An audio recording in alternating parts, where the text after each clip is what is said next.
my goodness, knight d8? Whoa. Bishop d5 with mate. No way! It has to give us... Mate! You voted mate! Chance, rook f7.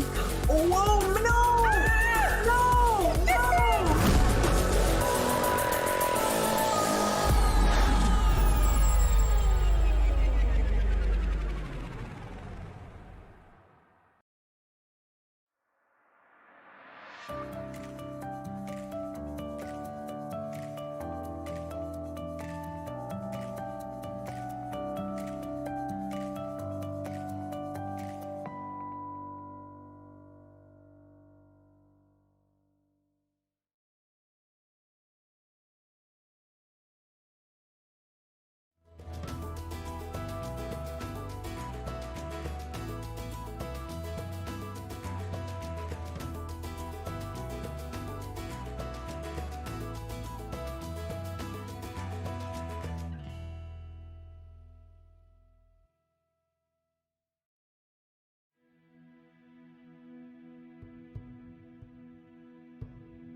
Norway, land of fjords, majestic mountains, cliffs and waterfalls.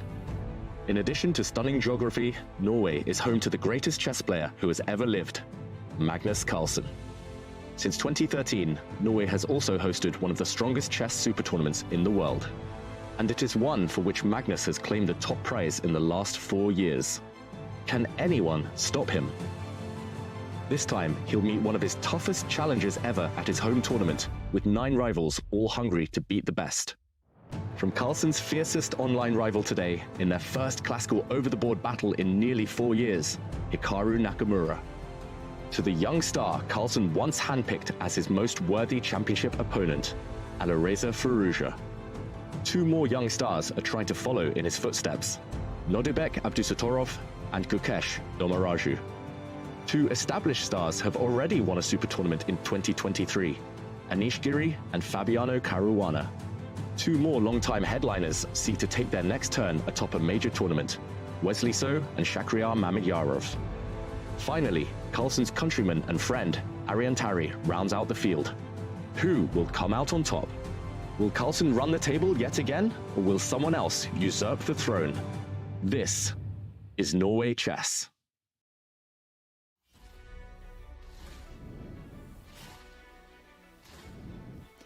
Hello and welcome to round 7, where the tension is mounting. Fabiano Caruana has a commanding lead. Only 3 rounds are remaining, so every move will count. Let the chase for first place commence.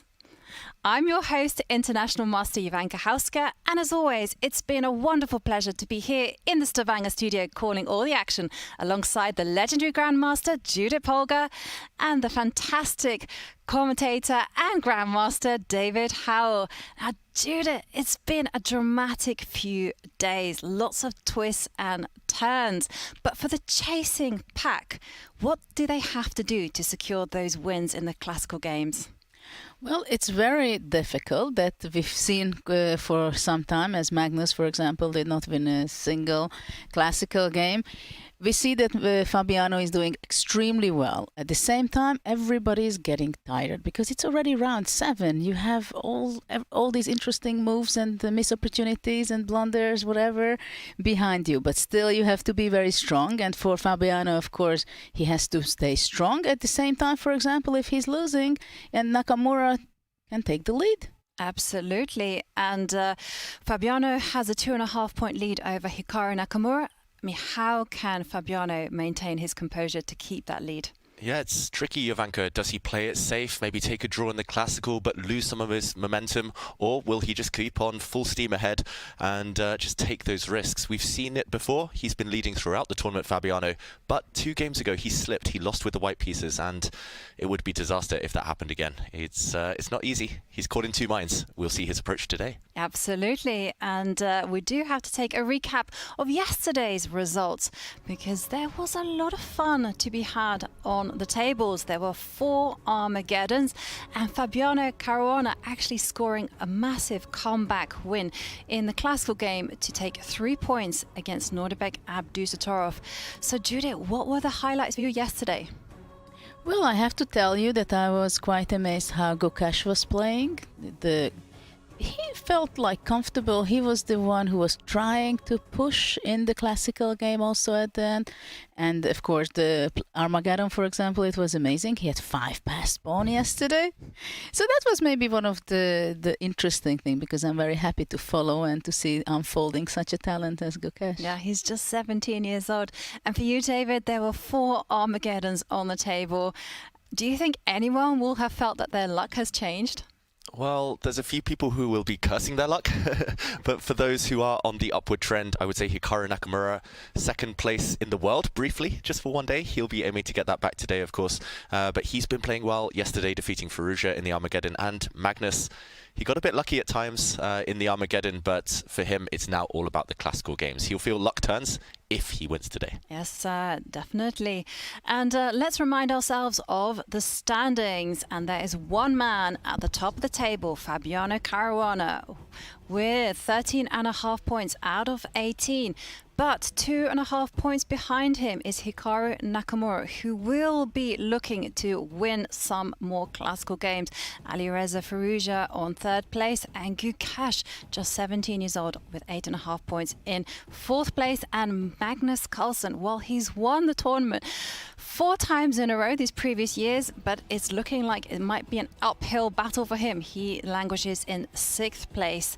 And, well, this leads us very nicely to today's matchups at Norway Chess. So every day is a winner for you in terms of the actual chess fights. We see Magnus Carlsen playing white against Alireza Firouzja, Wesley So, Nordibek Abdusatorov.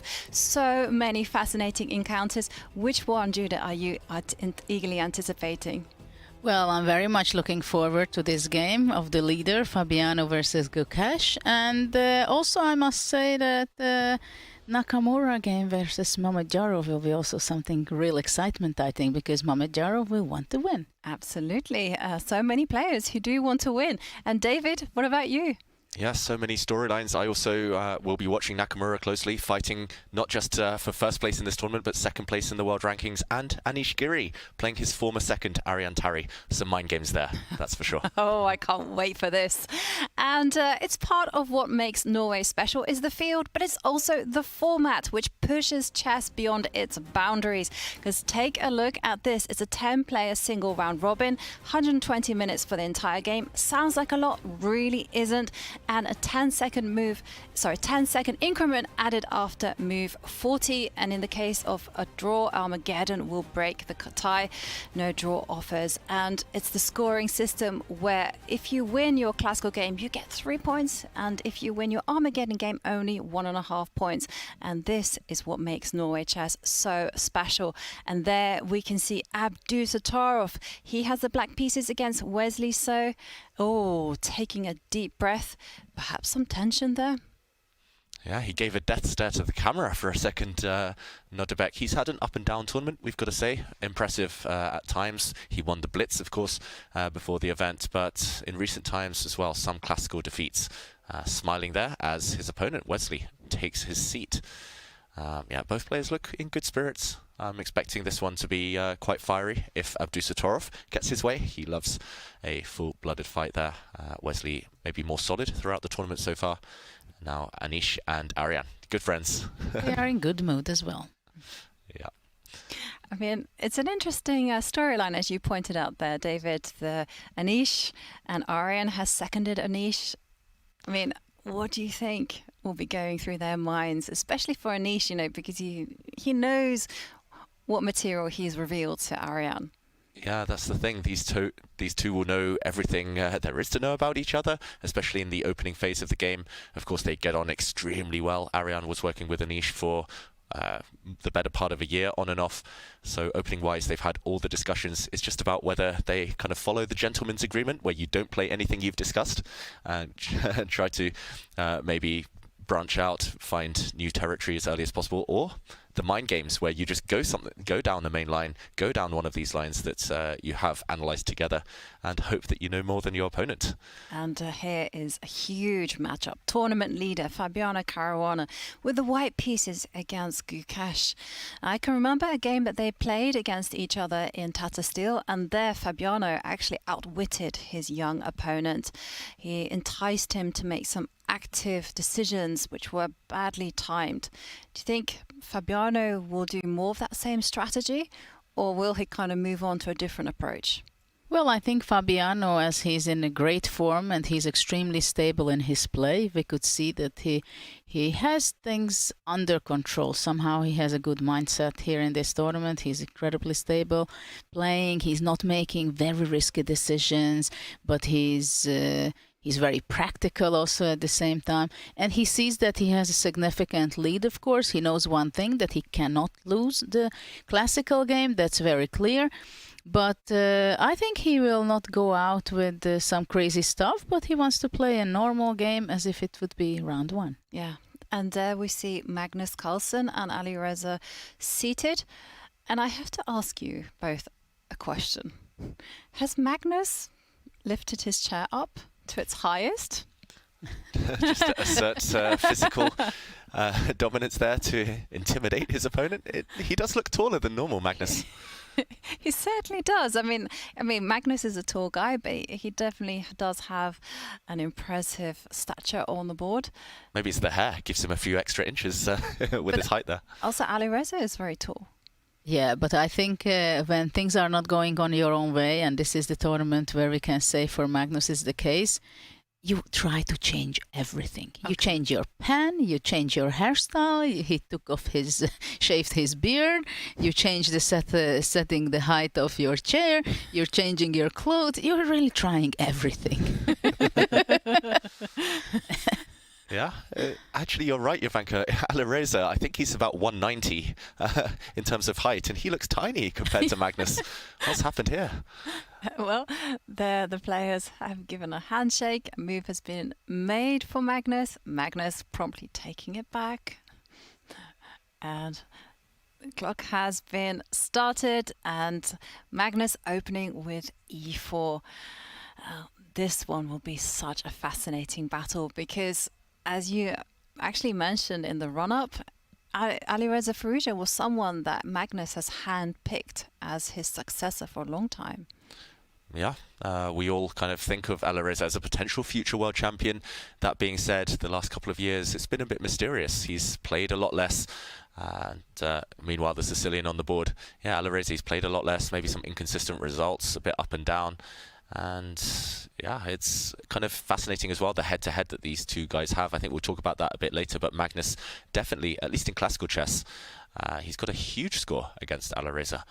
And okay, what do we think of this opening choice? A small surprise? Firouzja playing the Sicilian, Judith?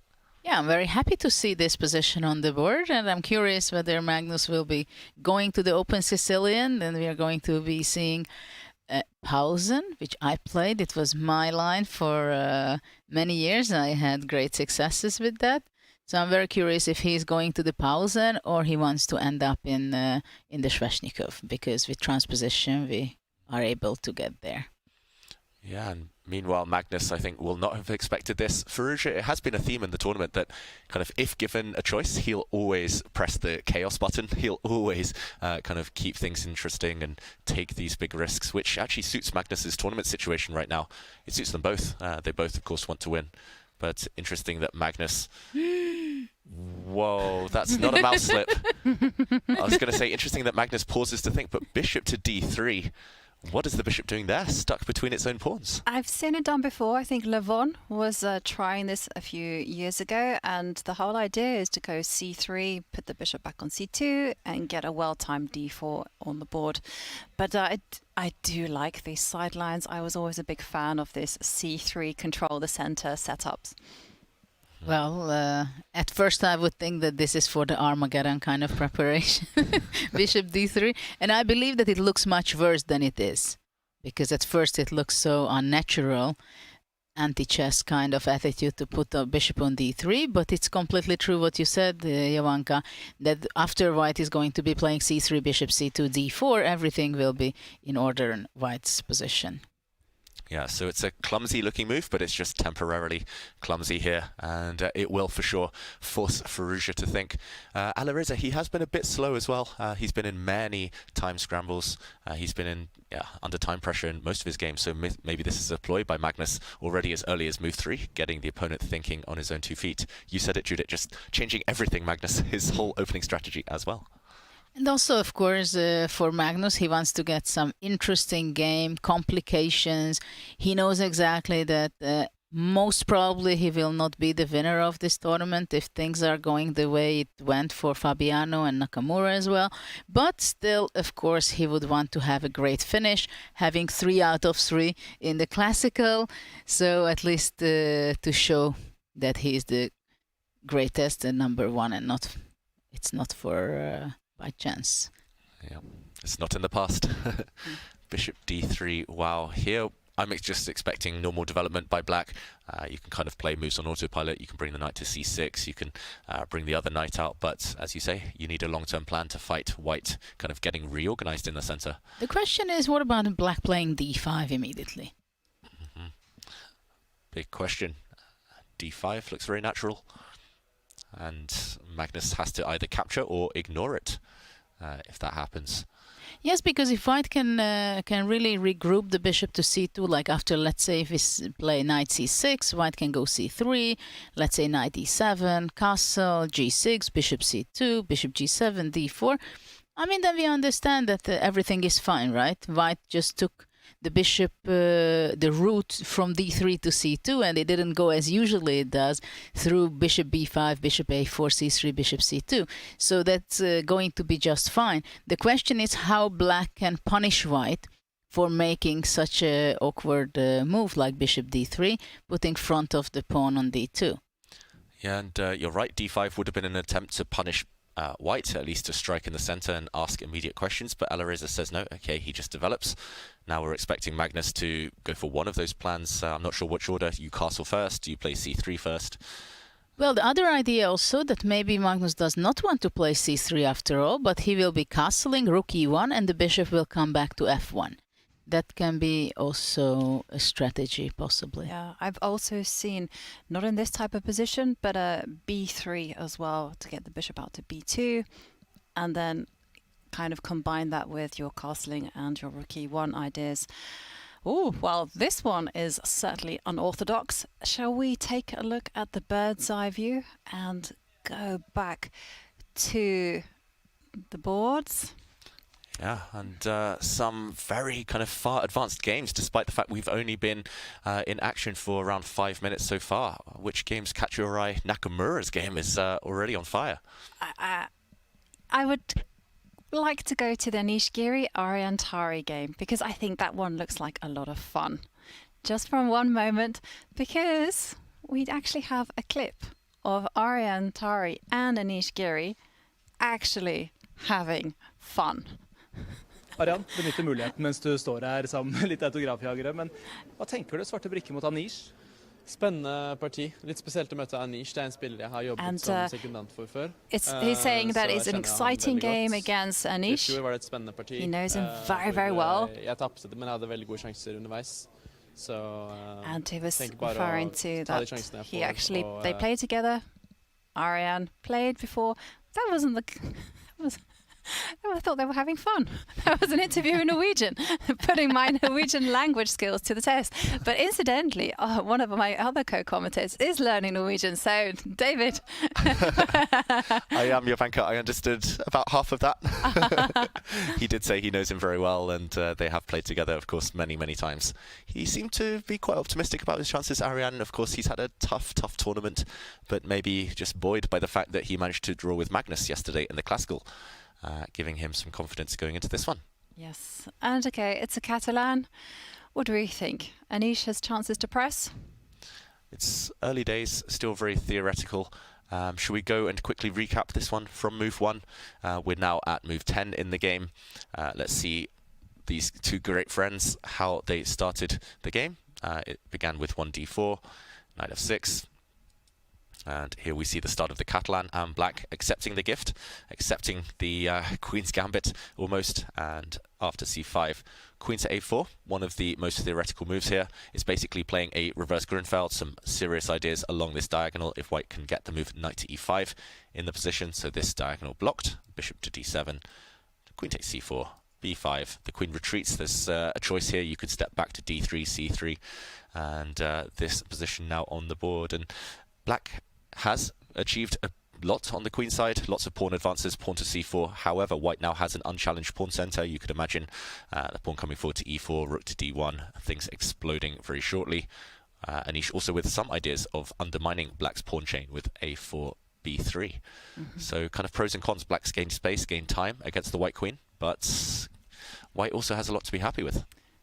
Well, I guess it's all theory, and it seems like so far Anish blitzed it out practically. Only 2 minutes spent until this point. He's not sitting at his table, so he feels very comfortable, probably. Yeah.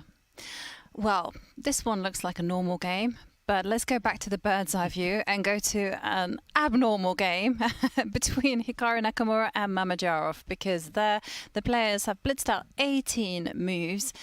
And guys, is this all like crazy theory? I think so. At least I was familiar with the position up until 2 or 3 moves ago.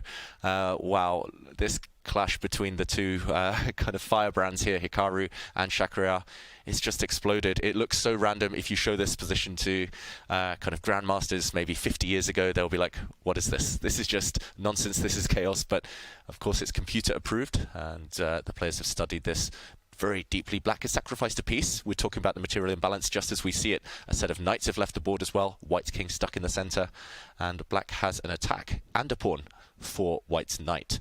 Compensation, Judith. Well, big threat on the board. Rook d5 threatening to slide across with rook f5, pinning the White queen. The speed continues. Queen to e4. We're at move 22, and we've only been in action for 9-10 minutes. This is crazy. Okay, we see people on like move, like less than move 10, and then these guys are on move 22, and wow, it seems like both sides have home cooked their preparation. Yeah, just for context, Magnus Carlsen against Alireza Firouzja is on move 4 right now, and this game is on move 22. Black to play. Well, probably shortly we're going to get some information from Hikaru in the confessional booth, hopefully, explaining until which point was it home preparation for him. He's not quite. No, I think he's observing the other games now. Okay. Yeah. Of course, our man on the ground has to look at everyone else's games and give us his thoughts. Yeah, and while both players are away from the board, I think we should catch up, just show how we got to this wild position. It was a very theoretical opening, one of the most topical openings out there these days. Oh, wow. Big move played by Alireza Firouzja. My eyes being caught there. We'll go back to that one shortly. But this game, Nakamura started with d4. He knows that Mamedyarov has been dabbling in the Queen's Gambit accepted for a long time, so Hikaru could predict that e4, e5 would appear on the board. This has been a big discussion, a big debate so far in Norway Chess. e5, Abdusatorov also playing this opening recently. This was met by knight f3, a check. Knight c3, the block, and now rather than the endgame approach, e takes d4, just trying to equalize, trying to kind of vacuum pieces off the board, we saw knight f6, knight takes e5 and b5. We also saw this earlier in the tournament. I think that was Alireza against Mamedyarov, perhaps. And yeah, that one was equally chaotic. Mamedyarov crashing to defeat despite having a good position after castles a4 met fire with fire here. C5 counterattack, hitting the white center while the white king is in the middle still. Bishop E3, trade of pawns, and queen to E7. I've looked at this position before, and this is all kind of top engine suggestion, of course, as you expect with modern chess. Black here threatening to actually trap the white queen in the center, so white gives the queen an escape square. A takes B5. Now we can escape via C4. And of course black gives up a second pawn, hits the white queen, gains a lot of time. Double attack now, and we see a piece sacrifice in a moment from black after knight back to C4, knight D7, rook to A6. Beautiful move, sliding across to C6, and this is where things get really spicy. I must admit, until this point I was familiar. Rook to A6, less so. Knight C5. Rook C6, double attack, hitting the queen and knight, and after queen F2, boom, knight takes E4. Black has to be quick. Black has to justify the 2-pawn deficit somehow, sacrificing an extra piece, throwing more fuel on the fire. And after knight takes e4, we see, let's just catch up with the game. A check, king f2, rook d5, threatening this pin. And queen to e4, the most recent move on the board. Well, it seems like it that the Shakria was prepared, of course, but after queen e4, maybe he is out of book. Yeah, Nakamura maybe looking one move deeper. Depth of preparation here is all important, of course. I should mention Nakamura once prepared 42 moves against me in a game. We got to move 42 and he had 2 hours or 3 hours even on his clock because he gained an extra hour, and I was sat there with 30 seconds left trying to survive. And I made a draw somehow by a miracle, but it's scary when Hikaru gets his preparation in. 42 moves. Yeah, and he said it was a draw. I held a fortress, and he was like, "Oh, the computer said +3 though." so Hikaru knows everything. Wow. Great researcher there. What do we make of this position? I don't know. I'm trying to catch up with the things what's going on. It seems like white has an extra piece.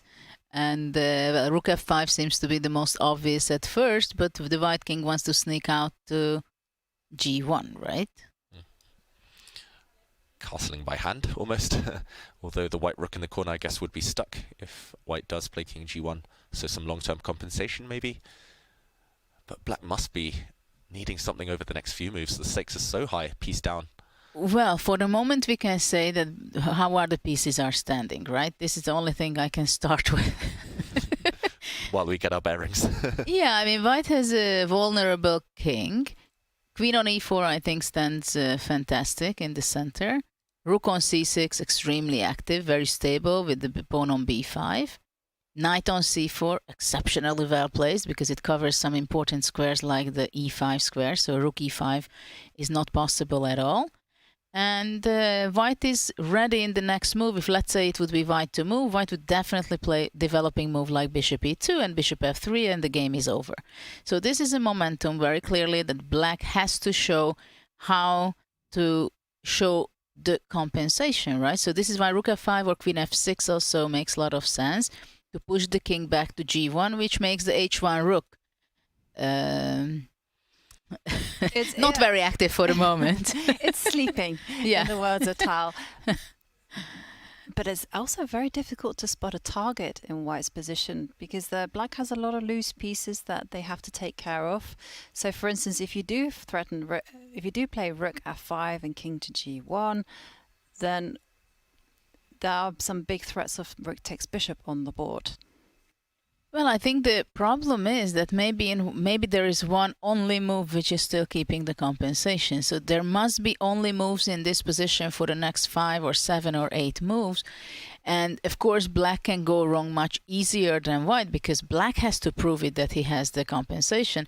So what I'm thinking that maybe rook a d8 after giving a check, because of course I don't want bishop e2 to be played by white. So what about playing rook f5 check, king g1, and then rook d8? And I want to come rook to d1. Yeah, let's put this on the board. So you want to give a check, very natural move. And king g1, pretty much forced, and rook d8. You want to come in, and this is scary. So if I play bishop e2 to cover this square, I'm scared I'm going to get checkmated on the back rank somehow, but well, we see the evaluation bar drop. Very nice tries like bishop c4. Yeah, ooh, beautiful. Judith, setting you up here. If I take the black queen now, oh, free queen until... Oh, I blundered. Oh no, my Rook queen. D1. Okay. Boom. If you took that, I give up another one. Yeah. And But the funny checkmate. thing is, I just wanted to show it how funny line is. But actually, I think black is doing good. Bishop c4, because after rook c4, rook e5. Ooh, nice. Yeah, so this is a beautiful checkmate here. But even if white kind of avoids this trap, rook takes c4, you skewer me. Actually, so many targets on the e-file now. You regain the piece with interest. Yeah, winning attack here. Black simply playing a rook up, actually. We talked about this h1 rook. Yeah, but it's such a wild position, so there's a lot of dangers for both sides. So we have to be super concrete as well. But 1 second, I don't... yes. For the moment, if we go back to the starting position, after rook f5, king g1, bishop c4 would be the same idea already, which is working, but poor black, after rook c4, rook e5, the a8 rook is hanging. Yeah. So this is why it does not work for the moment. That's why you need to move this rook, improve this rook. And this is so interesting nowadays in chess, I think, that you see a position and you cannot have a judgment by intuition, because if that rook would be on b8, maybe black is just doing fine with rook c5. But we have queen f6 on the board. Yeah, queen f6 was the alternative check, which I was thinking about as well. And still the same ideas are in play. The king has to hide itself on g1. yeah, and it will be interesting the pace with which this game continues. King g1. I think Mabajarov, he paused there just for a few minutes, recollecting his thoughts. It shows that he's still in preparation as well. I feared for him if Shakira hadn't gone deep enough, if he'd kind of looked up to this point but hadn't kind of figured out how to justify the piece sacrifice, then we might have seen a very quick Hikaru win. But nice that Mabajarov, and kind of reaffirming that he played queen f6 quickly, and now he needs another move to back it up. Yeah, because there is a threat, right, of queen takes rook on the board for white. Ooh. Queen takes rook, and this would be a simplifying tactic because the black queen would drop if black recaptures on d5. Yeah, nice spot there. Will black play rook d8, or he has something more concrete in mind? For example, rook d1 will be met by queen f3, I believe. Following the golden rule, right? You trade off queens when your king is in danger. But okay, so we should try these things out, because here it really is just the most forcing moves on the board. So what do we say? Rook d1 or rook to ad8? Introduce another piece. Let's show these, yeah, as you say, Jovanka, the most direct move. Rook d1 threatens checkmate, of course, in one move. But after Judith's queen f3, how do we keep the flame alive? How do we keep fighting here? Rook d8 is on the board. Ooh, yeah. This one There looked is like no a queen rush, trade. you know? No rush. Who needs pieces? But there's an expression, it's an Italian-based expression. It's like, make haste, but don't hurry. Okay, so rook d1 now, maybe threatened. Feels like white at some point needs to give the king some breathing space. I don't know why. I was about to say I'm going to push my pawn to h4, but Hikaru beats me to it. Bishop takes a7. It's time to grab pawns. At tempo, though. And you didn't say this. What happened to you? But I didn't have the chance to digest what was happening, Judith. I mean, Hikaru is just playing so quickly. No, this was the first time in life where you were scared to take that pawn. It's official. Hikaru is a pawn grabber. Shameless. Bishop takes a7. Wow. And maybe he thinks that there's just no rush. I'm sure he studied this with an engine. Otherwise, you don't have the courage to kind of weaken this diagonal near your king. But it's still holding together, Hikaru. He can still swoop back with the queen to f3 if necessary. But what a self-confidence you have to blitz this out. I mean, he could even spend some time just to make sure if everything is okay. But he has this self-confidence. I know what I'm doing. I'm going to grab this pawn. I'm doing fine. Yeah. Or the other way around, he wants to give the impression that he knows everything. And not everything is under control, even if it's okay for black. I think we can safely assume two things are going to happen in this game. Either one side is going to forget what they should be doing and lose very quickly, or we'll see some more fire on the board and things just level out towards a draw, a forced draw, because the evaluation bar is still in the center despite white having an extra knight, meaning black should have sufficient resources. Wow, dramatic stuff. I think it will be a draw in the end. That's my guess, because many of these very sharp tactical things end up in a draw. Breaking news. Hikaru has just given us a confessional. So take it away, Hikaru. Welcome back, everyone. So in my typical YouTube fashion, I'll try to say welcome back, and it's probably going to be a very short day, unfortunately. So I wasn't really sure what Chakra would play in the opening. He's played the Queen's Gambit accepted from both the white side and the black side of this tournament. He had this similar position against Alireza Firouzja very early on. He also played this against Wesley So yesterday with the white pieces. Now, I wasn't sure if he would do this, and basically I didn't really find anything super exciting here or elsewhere in e4 or c4, so I thought I would just play it and hope for the best.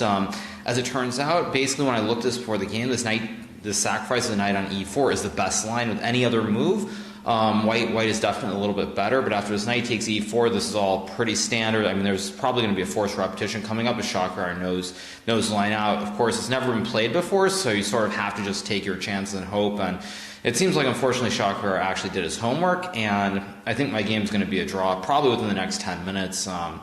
It's modern day chess, I guess, simply put. I've won games where I've sort of played the memory test before, very famously against Sergei Karyakin in Zurich many years ago. We played this English opening, and it was all prep, all memorization. Sergei was not able to remember the correct lines over the board, and I won that game very nicely. Here, unfortunately, it looks like Chakra does know what he's doing, so barring something insane happening, like unless Chakra suddenly goes deep into the tank here, most likely this game is going to be drawn pretty soon. There are a couple of ways for black to play here. But the most common one is Queen f6, King g1, Rook a8, Bishop a7, Rook f5, Bishop b3, Rook back to Rook fd5, and computer just says it's complete zeros. So we'll see if he knows it. I'm not very optimistic about it, but if your opponent knows every single move out to move 30, they know to sack the piece, and that's just life, what to do. So a little bit disappointing, but that's how it goes.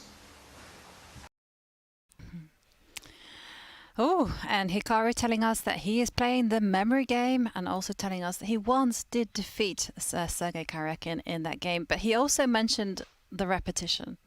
So David, can you show us what Hikaru was talking about? Yeah, we have to see whether Hikaru will be on point with his prediction here. He basically went down this variation, and in this position, he is predicting rook to f5. Let's show this on the board, because this is not obvious. If Mamedyarov hasn't studied this exact position, hasn't done his homework, and fails the memory test, rook to f5, of course, hitting this bishop on f1.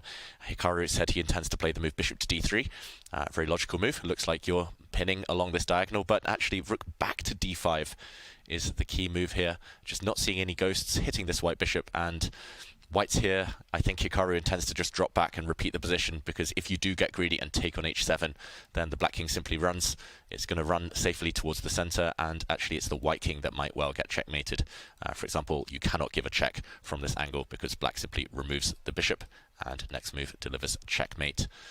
So yeah, rook f5, and a bit of a yo-yo here. Rook f5, bishop d3, rook d5, and this is the predicted draw from Hikaru. Well, I think it's nice to show that after rook f5, bishop e2 is not an option for white, because white can guard both important squares, d1 and f1, so rook d1 would be made in 2 moves. And there is one other option for white to deal with the move knight, rook f5, and in some way to protect the f1 bishop, right? So queen e2 seems to be very scary for white because it's very passive, but what would be the move after that? Oof. Isn't bishop... It feels like there's going to be something on the tactics, right? Feels like there's something in the air. At the moment, bishop d4, at least you can meet with a capture and a block. Maybe this is still good for black.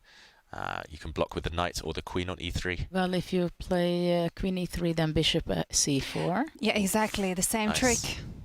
Bishop takes c4, removing the defender of the white queen, and then checkmate. Next move. This pattern keeps recurring. And yeah, if knight to e3, it feels like there should be a knockout here. Maybe probably just rook to e5. Yeah. Rook e5 pin along this diagonal and this file, and most Still, likely you win. White goes king g, king f2. Yeah. Where's the killer? You need one last punch to get to this king. Well, bishop g4. Bishop g4. Bishop g4, yeah. Overwhelm the white defenses. Evaluation bar less convinced, but still very scary. I don't think Hikaru would risk this.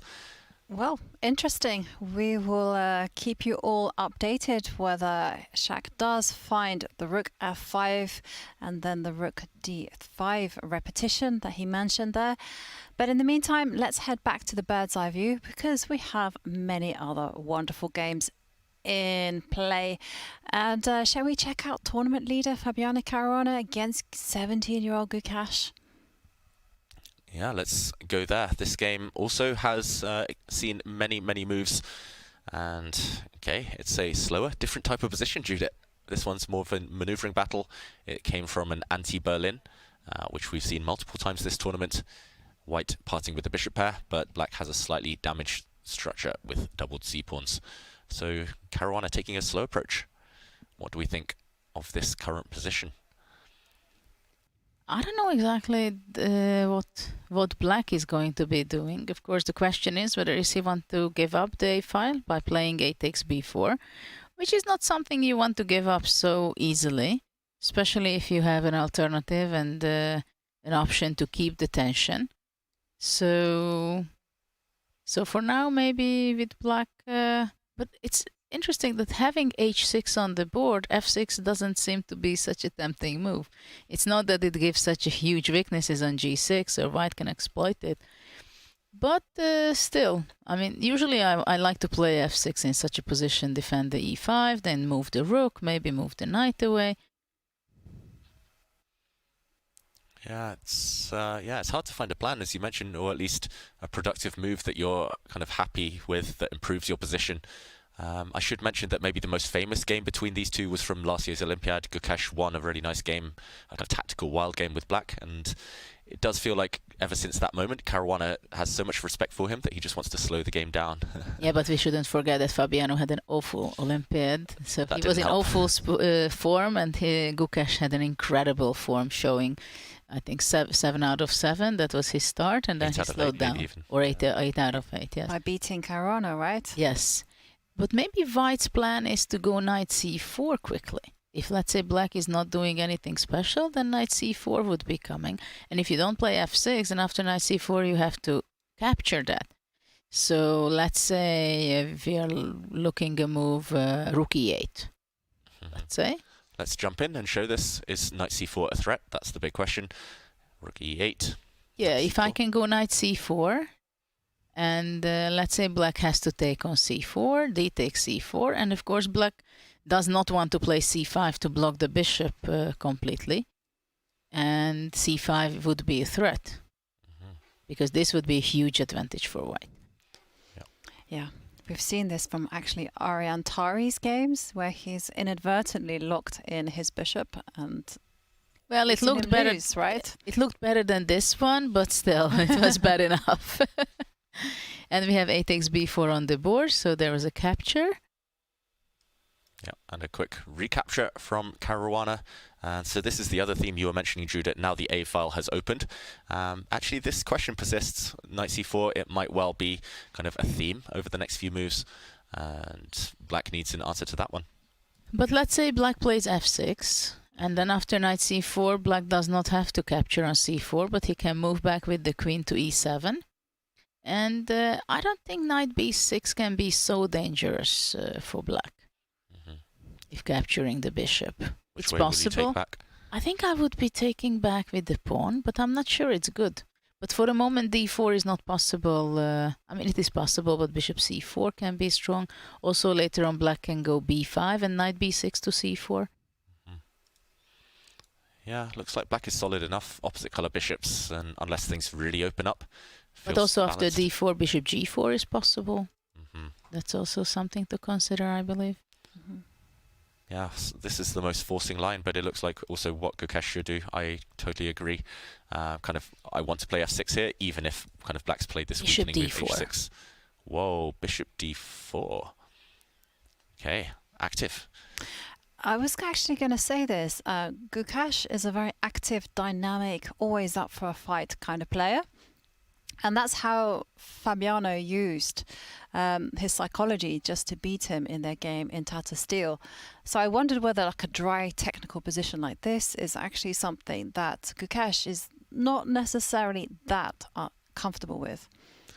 Yeah, I've played Gukesh twice in my career, and both times I just tried to make it dry and dull, and both times he kind of got a bit overexcited and lashed out, and it backfired a bit later on. So I totally understand Fabiano's kind of strategy here, but Gukesh, unfortunately, against the best players, they always seem to get their type of position, and Gukesh there, bishop d4. The more I look at it, the more I like it, Judith. Yes, actually, it crossed my mind for a fraction of a second, bishop d4, but then I said, no, it cannot be the move. But actually, it is very interesting because white cannot take with the knight, because he would be losing a pawn, right? He takes d4, and after the white bishop has to move away, and then simply queen b4. So this means that white has to react in a different way, but it's not so easy for white how to do so, because let's say if he captures it with the bishop, then he takes d4, and the e6 bishop covers the b3, so white cannot jump simply knight b3 to attack the d4 pawn, and I don't see for the moment how white will pose real problems or dangers to the d4 pawn if we exchange. Yeah, let's show this on the board. Really nice move here from Gukesh. Counterintuitive, I would say. Wow, breaking news. We did have that draw between Hikaru Nakamura and Shakhtar Mamedyarov. So we will see a first Armageddon of the day. But yeah, just to show this point, queen takes b4, huge threat. It's counterintuitive because you give up the bishop pair, you kind of ruin the black pawn structure even further, but there's a clear weakness, a clear target, and like Judith says, this bishop kills this white knight's. And the b4 pawn is a weakness, right? For now, it's not easy to protect it. Of course, white can go queen b1, so for the moment it's protected. But for white, it would be very nice somehow to play f4, but it's not going to be easy. So after this, white can be okay. Queen b1 threatening with queen b2. If black captures on a1, queen b4, and I think rook b1. Hitting this pawn. Also, if you need to, you can take this pawn off the board. But after that, queen c3 might be strong. Yeah. Maybe in this position instead of queen, instead of rook b1. I mean, it depends on the evaluation of this type of position. Well, queen d4, of course. And white has more central pawns, which can be quite comfortable. But black is very active, especially, you know, say for instance you were to trade queens. I'm not sure whether that's the best move, but I'm just kind of highlighting that the rook can come to a8 and be a nuisance. Yeah, start coming in. Maybe dynamically balance this this type of endgame. But maybe white can go f4 finally. Let's push those pawns. And I guess the black knight moves to create squares for the bishop to escape to before you start hitting me, trapping this piece. And bishop d4 is on the board, so we're going to get something similar to this, I believe. Yeah. And of course, it will come as a big relief to Fabiano that Hikaru actually drew his classical game. So if he takes it to Armageddon with a draw, then it's not such a big deal. He will still maintain his 2.5 point lead. Or at least, yeah. At least, or two. A 2 point lead. Yeah, Fabiano. So yeah, it feels like a safety net here for him. He'll of course have one eye on the other results. For Hikaru, with the white pieces, he said it in the confessional, right? He was a bit disappointed, but it's a decent kind of trustworthy strategy these days to test the opponent. But sometimes if the opponents have done enough homework in the opening, you do end up with these quick draws. And there we can see the bird's eye view, and already just looking at the bird's eye view, I can see some surprising moves by Alireza Firouzja. I mean, what is that pawn doing on g5? Good question. I think we transposed to some position because... but how is it possible that we transposed?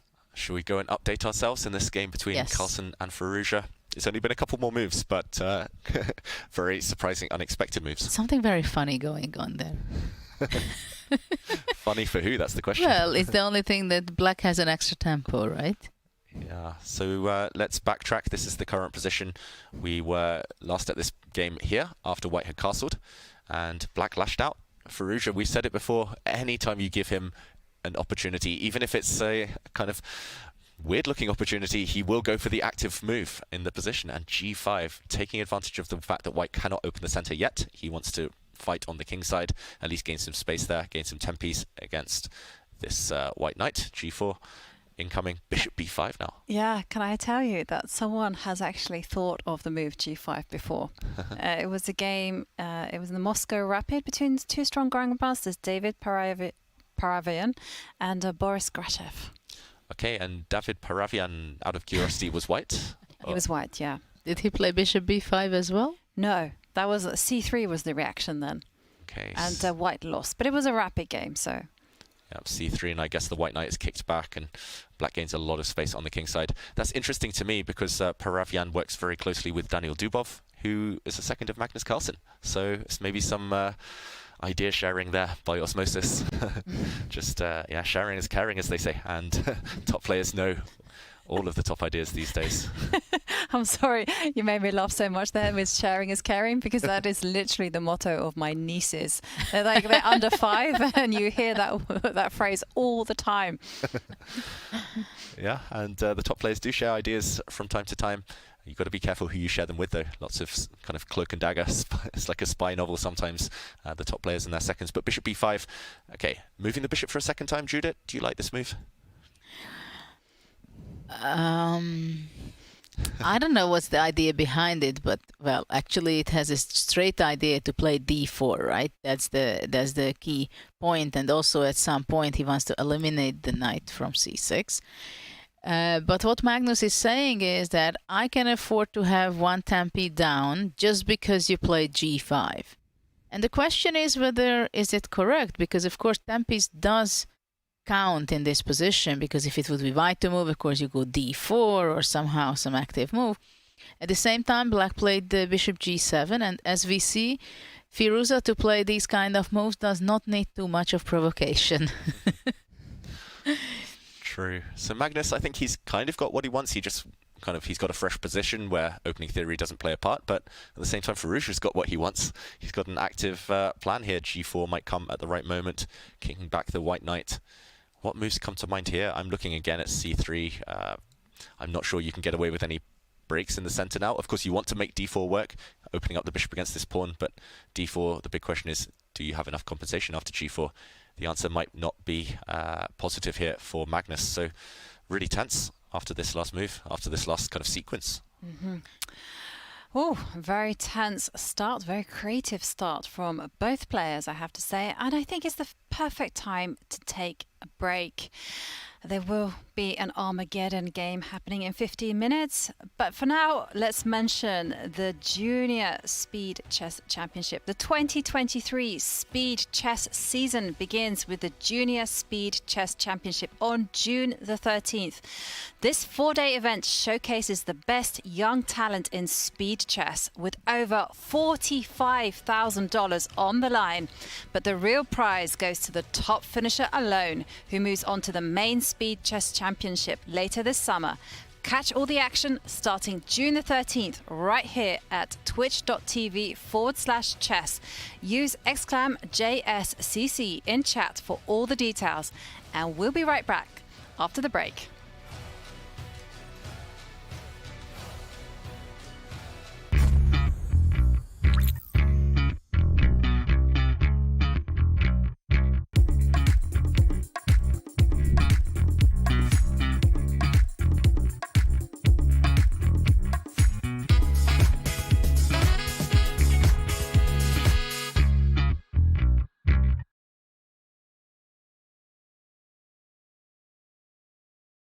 What's the best way to follow any chess event, from the Champions Chess Tour to the Candidates, Speed Chess Championship, Title Tuesday, FIDE World Championship, and so much more? Chess.com/events has all of the top chess tournaments played both over the board and online.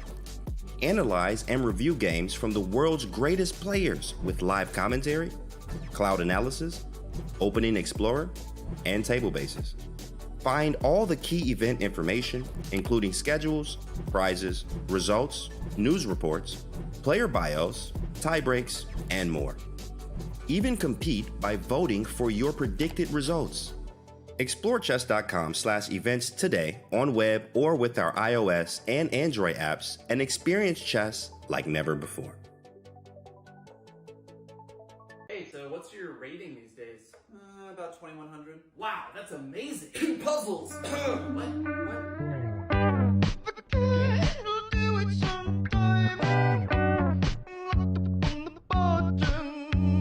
There are 72,084 different possible positions after 2 moves. 9 million different possible positions after 3 moves. 318 billion different possible positions after 4 moves. I'm gonna play the London. Seriously? I'm sorry.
Hello and welcome back. And I'm your host, International Master Ivanka Hauska. And some breaking news. We've actually just had Magnus Carlsen in the confessional booth sharing with us his opening thoughts. So let's go there and have a listen. Jeg trodde jeg hadde tenkt på alt, egentlig, av ting som man kunne spille mot E4.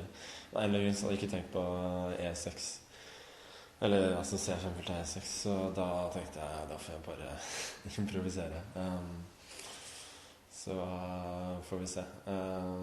Det jo morsomt å tenke fra trekk. Altså, det her ikke en dårlig variant, det ikke det, men jeg kan ikke noe på den. Så sånn sett det ikke ideelt, men det blir morsomt å få et helt nytt parti da, fra trekk 3.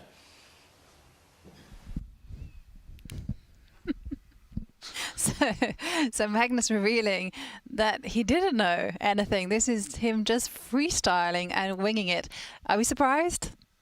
I love the expression he was giving, apart from revealing a secret kind of thing. I mean, he was just laughing on the whole situation that he's playing here in Norway Chess. He was probably spending hours of preparation, and move 3, it's out of book. Which is not very often that you can have a game from move 3 and hold your head in your hands. You know what he reminded me of there in the interview? It was a naughty schoolboy who hasn't done his homework. He knew bishop d3 was a move. He's just, whoops, I forgot to do the homework on it. But of course, he can make it work. He's strong enough. And I think it has the benefit of throwing Alireza on his own as well. And one move has been played there. Bishop takes c6, bishop for knight trade. This one, anything could still happen, of course, but Magnus will be trying to work things in his favour.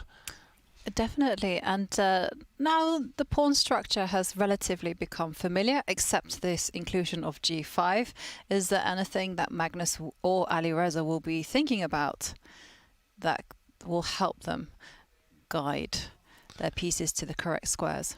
Well, g5, of course, is not very common to stand. Yeah, exactly. At the same time, you know that I'm a big fan of g5 and g4 moves. So I can imagine very well that black can push g4 and h5 and develop, not necessarily castling at all. And it can be an interesting idea, or make it work to be interesting. But with Alireza also, that he always has very creative, interesting ideas. And this is what we're witnessing now. And well, we are like 50 minutes into play, and we already have our first Armageddon between Hikaru Nakamura and Shakhriyar Mamedyarov. And there is everything to play for here. White will have 10 minutes on. 10 minutes on the clock? Mm-hmm. Yeah, sorry, I was on the verge of saying 10 seconds, and I was like, no, you can't say 10 seconds.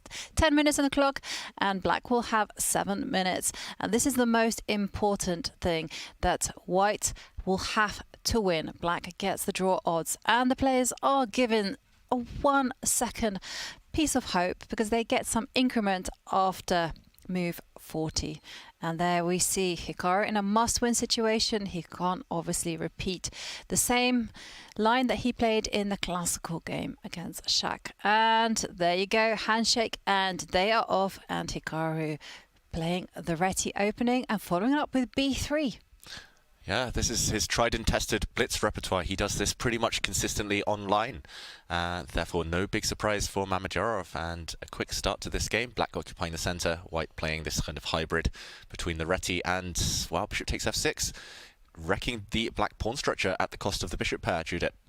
I find it very interesting and brave to go to this kind of system, go for the very slow play, because giving up the bishop pair is also something that you might be hesitant, right? But probably he knows what he's doing. He wants to develop his pieces. He knows that Shakhriyar is a player who makes the position complicated, so it's not that he wants to be so solid.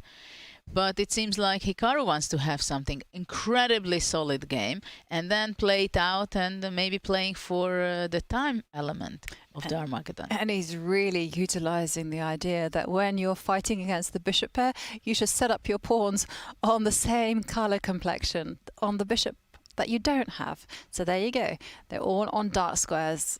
But how is Hikaru actually going to win this? Because he has to make a break at some point in the game.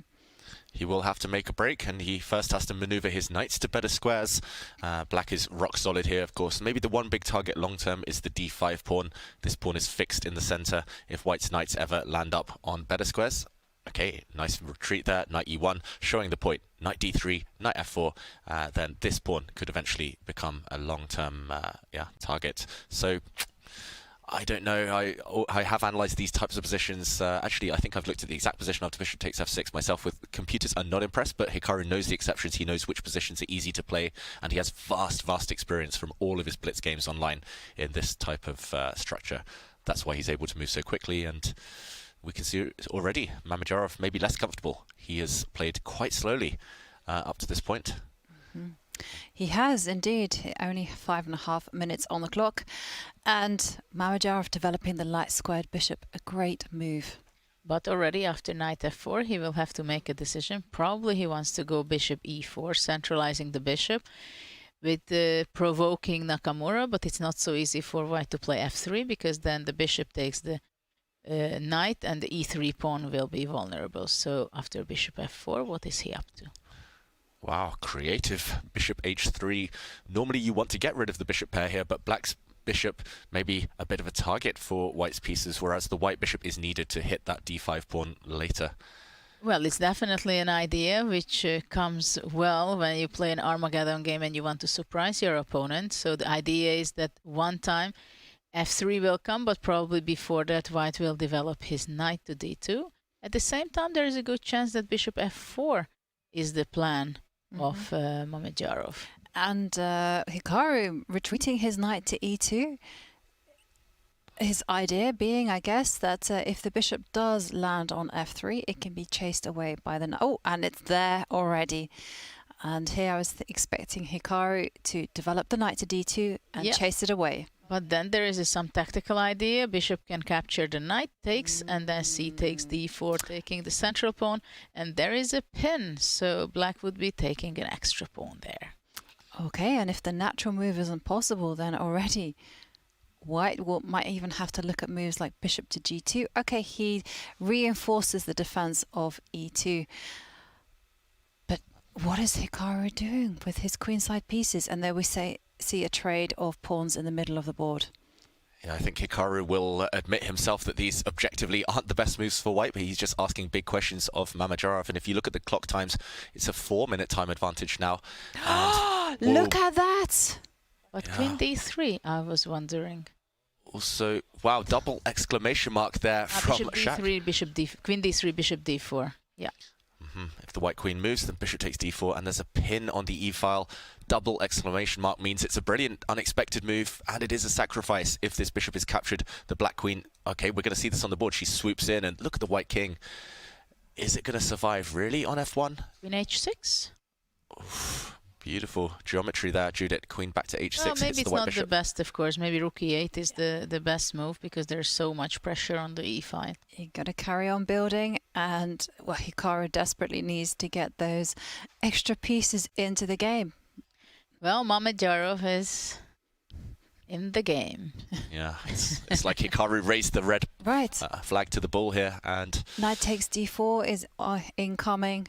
So, I mean, can white play knight c3 and get away with everything? Oh, Hikaru, he's in desperation mode. Mamedyarov leans back to check how many moves they have played. He will get increment in 21 moves time. He cannot think of that, though. He's got 4 minutes, and he needs to deliver checkmate to justify this piece sacrifice. But it looks good. It looks promising for black. Mamedyarov in the attack against one of the best defenders in the world, Hikaru Nakamura. Probably after knight d4, he wants to take on d4. Oof, giving up the white queen. In some lines, perhaps. This one's getting sharp. Knight d2, trying to eliminate black's bishop. But white cannot actually play knight takes bishop at all, because the knight on e2 will fall. And oh, Shaq has spotted something, and he takes the knight off the board. Okay, white is going to end up totally strung up here, just totally paralyzed after rook takes bishop. Maybe just queen to d3. Pin. What about queen takes bishop? I was wondering whether you could actually use your idea of playing queen h6. But maybe, yeah, queen h6 is actually... But then white, if white queen takes the rook, takes, king g7 and double attack the h6. And it's happening, it's on the board. What's he going to do? Oh, Shaq, what a move. And queen g2 will be possible to play. I didn't see that one. Yeah, I'm not so sure about this. Okay, Shaq now has got a third pawn, however, for his piece. The white king's still weak. Yeah, Mamedyarov, giving the opportunity for Naka to take the 2 rooks for the white queen. Nakamura said no. And what do you think? Is white just too tied up here to hope for an advantage? Well, Mamedyarov plays brilliantly, I think. Absolutely on a higher level than most of the Armageddon games, we can say, because it was a beautiful sacrifice and he's keep playing the best moves, I believe. Also later on, maybe f5 is something to consider. Completely take out the bishop's power on h3. And for white, it's very difficult to make a move, because now if king goes, for example, to g1, then queen d2, there is some tactics. And black just wants to play knight c2, for example, in the next move. Huge threat. You're right, Judith. Knight c2, Knight if black's e3. knight jumps in. Yeah, all the forks in the world, and not easy here for Hikaru to guard against those. You can see finally he slowed down, eating up his time, trying to find any defensive resource. Not easy. Knight c2, a killer threat. Oof. Well, Shak is down to 3:46 in time, but I think looking his body language, he feels extremely comfortable right now. Oh, and Hikaru moving his bishop to g4, but that doesn't deal with the threat of knight c2, does it? It doesn't deal with knight c2. It also asks the question, what if f5, if black just pushes a pawn to hit this bishop? But Shak does, of course, jump in, and Nakamura, okay, giving up material. Trying to consolidate, but black has too much pawns. Black has 3 pawns and a rook for the 2 pieces. And what would be your pick, to leave a set of rooks on the board or to take everything off? And Shak says, you know what? I don't care. I will let white have that rook on the board. Black should not exchange queens now. Mm-hmm. Oh, and just as you say it, Or Judith. in a better circumstances, right? But I would probably move away with the queen to d3 and after that rook c8. But you see, the computer doesn't like the rook c8 move. Question mark given to that move. Mamedyarov does have draw odds, and he still has the advantage, so maybe in the grand scheme of things trading the queens was fine, but objectively with white's king being so weak, keeping the queens on would have made a lot of logical sense there. So Nakamura, can he work his endgame magic? The current material balance is white having a knight and bishop for black's rook and 3 pawns. That feels like too many pawns there, but Mamedyarov needs to find some active moves before white's pieces coordinate. Well, if he stays calm and keeps the position, now king e3 can be interesting, and after rook a to c3, king d4 marching ahead. That can be an opportunity. King e3 on the board. On the board. And I was wondering here whether black can actually step forward with the d pawn and give a check to the king. That I like, but white is going to be playing king d3, and maybe black will play somehow give up that pawn on purpose, and possibly playing rook check when the king takes the pawn and then the rook, for example, goes back. But now I think it's critical moment how Shak will play, but exactly he's going to be going on your way. Yeah, but the more I looked at it, the more I didn't really like it. Because the pawn on d4 is a target in the long run, and the white knight now can jump to the c4 square. And that's why you see Shak give a check, but the king can step up the board and grab the pawn. White's king leading from the front here, but at least he has won a pawn, and if he can somehow coordinate again, maybe move his knight forward, there's going to be checks. Hikaru is giving a great fight after having a very difficult opening and the blunder. But chat reminding us all that a draw isn't good enough for Hikaru. But that's the thing, Mamedyarov is perhaps thinking too much of the draw. He had winning opportunities, he could have kept the queens on, gone for checkmate. At least momentum is on white's side. Whether objectively a win is possible, that's another question. But it's all about momentum in these Armageddon games. 2 minutes only for Shak here. I mean, it's going to be time scramble for the rest of time in this game. Okay, first rotating his knight, as you would say, Nakamura, retreating his knight back to f1, covering his kingside pawns, and bishop to d5. Very interesting decision, I must say, but rook e2 would be very good, I think. Big threat there, maybe, Judith. Black's pawn's coming. How is white going to escape from this pin, this self-imposed pin that he's put on his bishop? Well, Hikaru is untangling. He's lined up his rook to aid the bishop in his defense, and Hikaru just putting his pieces in safe squares. Oh, some hesitation from Shak. I've seen Hikaru win these types of positions so many times. It never starts off well, but the longer he survives, the greater his chances will become. And now the white king is ready to escape from some pins. Well, probably rook d3 will be on the board, just defending it. Ah, look at that. All the pieces cuddling up, huddling up together in the center. Black will have to play king f6, and probably he will be going back and forth. Look at this. White's king might start infiltrating on the queen side. I don't know. It feels like Shaki's just playing moves as quickly as possible. But he wants to play f4 now to exchange, so that was, I think, a very good move. Probably should have been played one move earlier. Mm-hmm. For the first time in a while, Shak has a plan to trade off all the kingside pawns. Probably White will be going rook d4, stopping this move f4. Black attacks the knight. Mm-hmm. Predicting everything here, Judith. And now the white knight lacks squares. Bit of a dilemma for Nakamura. Again, a draw not enough, otherwise he would simply step back with his rook. Okay, second time. Repetition. Ooh, he cannot repeat any longer, Nakamura. He needs a new idea. And the players have now passed move 40, and that means they will be getting that 1 second increment per move. Well, for Nakamura, it's very difficult to defend against f4. I think he will be going back to d4 with the rook, and after rook e2, king d3. No, he changes with the knight. Yeah. Regrouping.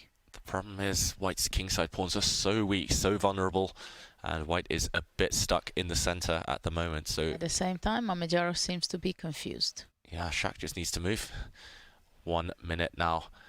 He gives a check, forcing the white king to make a decision. Has to step back, surely.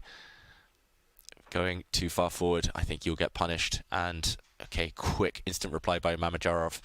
He's going for those white kingside pawns, but now the white king is running to their protection. Both are playing with the pawn in their hands. They are quite nervous. What's going on?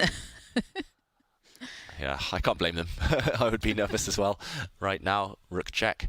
Mamedyarov needs this point if he wants to fight for the lead in the tournament. King f4. Oh, he's running into the lion's den here. But Mamedyarov just retreats, goes back. Well, there is a blunder opportunity for Nakamura with knight e3, then rook f2 check and f6 mate. Yeah. And Shak now under the minute. And Hikaru with some decisions to make while he pushes his a pawn forward. But you see the evaluation bar go in Black's favor. What is wrong with this pawn move? I think rook h1. Aha. Okay. Maybe there were some tricks there using the pin on the white bishop, but instead Mamedyarov just yo-yoing with his black rook on the second rank, just causing threats, annoying Nakamura here. Okay, but hesitation once more. He's under the 1 minute mark. He's under the 30-second mark even. Rook to e1. And Nakamura is surely going to improve his knight. It looks like somehow some small kind of missed opportunities, and the longer white survives, Nakamura is going to be gaining in confidence. Flagging could well be a thing here. And just take a look at Shak's clock time. He's under 30 seconds and the moves are coming as quickly as they can be humanly made, advancing his king into the game. But it feels like this transition is somewhat easier for Shak because he can make those moves at tempo. Huge, huge gain for Mamedyarov getting the rooks off the board. Without White's rook, it's going to be harder to hold the pawns together. No pass pawns for White. Black's rook will have a lot of fun on all the open files. Still, it's anyone's game, you feel. Well, 30 seconds on the clock is crazy, and Black can lose some of the pawns, and knight e2 was very, very good move. Knight f4 now, grabbing the h5, though the white knight can get in danger after that. Is it time for Hikaru to start staking a claim on the a6 pawn? Yeah, White's bishop does keep that pawn under watchful gaze, and a check. Which way is White's king going, though? Big decision. Do you go back, block the black pawns, or do you go for glory with the white a pawn? And Shak, less than 10 seconds for Shak. He's nervous. You can feel the tension. He's in full focus. Rook moves. Okay, we repeat the position once more. It's getting very stressful. Pieces are not standing in the center of the square. Right, only seconds on the clock. And that's why the 1 second increment is not a lot. Pieces go flying and Mamedyarov's going for it. We see the evaluation bar react. Black is winning here, but it is a race. And in a race situation, anything can happen. Wow, really nice check there. Mamedyarov throwing a pawn away to go for the white a pawn with his rook. Oh, pawns are running all over the place here. White's a pawn, is it quick enough? The black rook's found itself trapped. It's incredible. the fight he's giving. He's trapped his own rook. Mamedyarov made that move. 1 second on the clock. White's making a new queen. It is. Anything can happen here. Wow. Can he save his knight, Nakamura? That's the question. Or will he promote? No, he wants the queen. Yeah. He's got to make a queen. He wants to move his knight, I think, but I don't think he should get too flamboyant here. Oh, wow. He does move his knight, threatening a knight fork. Queen and queen a6. And Mamedyarov loses on time. Oh, Hikaru wins the Armageddon game in the closing seconds, but what a battle. It looked like it was going to be a brilliancy from Mamedyarov, but Hikaru, just so resourceful, kept on defending, kept that game alive. And actually, Judith, you were completely correct. Nakamura's final move was a blunder, and or at least a mistake. And actually, Mamedyarov played an excellent move, just didn't play it in time. Rook to A2, we saw the final move that he tried to make, double exclamation mark, and actually he would have saved it. But the clock does decide. His time was so much down already that it was too long of a move to make. From F2 to A2, at this point it was hopeless. But well done by Nakamura, I must say. Yeah, I have to say I was impressed by his resourcefulness, the way that he held on, because, I mean, his position at one point looks like it was hopeless. Well, for me, it's not only 1 point, it's more or less the whole game. But after he started to push his pawns and stabilized, it was clear that Mamedyarov was kind of playing for a draw. He felt that something went wrong, but well done by Nakamura. Yeah, let's just do an action replay of those final fast, furious moves. And it was in this position. White has pushed the pawn, going forward. He's about to make a new queen. And maybe the best bet, although maybe a losing move, would have been rook to F1, going behind. And we would have seen the black rook give itself up for the white pawn. We might have seen a bishop and knight checkmate at the end there. Instead, rook takes, bishop happened, A7. The queen is unstoppable now. And after rook F2, Mamedyarov hoping to capture this knight.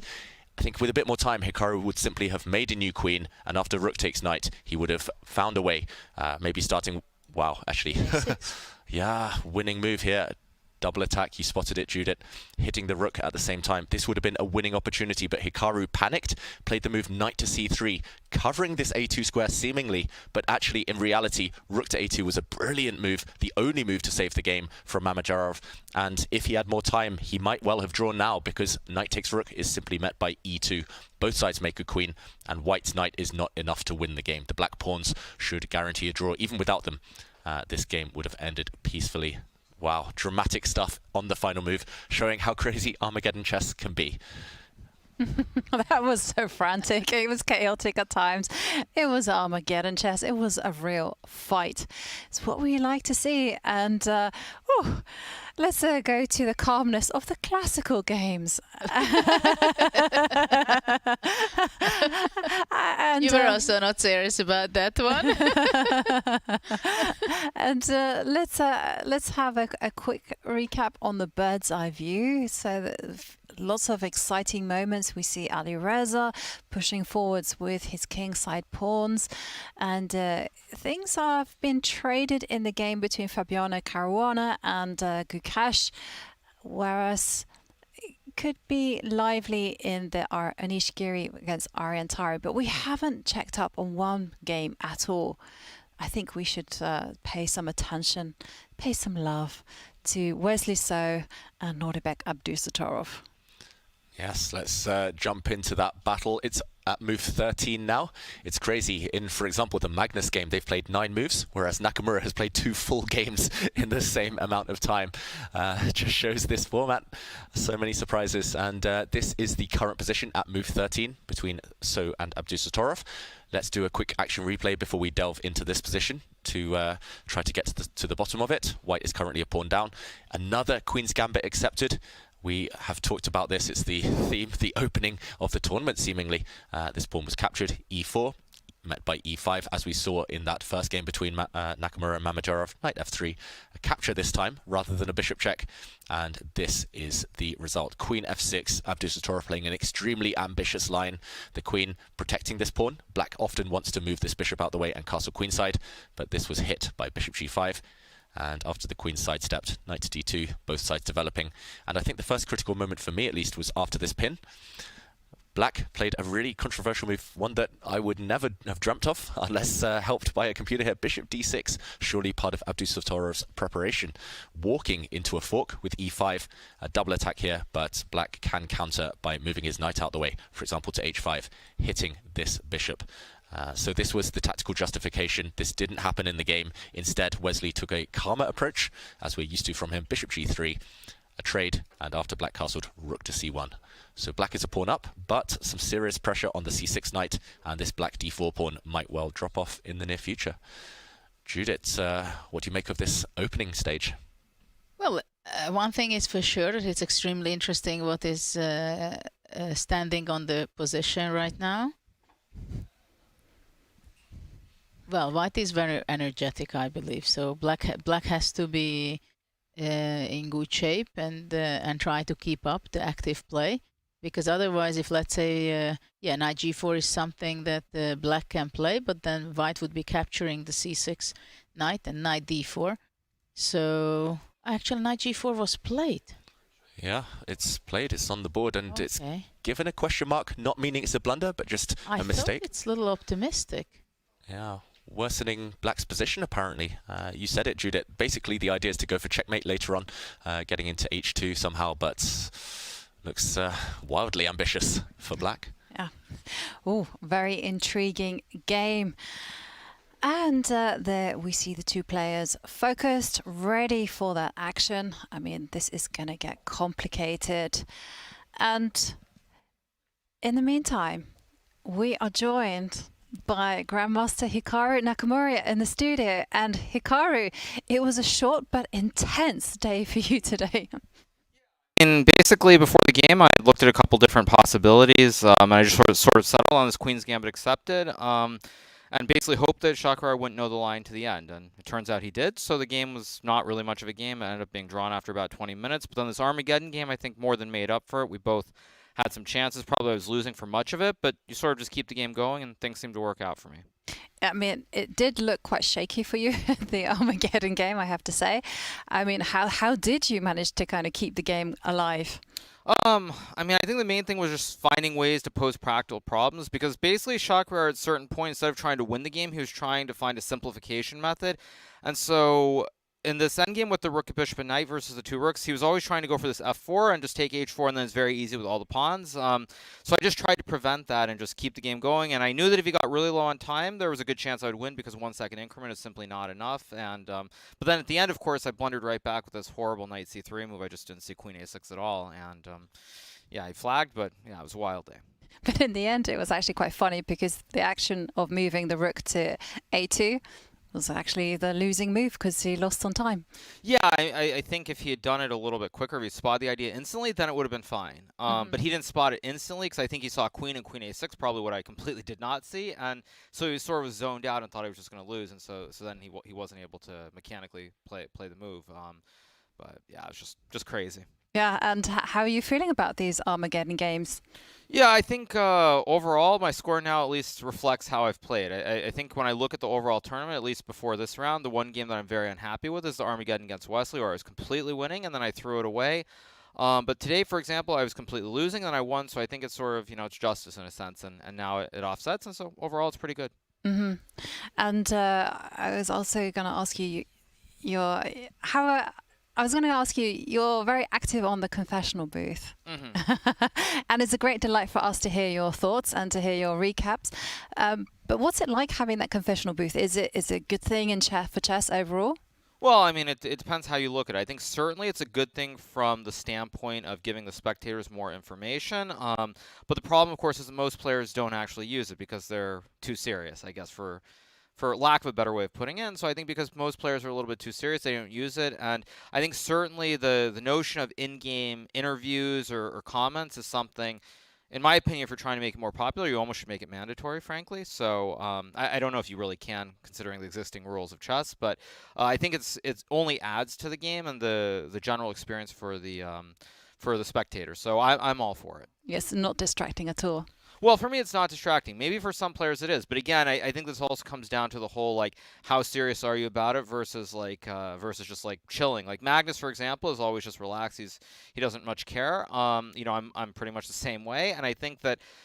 It's difficult too, though, because for some of the players, or maybe a lot of players, and certainly before the rise of sort of the whole like live streaming and content creation, certainly, is that players tend to be much more closely. They keep everything closer to the vest. You don't explain as much. You don't say what you're thinking. And in many cases, and I've said this on air, I think, on my stream many times, but like one player in particular where I think that's true of is Levana Ronian, where there are many cases he does post-game interviews and he'll say that, yeah, I looked at this line and you know, I looked at this move, when of course he had not done that at all. It's simply either had forgotten it or he hadn't looked at it at all, but he made it up as he was going. And I think a lot of players were like that, including myself. But now, of course, in this new age, you try to be more open. And so I think it comes down to sort of those philosophies of how open are you with what you prepared, how you feel about the position, versus not being open at all. And I think certainly, like for example, if you look at Fabiano, I don't think he's done the confessional at all. I'm guessing.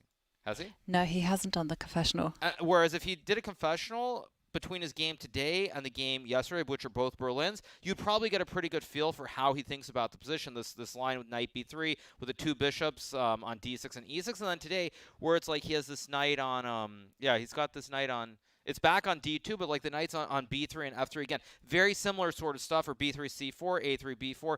You'll probably get a lot of insight potentially into what he thinks about it. And so from Fabiano's perspective, it's probably not a good thing to share that. So it cuts both ways. Yeah, and talking about insights, you've been fantastic at giving us your insights on the remaining games. So do you want to share with us your thoughts on especially the game between Magnus Carlsen and Alireza Firouzja? I mean, Magnus is just going to smoke him. I mean, I think Magnus is already much better here. I sort of alluded to this in the confessional as well, that there was a game that I played against Magnus very specifically. I'm pretty sure it was 2013, Tata Steel. It was a Kalashnikov Sicilian, and he played this g3, bishop g2, and I played h5, h4, got all aggressive, and it failed miserably. And I think this is the exact same thing. He provoked Alireza to go for this g5, g4, and now, I mean, I love Magnus's position here. I really like it. Yeah. Do you think that after he played 3 bishop d3, he did expect to have g5 on the board after knight c6? I mean, probably not g5, but I think he expected something aggressive. And it's like I said, I mean, Alireza is very young, of course. He has a lot of emotions. I mean, you see it when he plays. He definitely doesn't hide his emotions. And I think for Magnus, it was just to provoke him, get him to do something, because bishop d3 should be dubious. Like, you think it's a bad move, you want to punish it, and probably he didn't look at g5, but probably he had an idea that Alireza would do something along these lines and not just play, like, I don't know, like d5 or knight g7, keep it very slow. Well, actually, Magnus confessed that he had not planned, he was not preparing at all against c5, e6, so he just come up with bishop d3 and let it be. Yeah, well, I mean, but, okay, even if it's not preparation, though, I think at the board it's a psychological choice to play something offbeat. And for Alireza, it was what? e4, c5, knight f3, e6, right? Was this the order? Yeah, bishop d3, knight bishop c6. d3. Oh. Yeah, so probably Magnus just figured he didn't want to go into the open. He didn't really want to. I guess he figured bishop d3 would be weird enough that Alireza would do something aggressive, and he was definitely right. And I really like Magnus's position here. I think it's a great position for white. What is it that makes you like Magnus's position so much here, Hikaru? Well, first of all, I think Fabiano said this actually before the match in 2018 when he played against Magnus. Magnus likes king safety. When you look at the current position, black's king is not safe. If you castle the king side, like castles, maybe there's h3, maybe not, but the king doesn't really feel secure there. Of course, you also can't castle the queen side because you have the double pawns on c5 and c6. And so there's no king safety. Magnus' king is safe. There's no attack. Also, to use another example, Gary, I remember when I was working with Gary back in 2011, he also said that, Magnus likes to provoke his opponents, likes to get them to push pawns because the pawns can't go backwards. And so just thinking about those general concepts and the fact that it's simply a position where you play chess, I think Magnus has great chances here. And I'm not really sure what Alireza is going to do after even a move like queen e1. I mean, if you castle, there's queen h4. If you play a5, you can always go a4 and then down the road some bishop d2. And queen e1 also threatens e5 to weaken those pawns on d6 and c5. So, yeah, it just looks bad. And you can't go e5 because of f5, so where's the play? Mm-hmm. How surprised are you that Magnus did not win a classical game so far? Mildly surprised, but he hasn't played great. So he's finally getting just getting to play chess here. And I think, he's going to win today. So that's the question for the past. What do you make of your chances in the tournament now of catching Fabi? I mean, it depends on the current position, which I haven't seen for a while. Let's bring it up for you then. Yeah, let's bring that game up. Oh, it's actually petering out though, right? It's looking, yeah, it's looking pretty, it feels like it should be drawish, but Fabiano's just going to be up a pawn. Here's what it looks like, right? Queen takes c5, queen takes d3, queen takes c7. But then there's rook c8. So, I mean, Fabi's going to try to grind. If Fabiano wins, it's over, but, I mean, we'll see. You play each other in the final round. If you're within touching distance, you fancy your chances? Yeah, I'll give it my best shot. But again, we have to get there first, and I mean, Fabiano is a pretty nice position right now, I would say. And the other storyline is this battle for world number 2. Does that, how much does that mean to you? Nah, it doesn't matter. It just doesn't matter at all. Tournament victory more important. You play good chess, good things happen. True. Wiser words couldn't be said. And tomorrow is a free day. Do you have any plans? No, I have to go and get ready for Title Tuesday and stream. So I'll worry about tomorrow when we get there. Both events or just the one? Well, one's already started, so I can't get back and play. But okay. There's a late one at like 11 or something, so of course I'll be playing. Okay. Nothing better to do. And what's been your pre-game ritual here in Norway? I haven't had a pre-game ritual. I think just in general, you know, I just try to prepare a little bit for the rounds for like an hour or two. I try to sleep because the rounds are so late. So it's like I go eat lunch at 2, sleep from 3 to 4, prepare for like 30 minutes, and then come and play. And that's pretty much it. And is there anything that you find very helpful that's not chess for playing chess? Not really. Not really. No. Nothing. No, all I do is more chess anyway with recaps and things like that. So it's only chess. Well, thank you very much, Hikaru, for joining us here in the studio. And I'd like to wish you good luck in the remaining 2 games. And we look forward to hearing more from your confessionals. We really enjoy them a lot. Thank you very much. And wow, what an exciting start to the 7th round. I mean, what an intense match we were treated to there by Hikaru and Shakhriyar Mammadjarov, both players playing very dynamically with a lot of energy. It's a perfect combination. Oh, absolutely. That was a very fun game to follow and to see how things can turn over, right? For Mammadjarov, he played so well the opening. He made this sacrifice. Everything turned out to be good. He was just fire on the board. He made the best move for some time. And then somehow a little bit he started to get back. And then it was a little drawish, but there was no forced draw. So that was the problem. Ultimately, it felt like the most experienced player for Blitz won. So anyhow, that was a very exciting, very captivating, and I think it's time to take a break and catch our breaths, top up our cups of teas, our cups of coffees, and we'll see you in a few minutes.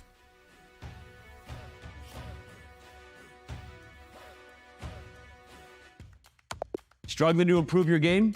Chessable is the home for chess improvers.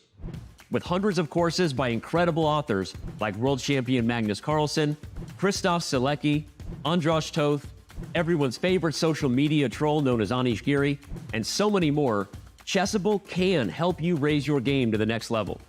You getting started on the fundamentals? You should check out everyone's first chess workbook. Maybe you want to stop letting all those points slip away in the endgame. 100 endgames you must know is the course for you.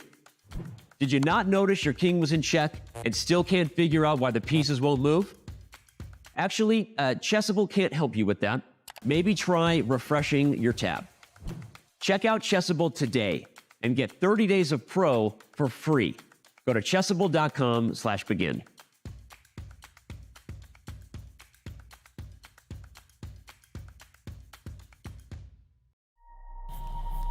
Is anybody in Snoop's camp playing chess? Is that happening or not? I haven't seen it. There's some smart people in the camp, so I wouldn't be surprised if people are versed at it.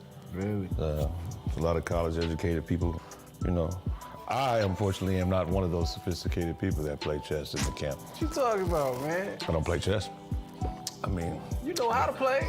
Listen, There's a difference with knowing how to start a car up and then drive in Formula One racing. It's a difference.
Norway, land of fjords, majestic mountains, cliffs and waterfalls. In addition to stunning geography, Norway is home to the greatest chess player who has ever lived, Magnus Carlsen. Since 2013, Norway has also hosted one of the strongest chess super tournaments in the world. And it is one for which Magnus has claimed the top prize in the last 4 years. Can anyone stop him? This time, he'll meet one of his toughest challengers ever at his home tournament, with 9 rivals all hungry to beat the best. From Carlsen's fiercest online rival today, in their first classical over-the-board battle in nearly 4 years, Hikaru Nakamura, to the young star Carlsen once handpicked as his most worthy championship opponent, Alireza Firouzja. 2 more young stars are trying to follow in his footsteps, Nodibek Abdusatorov and Gukesh Domaraju. 2 established stars have already won a super tournament in 2023, Anish Giri and Fabiano Caruana. 2 more long-time headliners seek to take their next turn atop a major tournament, Wesley So and Shakhriyar Mamadyarov. Finally, Carlsen's countryman and friend, Arian Tari, rounds out the field. Who will come out on top? Will Carlsen run the table yet again, or will someone else usurp the throne? This is Norway Chess.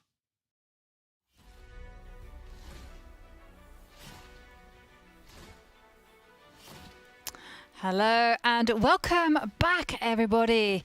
And it's been a fast and furious start to round 7. We've already had one match finish and it went all the way to Armageddon. It was short, it was sweet, but it was very intense. And there we saw Hikaru Nakamura defeat Shakhriyar Mamedyarov. And before the break, we had Hikaru in the studio sharing with us his thoughts, telling us that he felt that now his score actually reflected his play. And he was very pleased to have won an Armageddon game just like that against Shakhriyar Mamedyarov.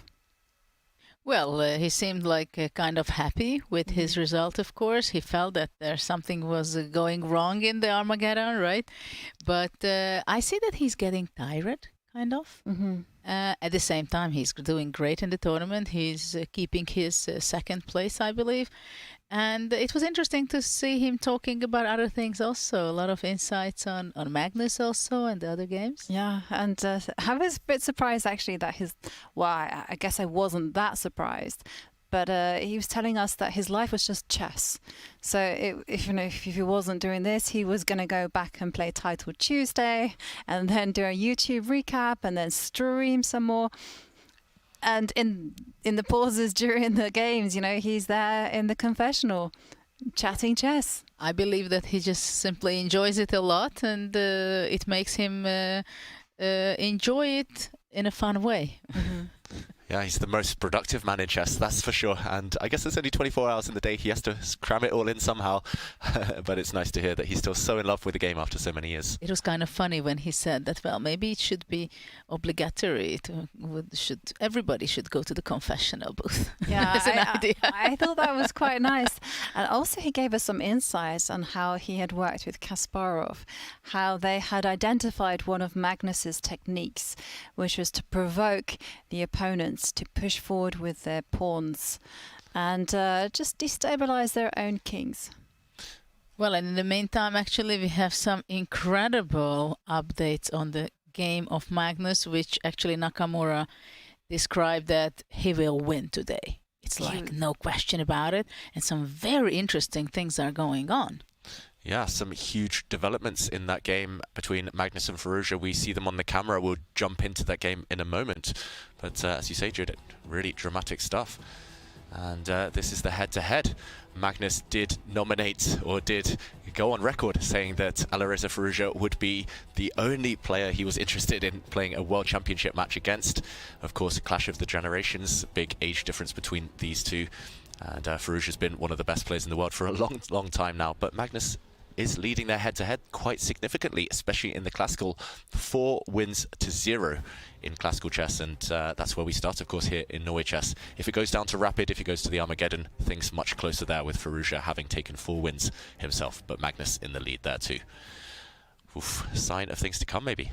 Well, I think when you have such a great result against someone and you play with the white pieces and you're number 1 in the world, you have all the self-confidence that maybe you can just repeat what he did in the previous 4 games or what he won.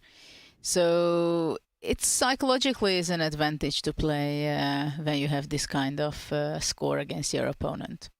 And do you think that has influenced some of his decisions over the last couple of moves, Judith? I think we have to jump in and show those dramatic moments that have happened. Yes, probably it does, because when you have such a good score against your opponent, you know that maybe I can afford myself little riskier decisions.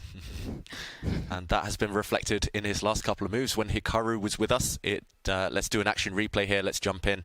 Hikaru was with us in this position after knight to e7, and here he was suggesting very logical moves such as queen to e1. I love that decision from Hikaru. Magnus found something even more ambitious, a pawn sacrifice. He played bishop to d2, and this of course drops the b2 pawn, but it wasn't a blunder, it was a well calculated sacrifice. Firouzja took up the challenge. Bishop takes pawn, trapping the white rook in the corner, but this was met by bishop to a5, not quite trapping the black queen, kicking her to d7, and now knight to d2. Yesterday we talked about the score sheets, how you would write certain moves down. Magnus for sure calling this knight 1 to d2 because there's 2 knights on the b file. And after knight 1 to d2, Judith, you're the attacker here. Great attacking chances for Well, Magnus. to tell you the truth, I'm really amazed by this decision, what Magnus did. Bishop d2, bishop a5, giving up a very important pawn after all on b2. And now there is a big question that is Firouzja going to capture and take the rook on a1? Because so far we've seen in most of these kind of situations when the exchange was offered, usually the players prefer to keep the bishop in such a cases. So this is a very big question. At the same time, what do? Do you take the rook, or you want to move back with the bishop to safety on g7? I think the idea behind bishop d2 and bishop a5 is that it stops black's coordination completely. Look at the bishop on c8. Where is it going to be going, right? And after the fact that the knight has placed it on b3, d5 is not possible to break out because the c5 is under attack. So it will be very difficult for black to develop properly, and the king indeed will stuck on e8. For a moment it seems to be okay and in safety, but in the long run it can be very tricky. So the idea is very interesting. Yeah, fascinating and super ambitious. And okay, Firouzja doesn't ponder too long. He does not take the bait. And I think we have to show that, just for instructive purposes, why black didn't take the extra material there.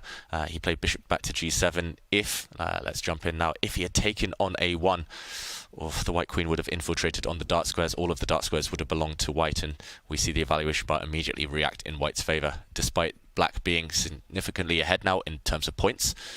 This is a big hit on the rook. You can never dream of castling your king in this type of situation. The white queen would simply penetrate here, and this is going to be game over. The white bishop coming in and checkmate imminent. Quite an amazing idea by Magnus. Yeah, just beautiful, just sensing color complexes, squares, control, and also, yeah, the black pieces, as you said, Judith, just unable to fight back. So, okay, bishop g7, keeping control over the dark squares at least before the bishop gets trapped behind enemy lines. And white has gained 2 or 3 tempi in return for that pawn. How to justify it? Well, now rook b1 is something to be played, not because it's attacked and you want to move it away from the attacking square, but maybe to have your rook on b1, it can be useful, unless there is a better option. Maybe at some point already f5 can be very powerful in the game. Yeah, f5 going on the attack. That was also something that I was considering. And one thing that also crossed my mind was actually to potentially break with the pawn on e5 as well, just to completely ruin black's pawn structure. Yeah, I think this would be a lovely idea, especially if we can get the white knight into e4. He just has to time it right, Magnus. The bar doesn't drop too much, so definitely viable, definitely on the cards. Watch out for this idea. Hikaru alluded to it himself. Hikaru, for example, was suggesting the move queen e1, and I can't take my eyes off that move ever since he mentioned it. Just again with the idea of your suggestion there, Jovanka, e5. If the black king ever castles, then the white queen jumps already out to the queen side. Sorry, to the king side there. Yeah, really rich position, full of life. Curious that the computer thinks it's dead level, even though Hikaru was 100% sure Magnus is going to win this one. Let's see if Firouzja can keep things intact. Yeah, very unusual position on the table here. Shall we go back to the bird's eye view and have a look at some of the other games? And there is one game that I have my eye on. It looks very dry, potentially even boring. But I'm wondering whether a draw is on the cards for Fabiano Caruana and Gukesh. And by that, I'm kind of hinting at, will they agree a draw quite soon? Yeah, and we see Gukesh on the picture there. Let's check out what's happened in that game. Since Hikaru left us, queens are off the board, and it's still level material. The only imbalance here being the fact that black has a pass pawn. An isolated pawn, however, on c5, and another Isolani, the e6 pawn, potentially weak as well. Judith, first instincts, is it going to be a draw? Well, I believe so, that it's going to be a draw, because black does have a weakness on e6, but there is nothing to, no piece which it can attack it. And the pawn on c5 is actually a strong passed pawn, so there is a good chance that it will be staying there. Like, for example, white is going rook b5, black goes c4, c3, so black is really want to push that pawn, right? So it's a strong passed pawn, Probably white should be playing, bringing the king to king f1, and after c4 maybe rook c1, king e2, and trying to stabilize and bring the king into the center. But well, now knight f3, of course it has a lot of sense. It wants to jump to e5 and attack the rook. But I'm not sure whether is this a big deal. For example, if black goes c4, which is the most obvious move, of course knight e5 is asked. But after that rook c5 is possible, but also after rook d6, I'm not sure how white will be making such a big advantage. Probably rook c1, rook d4, f3. Let's show this on the board. It's very likely to happen, as you mentioned there, Judith. What else, simply? Well, of course, knight d7 also makes sense, though after that, yeah, c4, then knight e5. Yeah, if knight d7, at least white can hope to get active. And let's see, c4, the most direct pass pawns there to be pushed after all. So knight e5. Yeah, let's say knight e5, and then rook d6. But after rook d6, maybe white is going to play rook c1, rook d4. Though it's not threatening to take on c4, but still anyway, the knight on e5 stands extremely well, so white can go f3, and then king f2. Yeah, kick this rook away if possible, and eventually try to round up this pawn. Might become a bit of a race here if white's quick enough. Yeah, we have c4 on the board, but I think after knight e5, there's a good chance black wants to go rook c5.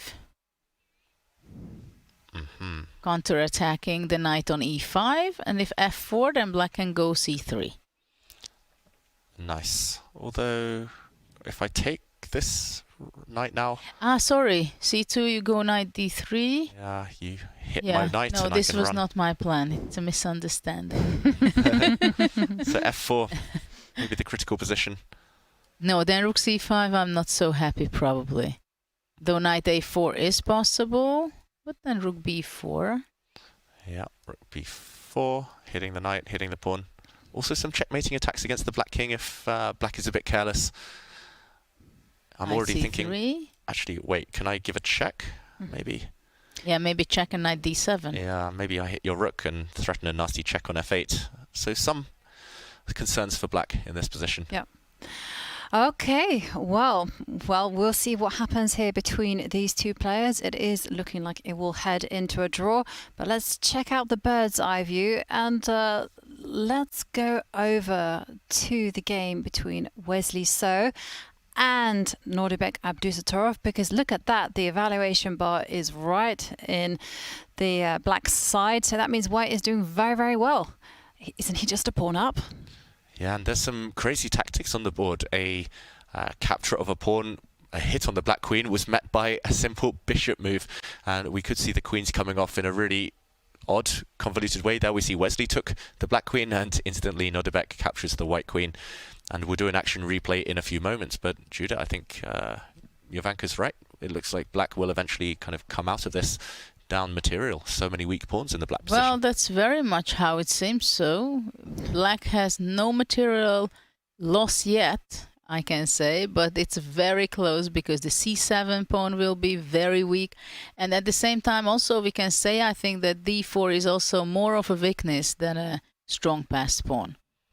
And also the pieces are kind of everywhere, right? The bishop on a4 is not stable. It should be standing somewhere on e6. The knight on g4 is basically went there about 7-8 moves ago with the ideas of attack, but there is nothing left from that. Yeah, I do like that you accidentally highlighted the e6 square, and I was like, yes, the knight should be standing on e6. If only they could be moved diagonal. I highlighted it there on purpose. Judith was saying the bishop wanted to be on e6, but something wants to be on e6, that's for sure, Jovanka. Yeah, a bishop here or a knight if possible, just anchored by a pawn. I think really instructive. Bishops, knights, they love to be protected by their pawns. And yeah, let's just do a quick action replay because we left this a few moves ago to see how we got here. Wesley's definitely turned things in his favor. And I think the culprit, the guilty party here was knight to g4, this ambitious move. You mentioned it, Judith, going for checkmate, trying to somehow get the queen across, bring it down to h2, but this square is simply protected and very straightforward play from Wesley. He simply captured a knight, wrecked the black pawn structure, queen to a4, hitting this pawn, hitting this d4 pawn, and queen to h6. Don't really understand it, I've got to say. Still no threats on the board. White's knights protect everything. Just allowed rook takes c6, and okay, a clever idea from Nordebek. This pin, this counter hit here, but yeah, this is the current position. Rook takes queen, bishop takes queen, and rook c1 is coming.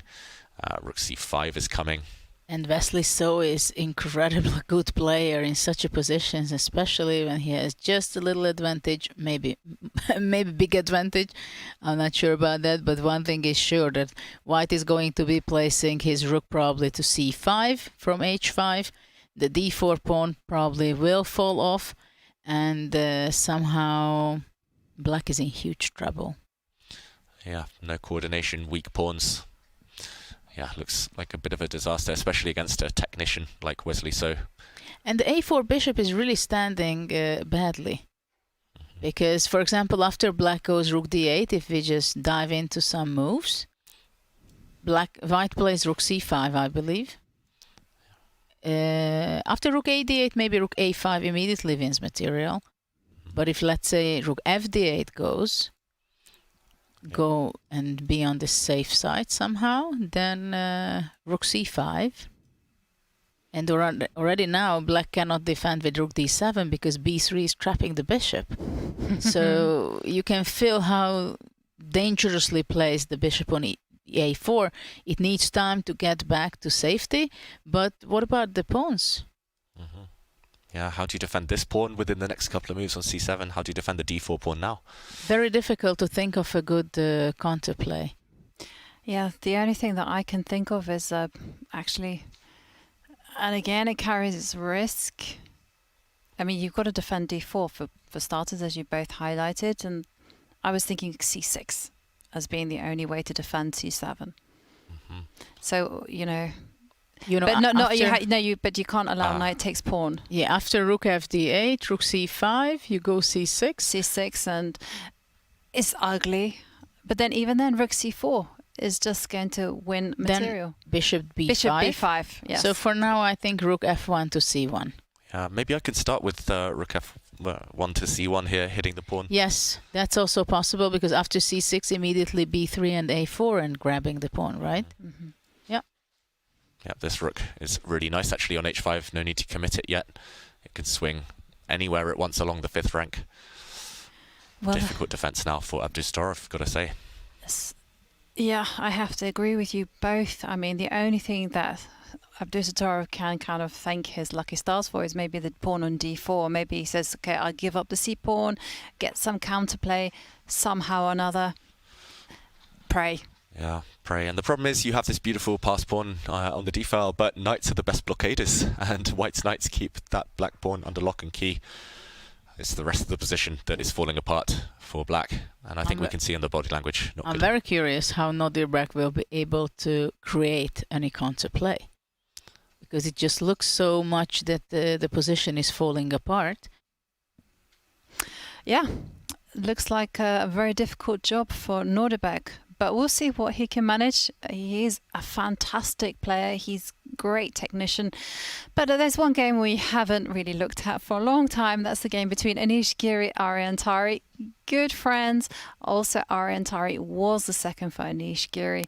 And there, how's it going for Arian? Arian's been having a very rough tournament so far. Is he on track to get some points? Well, there is a pawn up for Anish, right? So to start with. And we see a question mark there on the last move of Tari. And let's figure out why is that. But I have the feeling that White will keep simply a pawn up. Yeah, the question is whether Anish has more than just winning a pawn and going maybe into a rook endgame, for example. Anish leaning back in his chair there. And let's maybe do a recap. I just don't understand what Black has in mind after d takes e5. Yeah. Yes, we can go back and see how we got it. Yeah, first. Just a few moves. Let's go back because we left it here just 7-8 moves ago. Queen c2 and very natural moves. Rook c8, a4. trying to chip away at black's pawn chain. This erosion was blocked by a6, and after a trade of pawns, just some very, very natural moves here, and after knight c3, maybe the first big decision of the game, Arian giving up the pawn. This is how we reach this pawn down decision. He simply castled his king, ignoring the threat on b5, and after castles, maybe he'd underestimated that after knight takes b5 now, knight b4 does not win a piece because the black bishop on e7 has been lured away, has been tricked away, no longer defending the knight on b4. So white's queen and knight can save each other after the move, simply queen to d2. And after bishop takes knight, the black knight falls. And yeah, Judith, big question here. Black will have compensation due to the kind of presence of potentially opposite colour bishops, but e5, very committal stuff. Yes, because I'm wondering, isn't that possible to take with the pawn, and after bishop c3 to take e takes f6, and if bishop g2, then f takes g7? Takes. It's a bunch of captures, but at the very end, if we take one last rook, white takes another rook, and yeah, we get to this endgame with white being 2 pawns up, not just 1, and this is clearly winning 4 versus 2 on the king side.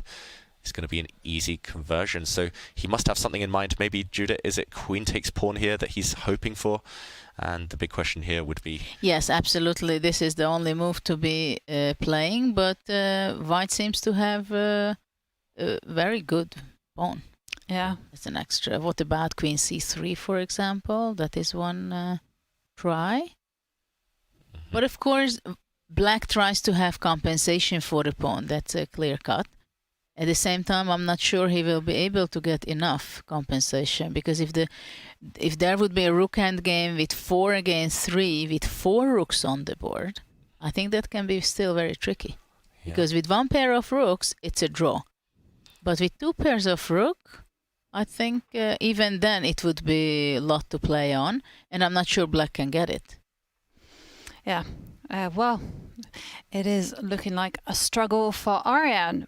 But before the game started, we can see in this video that Anish and Arian had some fun during Tari's interview. And there you can see them laughing around.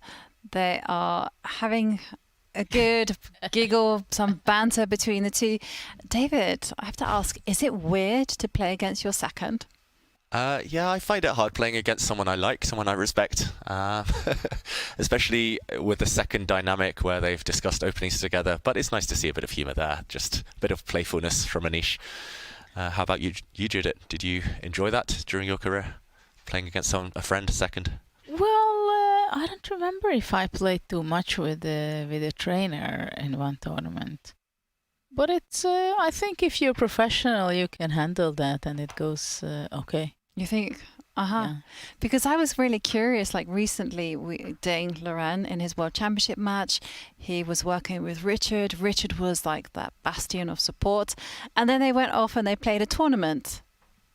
And I was like, isn't that a bit weird? Yeah, of course, it depends on what level do you know each other. Because when I was playing a game with a training partner, I mean, we knew what to avoid and then everything was okay. Mm-hmm. Of course, we wanted to beat each other, but before and after the game, the relationship stayed the same. Yeah, in some cases, it can be very tricky also in Ding's situation, but I think they find a way, and if you have a healthy approach, then it goes well. And I have to ask, is it written into the contract? You cannot play this against me. Guys, do spill the secrets. I never had something like that. I always trusted common sense, but I can imagine that maybe some of the really top guys like Magnus, I can imagine that it might. Mm-hmm. Yeah, I won't reveal too much, but I have seen some contracts and some are stricter than others, let's say. I think some players really don't care. They're happy to let their seconds kind of reap the rewards of their work, but some are a bit stricter. No names included. Yeah, because we had this kind of situation. I remember when Fabiano Caruana, he was training with Rustam Kazimazhanov for a long time, and then there was a breakup. And kind of Rustam was kind of talking about the opening lines as being the children, so to speak. And they were in negotiations as to who could keep the children, who could visit their children every...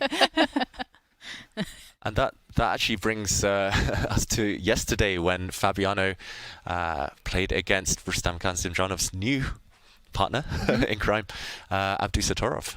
Interesting when there's a second who suddenly jumps around. I mean, Magnus, for example, has been working with Peter Heine Nielsen for years, who previously worked with Anand, Magnus's predecessor. So mind games there all over the place. And it's not just there as well, because of course Magnus has worked with Jan Gustafsson on the World Championship prep, and now Jan Gustafsson is a close second of Anish. So, all interconnected. Yeah, sharing is caring. Brings us all back to that. And meanwhile, Anish, he's enjoying his position despite the body language. I think Ariane has a lot of suffering ahead. Unfortunately for him, it feels like, again, another 2-result game. It seems to be the theme of his tournament ever since a missed opportunity in the early rounds. Every game he's fighting for the draw and nothing more. And looking at the bird's eye view, I can see that Judith and David, you've been spot on with some of your predictions. Fabiano, and the Nordebek game, Nordebek did go for that counterattack against the knight. And Hikaru actually mentioned when he was here with us before the break that he was really attracted to this Queen E1 move.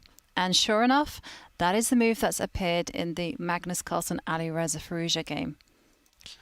Yeah, it's not just any old move either. Magnus Carlsen's last move predicted, the idea predicted by Hikaru, has been awarded a double exclamation mark by the all-seeing, all-knowing computer.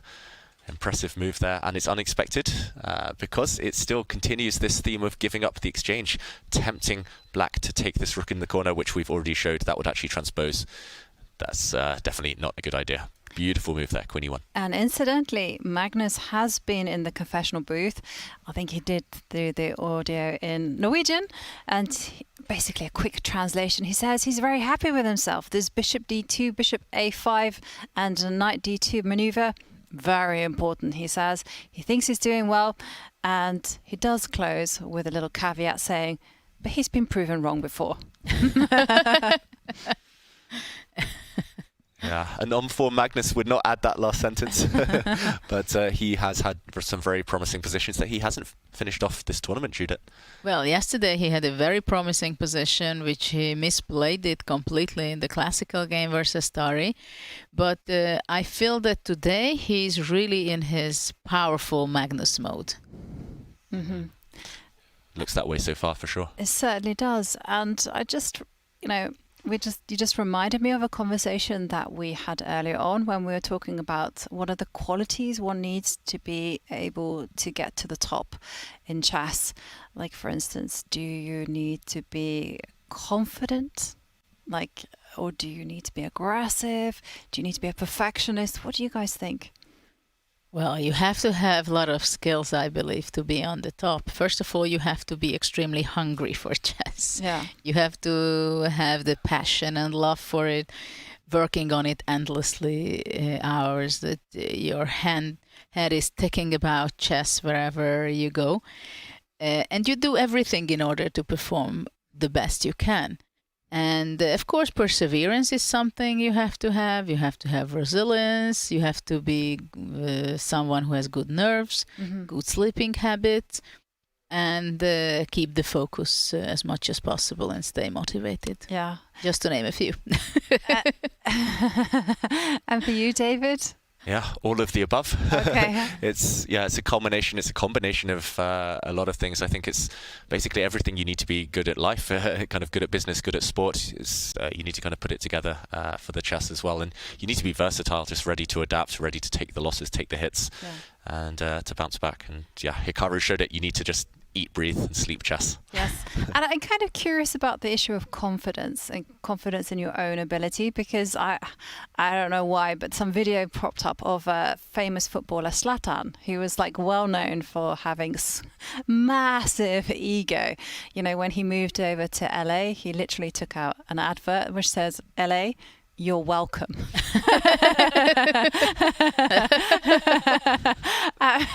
I mean, is this kind of thing going to be an asset when it comes to the chessboard, that you have tremendous faith in yourself?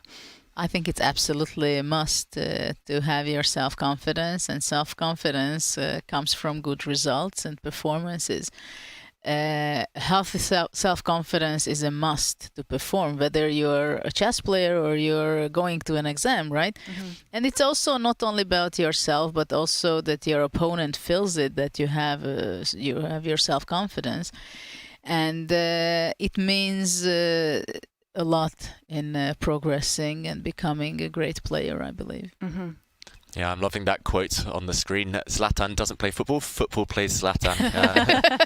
Yeah, and the top players in any sport, I think, they have that confidence because they've shown it day in, day out. They've proved it to themselves. And this was also chat that's mentioning a great story about Zlatan, which says that LeBron James sent Zlatan a football shirt signed, and Zlatan sent it back with his own signature. I mean, it's crazy. Yeah, we're going to miss him. I can't believe he's retired. One of my favourite players, Zlatan. But yeah, it's it's definitely a case of who's the Zlatan in chess these days. All of them are kind of exuding the same self-confidence. Hikaru, Magnus, Alireza. I would even say, like, there's some players who are quietly confident, like Ding, I would put them. Although he did worry me during the World Championship when he actually was like super open about his mental state, and he said, you know what, I was confident, because he did some pre-game interviews where he was like, yeah, I'm happy to be here, feeling very confident, and then came game one, and then he was like, actually, you know what, I'm struggling and I don't like my hotel and I'm going to move out of my hotel. And everyone was like, whoa, never seen that before. You know, it was very interesting when I was reading that he was not sure that he really wants to become a world champion, and when he was playing, that after he's going to lose the match, he's going to be retired. Yeah. So when I was reading this, I was thinking, whether is he really serious? Because that would kind of explain some of the behaving things, what he was saying and the way he was acting. So I was wondering, I'm puzzled with that. Yes. Ever since. Well, we'll find out later on in the year what happens there. But the players are deep in thought, and now is the perfect time to take a break. So we'll see you in a few minutes. Stay tuned.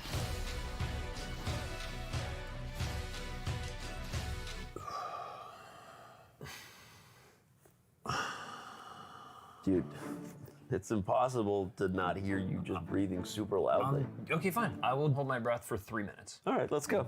Okay, let's go sure. right now. Got the Ready? chess clock app right here. Almost there. And you did it.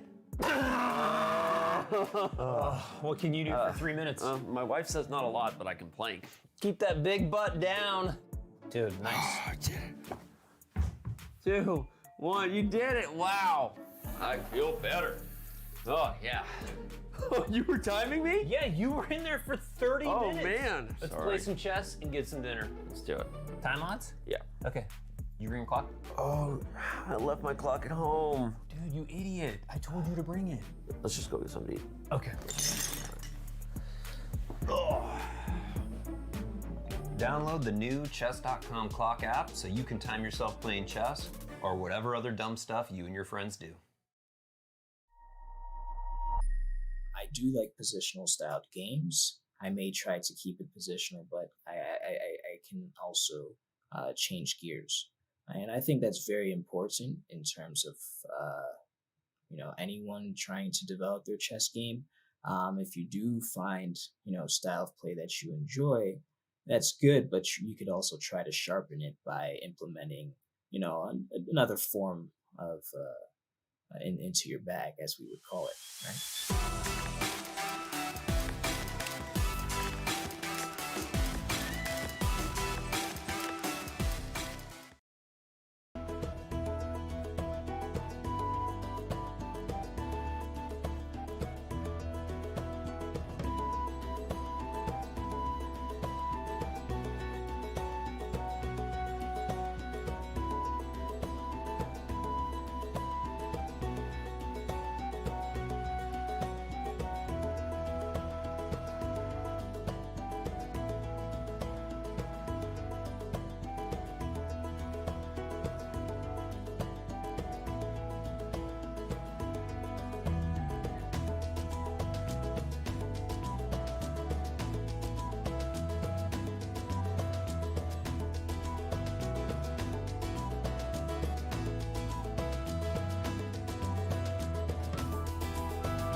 Hello, and we are back in action, and it's been relatively calm after the storm that was Hikaru and Shakhriyar Mammadov. The players are deep in thought, all contemplating what they're going to be doing next.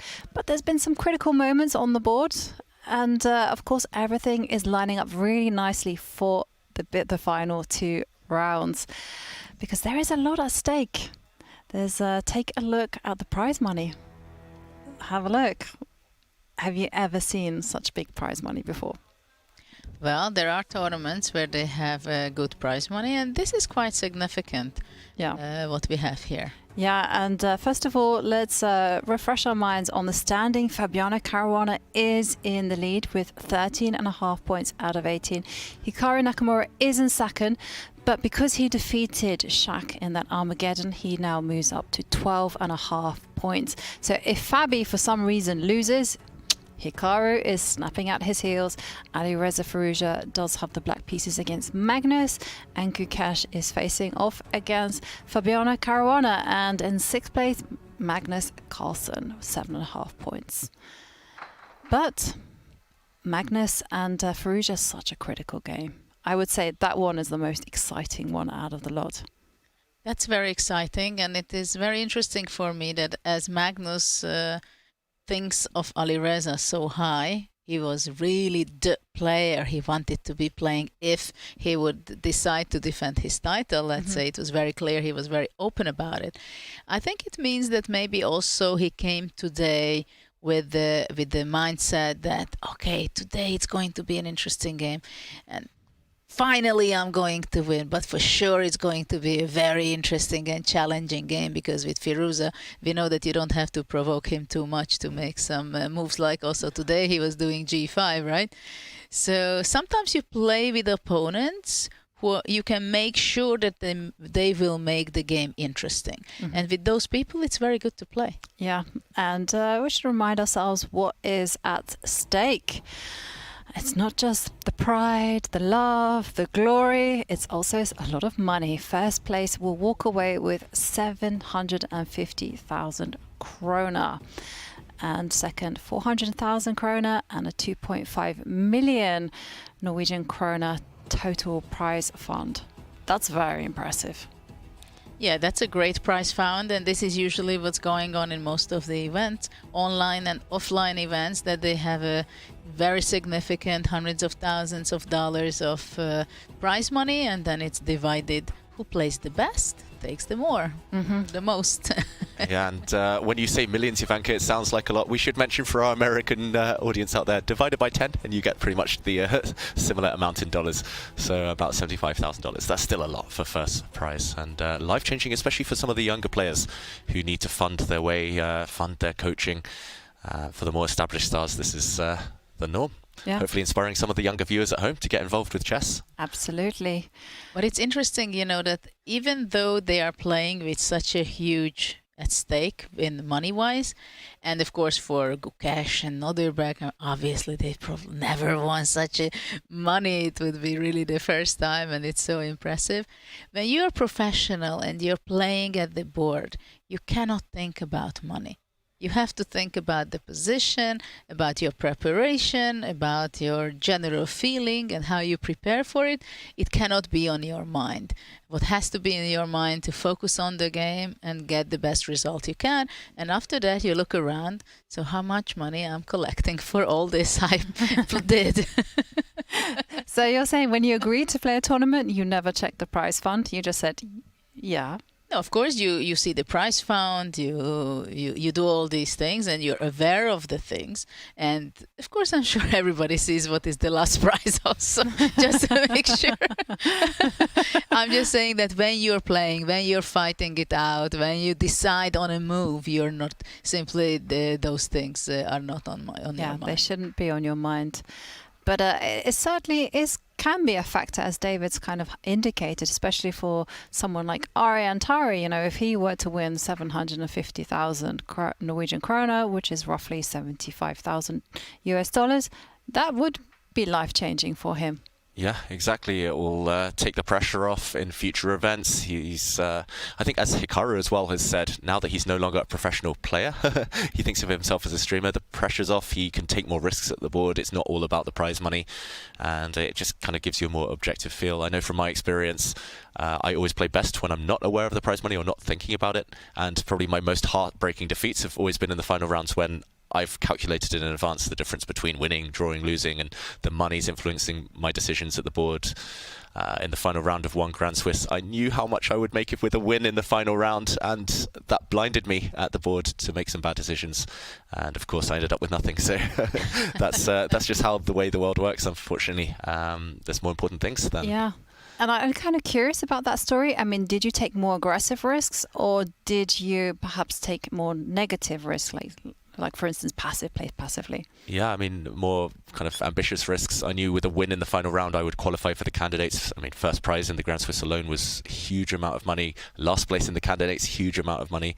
And I knew that a draw would be decent, but a loss would be pretty much nothing. And I kind of just took a gamble in a dead level position, which backfired immediately because I was so fixated on that kind of prize, the pot of gold at the end of the rainbow, when actually I should have been thinking about the first 3 steps instead, and it ruined what was a fantastic tournament. So yeah, I know a lot of these players have had similar kind of bad beat stories, similar heartbreaks, and they're professional enough not to be thinking about that. I know Magnus probably hasn't thought about prize money for years, walking away from the World Championship with that huge prize fund as well.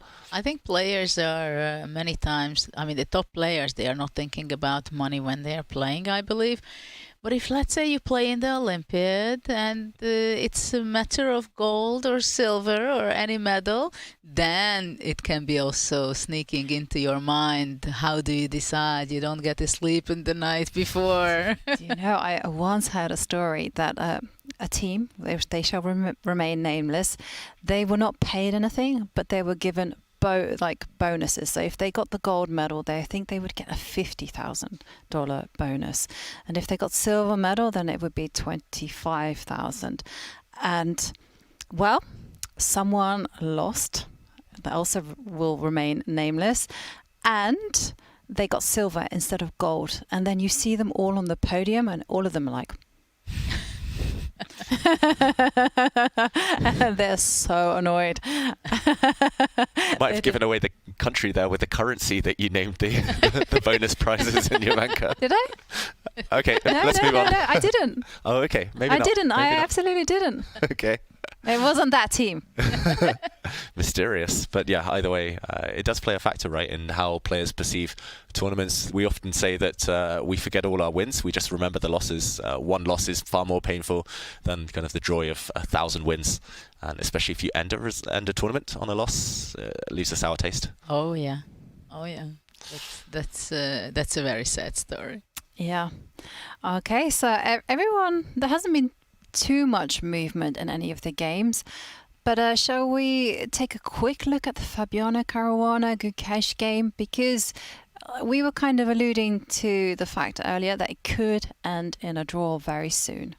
Actually, there is some little bit improvement and changes on Fabiano's favor, because Black had to move to a much worse position than Knight as it was before, because it went back to C8 to the 8th rank, and it's very passive, and it has a significant distance from the pawn. The pass pawn, which we were talking about, that the pawn should be pretty strong. At the same time, when you have your knight so far away, it can become very weak if white is managing to play king closer to the center, to play rook c1, and then the c3 can be vulnerable. And if black loses that pawn, then objectively the game is won for Fabiano, and I think then Gukesh will not be able to save the game. Yeah, we could see a key few moves here, Judah, as you mentioned. If Gukesh doesn't find the right path, then Fabi might win and pretty much seal the tournament with a couple of rounds to spare. And maybe we can also do an action replay because Gukesh found an only move. Endgames, they tend to be a bit dry in general, tend to be hard to understand. I struggled with endgames when I was young, but if we just backtrack to the previous position, we saw after the move f4, which you predicted, Judith, knight c8 was pretty much the only move to keep the balance. These endgames are so tricky. This is actually where 90% of games are decided in the final stages. And yeah, this was simply that rook b8 doesn't come with a check. Black could start running the pawn. And after king f2, c3, knight to d3. You mentioned that the stakes are high. Despite the fact this is quite simplified, Judith, what would you do? How would you defend this position as black? I think rook c4 is a must. This is what I'm thinking. Immediately looking for counter chances. So now the e4 pawn is attacked. And if, let's say, white plays king e3, then the knight can activate itself to d6. And immediately the position is seemingly looking much better than it was for black. Maybe knight has to go back to f2, but in that case the white's knight becomes passive. So this is how it goes back and forth, and I think this position is very fragile for Gukesh, so he has to be extremely precise in the next 3-4 moves in order to simplify or just get a position where he secures his draw. Mm-hmm. And these young players, they're so sharp, they're so good at calculating. Gukesh, of course, finds an alternative.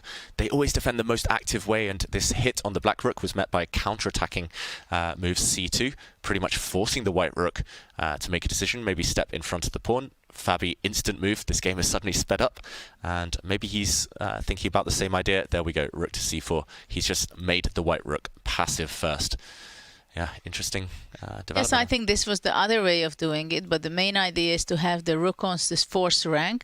I think it's very important to look for counter chances because white's pawn structure is very strong in the center with e4 and f4, but if it's attacked, then it can be a problem for white. For example, if white goes king e3, if we look into some line, which actually does not happen, because simplification is gonna be. Fabi doesn't push Gukesh, actually. He's just saying, let's trade off pawns. And is this now just more or less a draw offer from Fabi? Looks that way. I think so.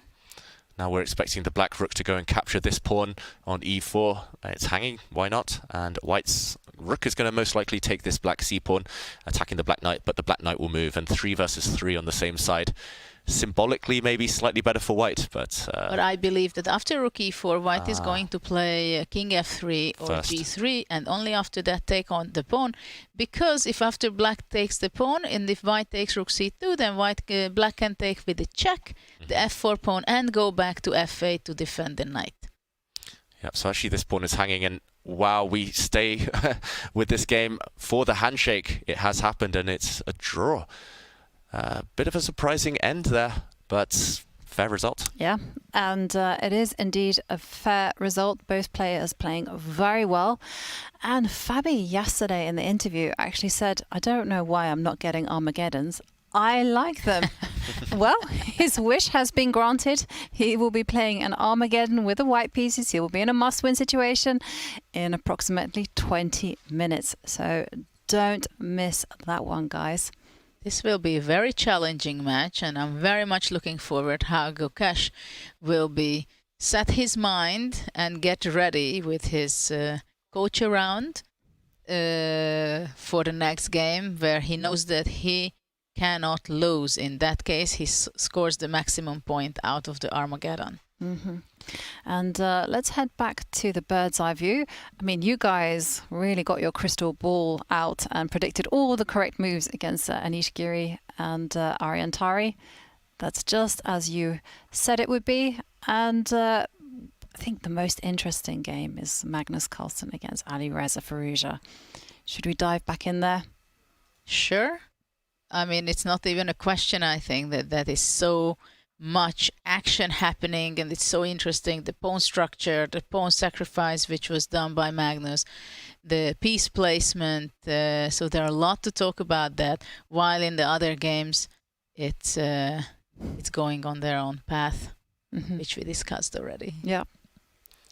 Yeah, and this is the position we see in front of us. Magnus, with his last move, has just played rook to d1. So they've actually only been a couple of moves since we were last here. We should also mention Firouzja's previous move, bishop to a6, cost him almost half an hour on the clock. Nearly 30 minutes there thinking on that one move.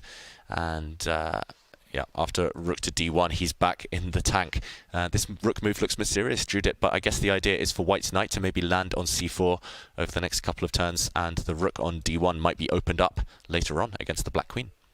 Well, first of all, probably white thought that he doesn't want to leave that rook there. So the question was whether rook b1 or rook d1, and I completely agree that probably knight c4 idea is what Magnus has in mind. But of course, there are a lot of options for white, because there are a lot of temptation to play f5 or to play e5 to break that pawn structure, and the d6 pawn will have to be deciding whether capturing on e5, but in any case the c5 pawn will be very weak. Also, maybe black sometimes would have this idea, if the rook would not be on d1, to play c4, sacrifice the pawn, and after that white captures to play c5 to make some space for the knight on c6, and then enter to the d4. And I think this is also why Magnus played rook d1, that it's a prophylactical move as well. For black, the problem is, I believe, that it's very hard to find a good plan. And every opening up the position, whether it's d5, e5, f5 or whatever, the black king, we should not forget that in the center it can get in trouble. Yeah.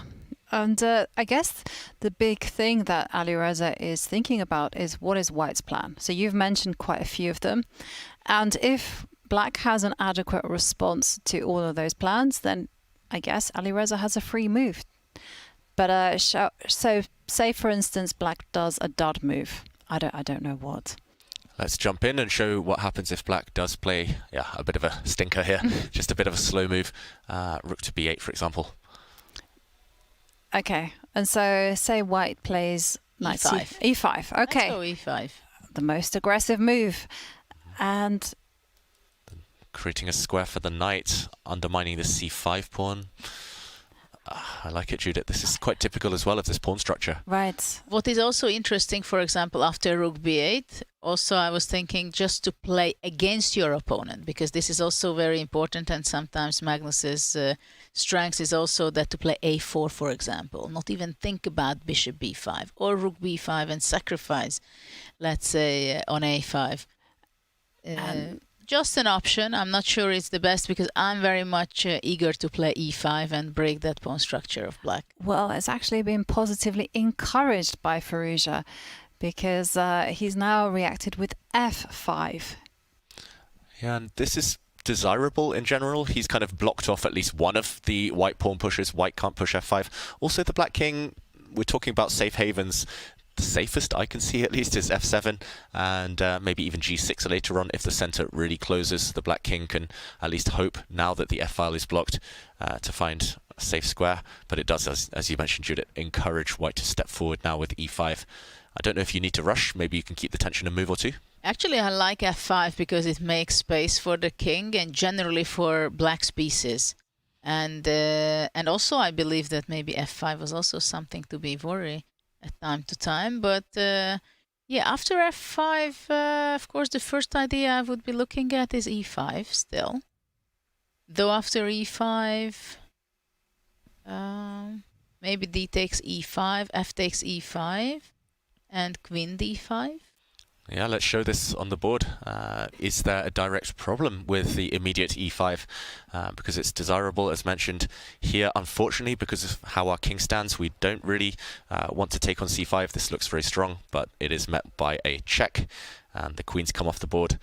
White's only way to save the knight. This is undesirable. You mentioned f takes e5, Judith, and now queen to d5. Hard to protect this pawn suddenly. Is there a way? Yeah, I mean, could you step back with a bishop? That's one way how to do it. Do you step forward with the bishop, maybe? Also, bishop c7. I also saw that one as well. Yeah. There's try to kick back this queen later on. Exactly, and then you can also play like knight c4 at the right time. Yeah. c4. Some juicy dark squares in the black camp to try and get to with the white pieces later on. Yeah, so if e5 does happen, maybe black shouldn't release the tension. Maybe black should just try and get the king to safety before it's too late. Is the king going to hide itself on g6?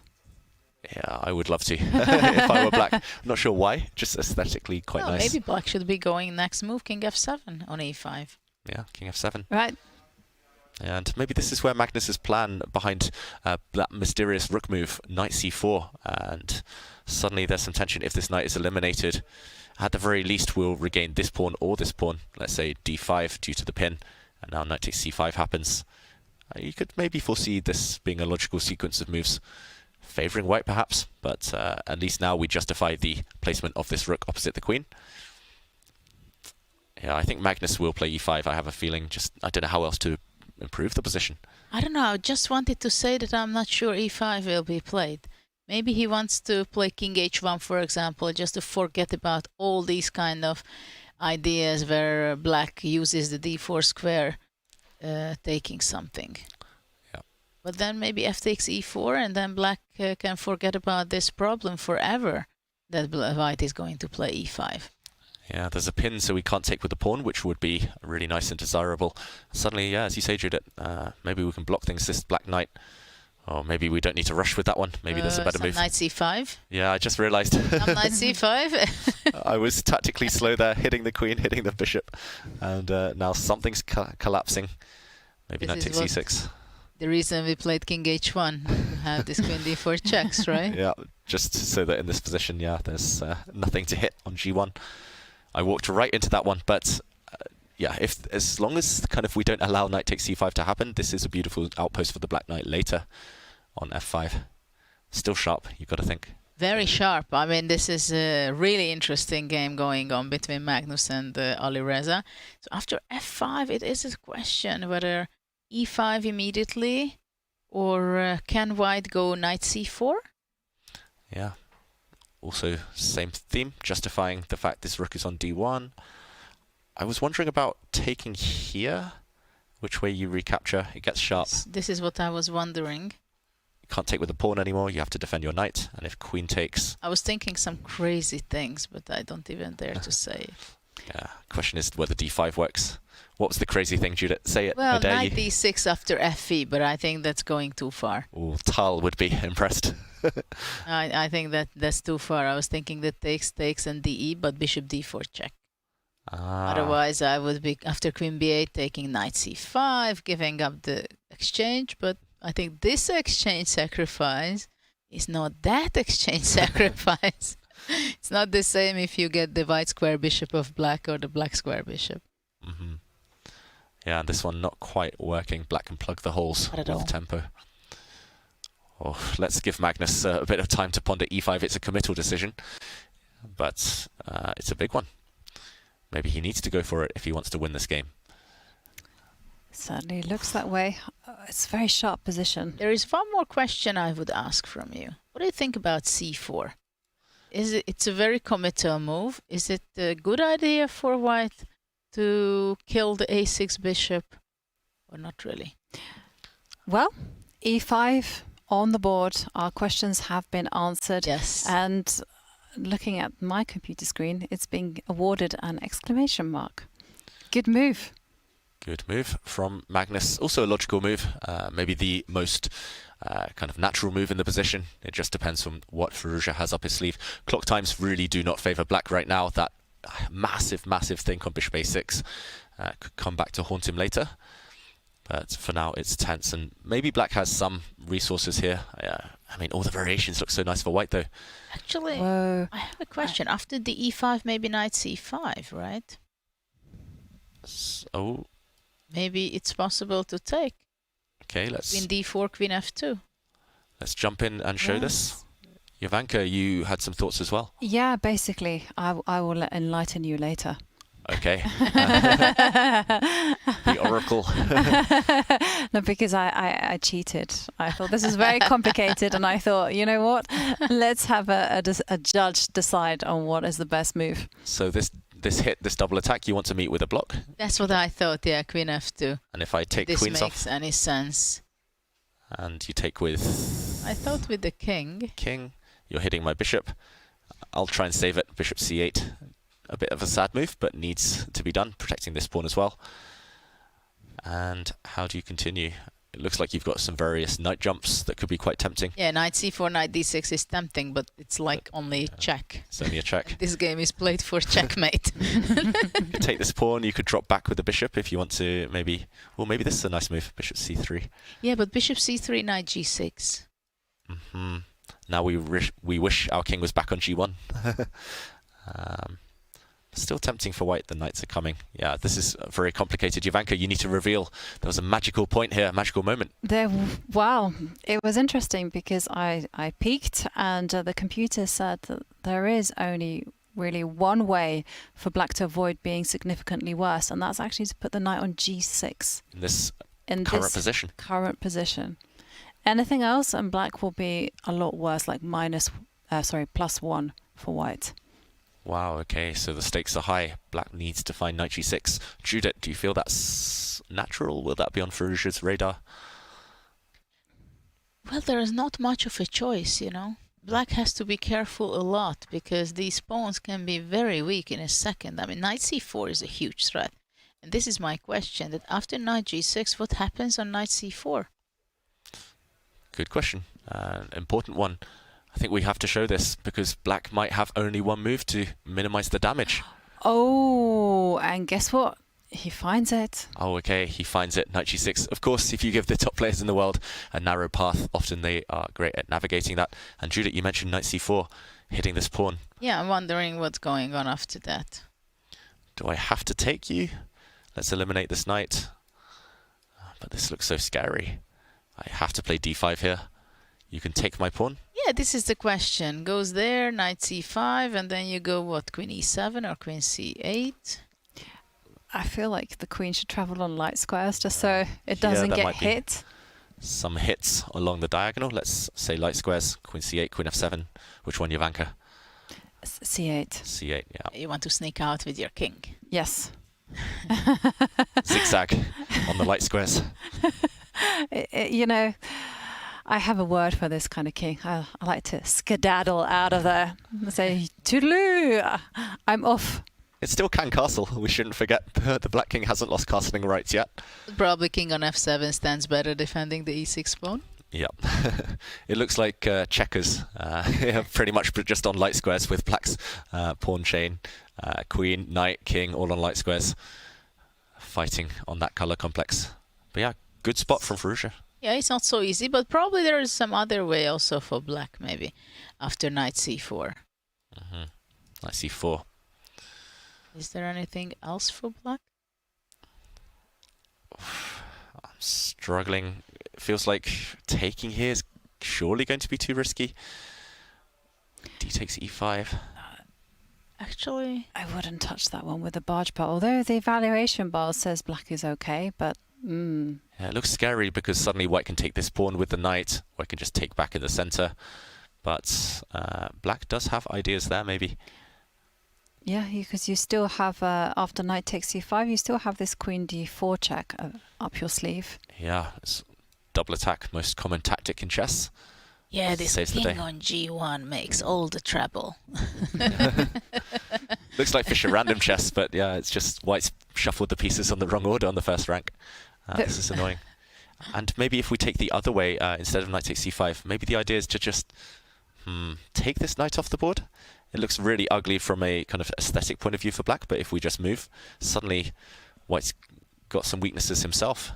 Yeah, and the e5 pawn is under attack, and if you have to come back bishop c3, it's going to be slow. Finally, I can castle. Yeah, suddenly anything's still possible here, but it's not clear whose pieces are better. I like this black pawn chain suddenly. Yeah, so let's go back to knight g6. What happens if white captures on d6 immediately? Pawn takes pawn. What could be more natural? And if I take back? What about knight c4? That's one of my questions. You hit my queen. I will... Oh, I can't move, really. I wanted to play queen d5, but now you can retreat, maybe. And you hit my queen, and next move, if the queen retreats back, knight takes f5. There is a pin.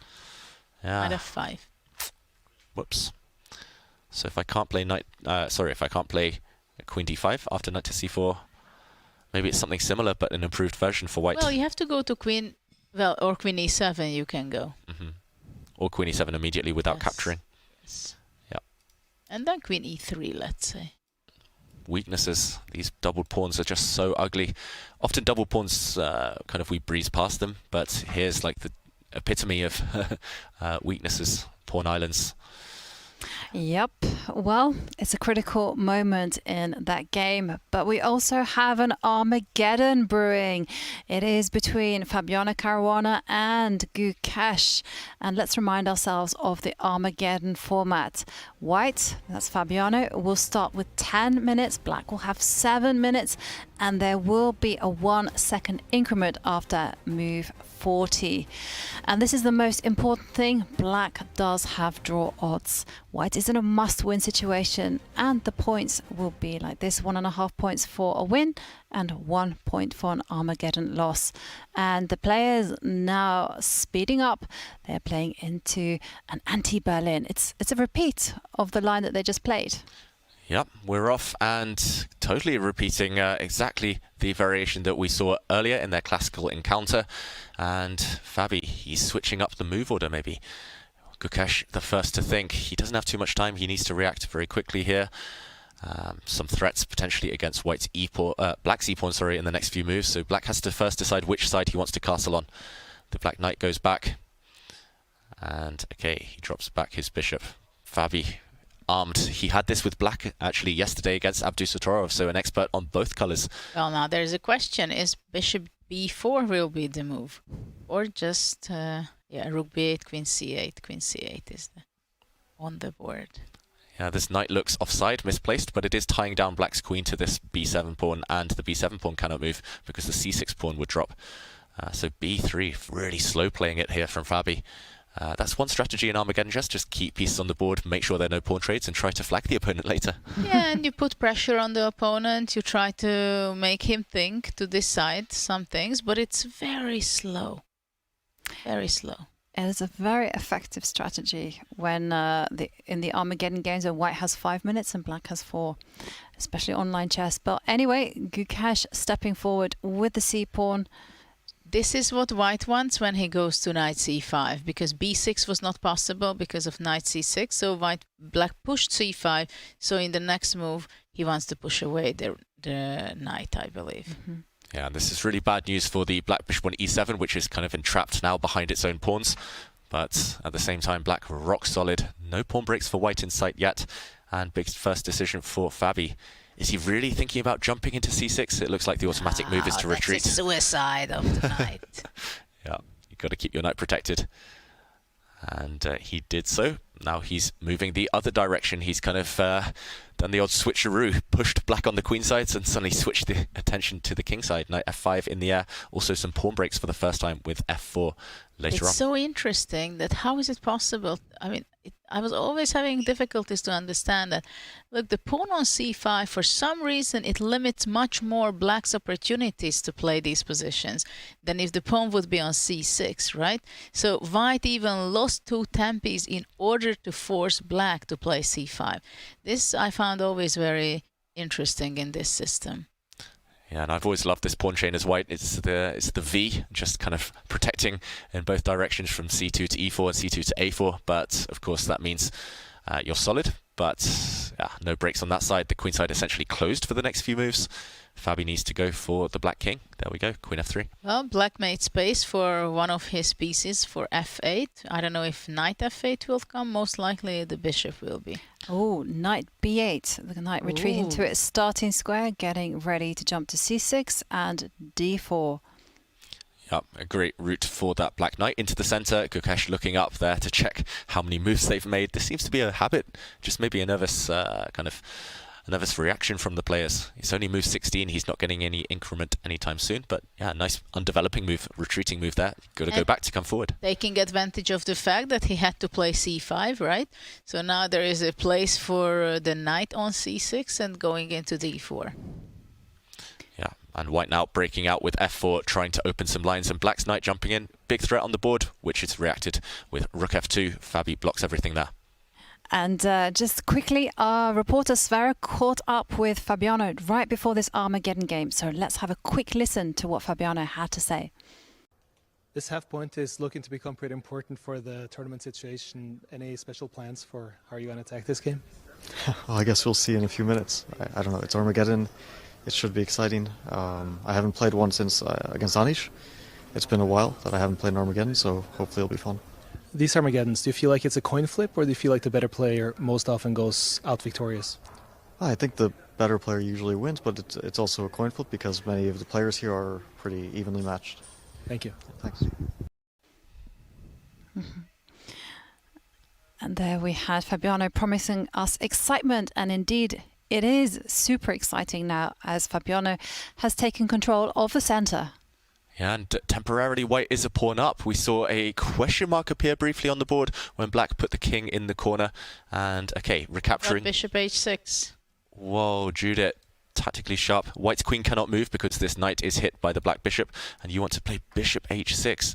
Threatening checkmate. Oh, he doesn't go for that. Instead, knight f5. Still going for checkmate, trying to force the knights off the board.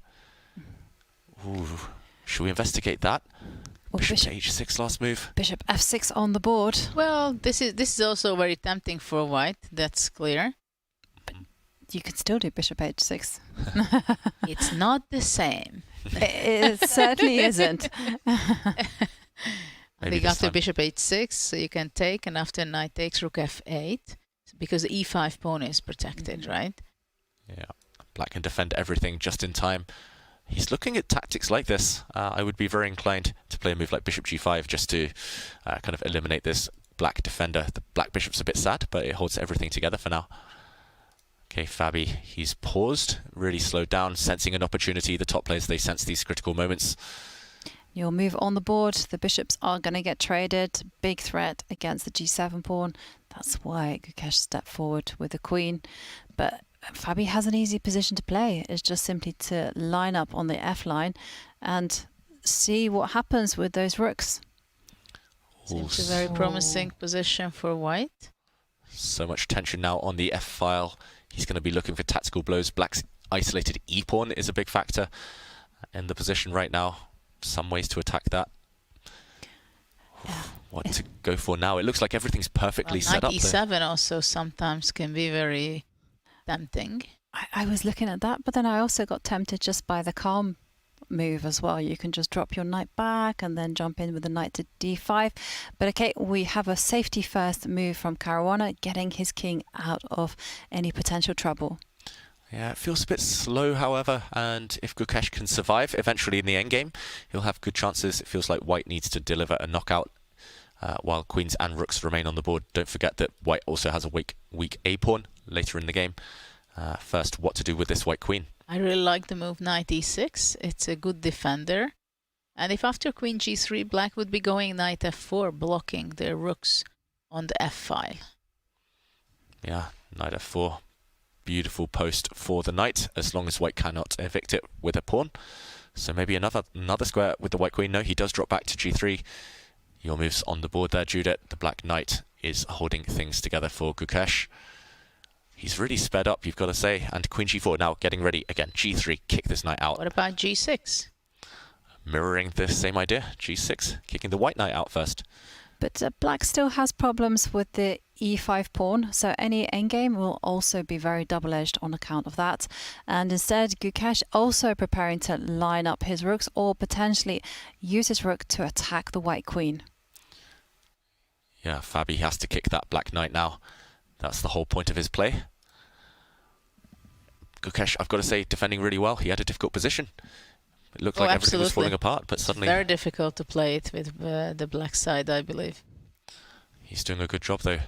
3 minute 40 against just under 5 minutes for Fabi. Knight to e3 retreating. This is your point, Jovanka. If the queen trade happens on white's terms, then the white knight repeats and kind of replaces this white queen on g4, and the black e5 pawn would be doomed. So queen takes queen off the table. And the idea for white, if there is no exchange, then probably g3 can be the move and knight plays to d5. But now the e3 knight is attacked, counter-attacked by Gukesh. Preventing white from jumping in with the knight to d5 because of tactical reasons. It's interesting idea. I mean, presumably White was a step forward and defend that knight. I believe that maybe White will decide to go back, because if rook f3, for example, then the rook on f6 on the 6th rank, it can be chasing the queen. In that case, rook g6, rook h6, rook f6, pushing the white queen back. And of course, Fabiano is in a must-win situation. A draw is completely insufficient. Yeah, he needs to just repeat, just go back. Fabi's really slowed down. His 3-minute time advantage at the start of this Armageddon has dwindled down to 1 minute, less than a minute now. And okay, second time we've seen this position, and he changes it up. Does play g3 as predicted, Judith. Now the black knight has to make a decision. Going back as well.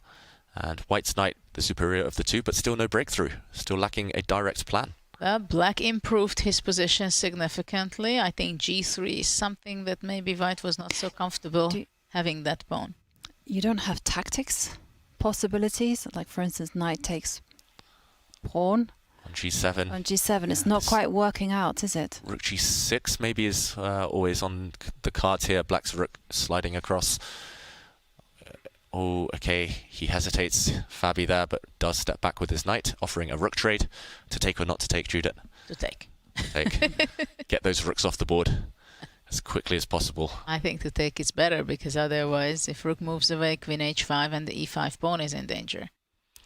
Yeah, Gukesh just mulling over his options here. We're expecting him to try and take as many rooks off the board as possible. Long-term, Black is okay.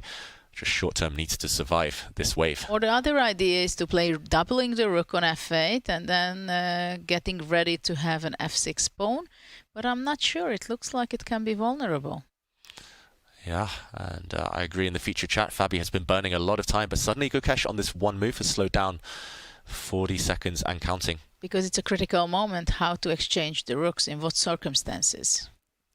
Yeah, and on whose terms? You're right. What's he going to do? He does go for that latter option. You mentioned all the rooks disappearing from the board, but Black has a very weak backward F pawn now. Can Fabi attack that one? He's in the move. He's got the time to strike with the initiative. Oh, it feels like it's on the edge for Black here. Well, knight on e6 stands extremely well, defending the c7 pawn, and Black wants to defend f6, playing queen f7 and king g7. But Fabiano, of course, he does it very, very with silent moves. The silent assassin, Fabiano Caruana. Silent but deadly here. Queen f7. Yeah, and I like how he's just taken away some squares from the black knight. Now the white knight is likely to come in sooner or later. Yeah, but I feel that Gukesh has been very crafty with his last move. He's gotten out of the pin and getting ready to jump forward with his own knight into the center. Yeah. But in time, so far, he's doing a pretty good job managing his time. He's nearly 1 minute behind, but he's still handling it well. Mm-hmm. Now the question is, h5, is it a good move or it's too dangerous? Black. Kick away that white queen, gains space, gains time, but maybe a weakness long term. Yeah, big decision and not an easy one to make in Armageddon chess. Fabi just moving his king. Is he going on a king walk all the way to the queen side, maybe? Well, that's a good journey to start with. And apparently a missed opportunity for Fabiano there, but still looks like white has the advantage, and it's a static advantage. It's going to endure for a long, long time here. Okay, queen trade. To trade or not to trade? Not to trade, that's for sure. And Fabi White goes away. cannot trade the queens unless he's winning a pawn immediately. Yeah, white's queen more active than its counterpart. Normally that's a good indicator of whether to take pieces off the board. Well, now the question is, will knight d4 possible, but then queen c8, queen g7, c3, and white knight shows up on f5? That can be dangerous. Yeah, it's too scary to allow the white pieces in, and wow, h5, giving the black knight more squares, but he wants to plant that pawn on the h6 square, trapping the black king. This is the reason I was hesitating to play h5 with black. Big, big questions now for Gukesh to answer, and only 1 minute to do so. He blocks the advance of white's h-pawn. Huge weakness on g6. Now white wants to have replacement. Now made space for the knight on f5. Yeah, that white knight is coming. But knight g7 can be something to look for the h5 pawn. Enough to check black goes queen e8. Yeah, he has to do something. I think he has to allow the white queen in behind, but Gukesh, it's a scary decision to make, only 50 seconds. Yeah. And he steps up with the king. He just has to hold this position if he wants to walk away with an Armageddon victory. And it's looking like Fabiano is in full control, both on the clock and on the board. At the same time, Gukesh is not giving easily his skin. He's fighting. Well, Fabi jumping forward with his knight. Is now the time for Gukesh to offer a knight trade? That's a big question. To offer it, and from where? Onto knight d4 or to knight g7? You need to get rid of that white knight by any means possible, and Judith says it. Yeah, 2 moves to do so. He's got to choose. He's got to just trust his instincts here under 30 seconds. After no time knight to calculate. d4, I think knight d6 can be a dangerous continuation for white. And a big shout out to Robert Hess. Hello. Fabi is playing this game extremely well. Yeah, extremely calmly, just full control, never panicking, slowly improving his position. I totally agree. And knight g7 given a question mark by the computer, but why? It looks solid. It looks like he's forcing the knight trade. White's h5 pawn also vulnerable. Gukesh under 20 seconds, but he will be getting that 1 second move increment. And Fabiano giving a few checks just to build up some time on the clock. And look at that, the c6 pawn has fallen. Yeah, he's a pawn up now, and white does have the option of trading queens in a lot of positions to convert his advantage. This is going to be a tough endgame to hold. Only 16 seconds for Gukesh. It does not look good for him because the king march is going to be going all the way to f5 eventually. But look at Fabiano. He just improves the position of his queen. And as David highlighted, that king march is very much on the board. Okay, Gukesh attacking the h5 pawn. Yeah, and the king march, you predicted it, Judith. It's happening, and it transpires that actually black has no checks here. You just have to wait. Gukesh so passive. That's been the story of the game so far. Black just on the defensive. It's about whether Fabi can continue marching in later on. First, the white king is tied down to the defense of this h-pawn. You need to finesse it a bit. How to do so? Okay, sidesteps any checks. Very logical stuff. And he needs a breakthrough. Still no passed pawns for white. That's maybe the next step. Yeah, and Gukesh just 4 seconds left on the clock. And another question mark for this black move. It looks very natural. There's nothing good to be done here as black. How's Fabi going to finish this? Probably a5 can be a strong move here because black cannot take on a5 to queen c5. And if white can push the pawn all the way to a6, that would lead to a complete win. Yeah, I think he's just biding his time, Fabi. He'll change the position. He'll go for this a-pawn push when he's 100% sure. But first, suddenly it's black attacking the a-pawn. No, because there's a queen check on g6. Yeah, black forced to sit and wait. Is Fabi actually going to do a king walk on the other side of the board? Move it all the way to the a-line and then prepare this a5 idea. He's just got full control. This is a beautiful square for the white queen. The black queen can barely move. And he's just going to defend everything and infiltrate via the queen side with his king. Practically, there is no way that Gukesh can escape with such a small time on his clock, 4 seconds. But look at that, b6, a5 was played. Oh, he's on 3 seconds. He's playing as quickly as a human can play. Something very close to the squares to each other. He's trying to build a fortress, Gukesh, but suddenly counterplay. He's going active with the black queen.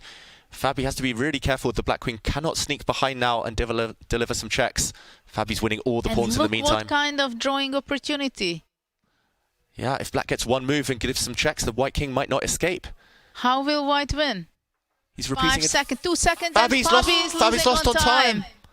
Ooh. Oh, that was unexpected. It came from nowhere. But in the end, it was Gukesh who survived and managed to net those 1.5 points. And the chat just sums it up there. Oh my God. Wow. What a game. Well, I think when we go down under 10 seconds with only 1 second bonus, this generous bonus time per move, I mean, at that point, if you just lose your focus and concentration for a second or two, then this is what can happen. Yeah. And, well, I think this is a perfect time for us to catch our breaths and take a break. So see you all in a few minutes.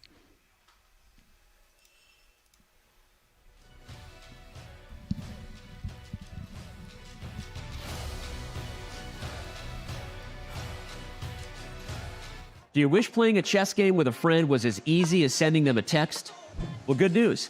Now it is. With Chess.com's new iMessage app, you can start and play a game directly in iMessage. Your friend doesn't even need a Chess.com account. It's just tap and play. Head over to go.chess.com/iMessage or use the command iMessage in chat to learn more. Chess Kid is fun. Chess is great for the brain, but it's also fun to play. And Chess Kid makes it easy to have fun. Whether your child is a total beginner or a prodigy, they can hop on and find a well-matched opponent from around the world at any time. Chess Kid is the safe, parent-approved way for your child to play chess online. Chess Kid is educational. To kids, it feels just like playing, but chess is a great way to learn patience, strategy, and critical thinking. Chess Kid features a comprehensive training program that guides kids to level up on their way to mastery. There are more than 50,000 chess puzzles and a whole library of entertaining videos that teach strategies, tactics, openings, and endgames specifically for kids. Chess Kid is easy. Whether you're a parent helping your child, a coach managing dozens of kids, or a school of hundreds. Signing up is free and easy, so what are you waiting for? I remember that day. It was unreal. I definitely felt like I was walking on air. Yeah, it was like such a beautiful feeling because I won the first championship that was actually combining women and men into the same section. So in addition to winning the title and the money, which I really needed, it was like something like $9,500, but I was like a college student at the time, and like literally that was like all the money I had in my bank account after cashing that check.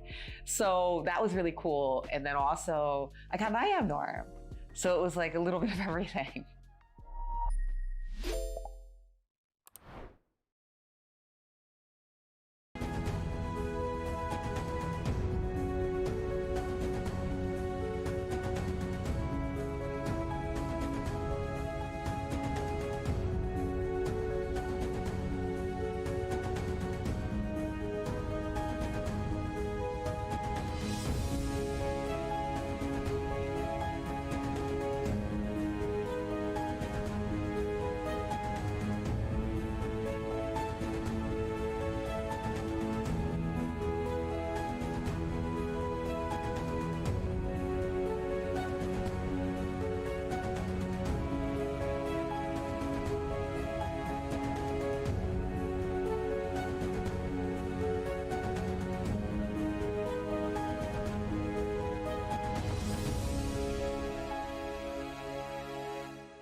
Hello and welcome back. Ooh, what an exciting Armageddon we had there. And we are very lucky to have here in the studio Gukesh, who actually defeated Fabiano Caruana in perhaps one of the wildest Armageddons I've seen in a long time. Wow. So talk us through the whole match. The classical game, I think it was quite...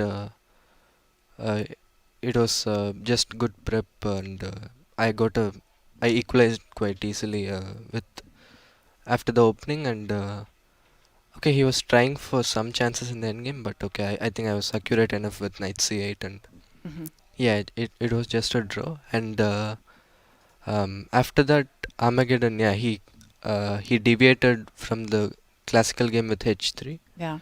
And I was not I could not remember what to do, and I got a bit of unpleasant position, especially in this time control, where there is no like clear plan, and I just move around pieces. And after that he got everything he could have hoped for, and of course I was completely lost. But which was the point where you thought that things may go wrong and go downhill? Already, can we look at the board? It's up there.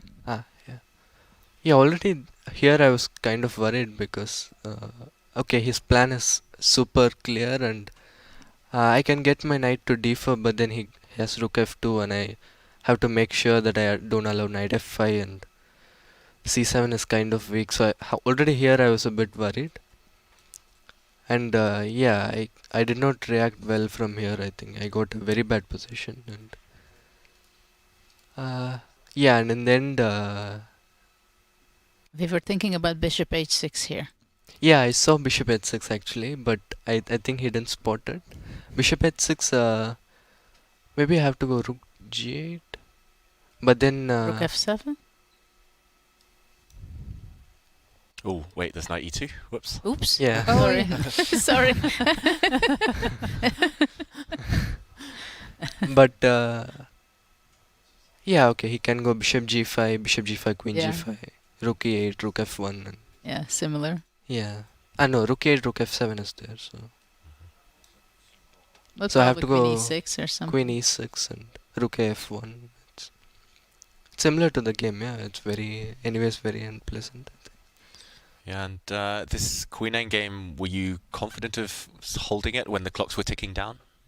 No, I thought I was lost, but okay, I had like two possible moves, so I was playing it and just hoping for something. And when it came down to 10 seconds, I thought I might have a chance, because from a long distance, from already this point, I spotted that queen a1 might be just a perpetual, so I was trying to get it, and he didn't spot it on time, I think. And okay, he can take on b6 now that I see it, but in which position? I think instead of queen e7, just queen b6, so that after it's still not clear. No, queen a1, queen c5, queen b1, king c3, queen e1, king b2. It's escaping. So.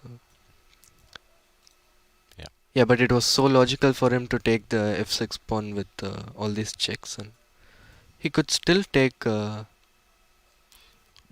he can go queen e8, queen g6, queen f6, take on b6, and and that's over. But apparently, this position is still a draw, though. Suddenly a draw after queen a1. Yeah, I had spotted this queen a1 is a draw, but it's difficult under time pressure, right? Yeah. But it's incredible that you actually saw those results so quickly and with like literally seconds on the clock. And no, because like when I was playing this queen f7, queen e8, I had already spotted when he started the king walk that I already spotted that somehow if I get my queen to a1, it's a draw. I mean, it might be a draw, so. So hope is a plan. That's fascinating, switching from kind of passive defense, like it's hard to get out of that mindset, and then suddenly going on the kind of going active. It's it's always important, right? Well, let's go back to the bird's eye view, and just your quick thoughts on some of the remaining games, especially the game between Magnus Carlsen and Alireza Firouzja. Yeah, I was quite interested in this game actually because Magnus played 3 bishop d3 and it was a completely random position and Alireza just went for g5 and we got an exciting position. And I guess now, okay, my first thought is white should be really better. How confident are you? Because we had Hikaru in. Hikaru said absolutely, 100%. It was only move 12. I paraphrase, but you get my gist. White will win. If I don't see the evaluation bar, I would say white is just clearly winning. But okay. I don't know what is the resource that black has now. I think, well, we do see the question mark in front of us with Queen c3, white's last move, and apparently... Yeah, this isn't me, don't worry. I haven't suddenly become a genius. C5. C5. You spotted it before I could wow. reveal. Nice one. Wow. C5. Suddenly there's a threat of queen takes bishop because... okay, that's really nice, yeah. Yeah, Magnus has put his queen on just a vulnerable square. For example, knight takes pawn, impossible now due to queen takes bishop. So it might have been important to go queen b4 instead of queen c3, yeah? Yeah, I think you're right. Queen b4 or just any safe square and big advantage for white. Oof. Okay. Queen c3 is just a blunder, I think. Yeah? Do you think Alireza will find this? You know these guys really well after Queen c3. Will he spot c5? You can never say, but if someone I have to pick to choose, find this move, it would be Alireza. So. You would find it also in a second. You did it just now, but I think hopefully. When you have such an awful position with black, you find c5.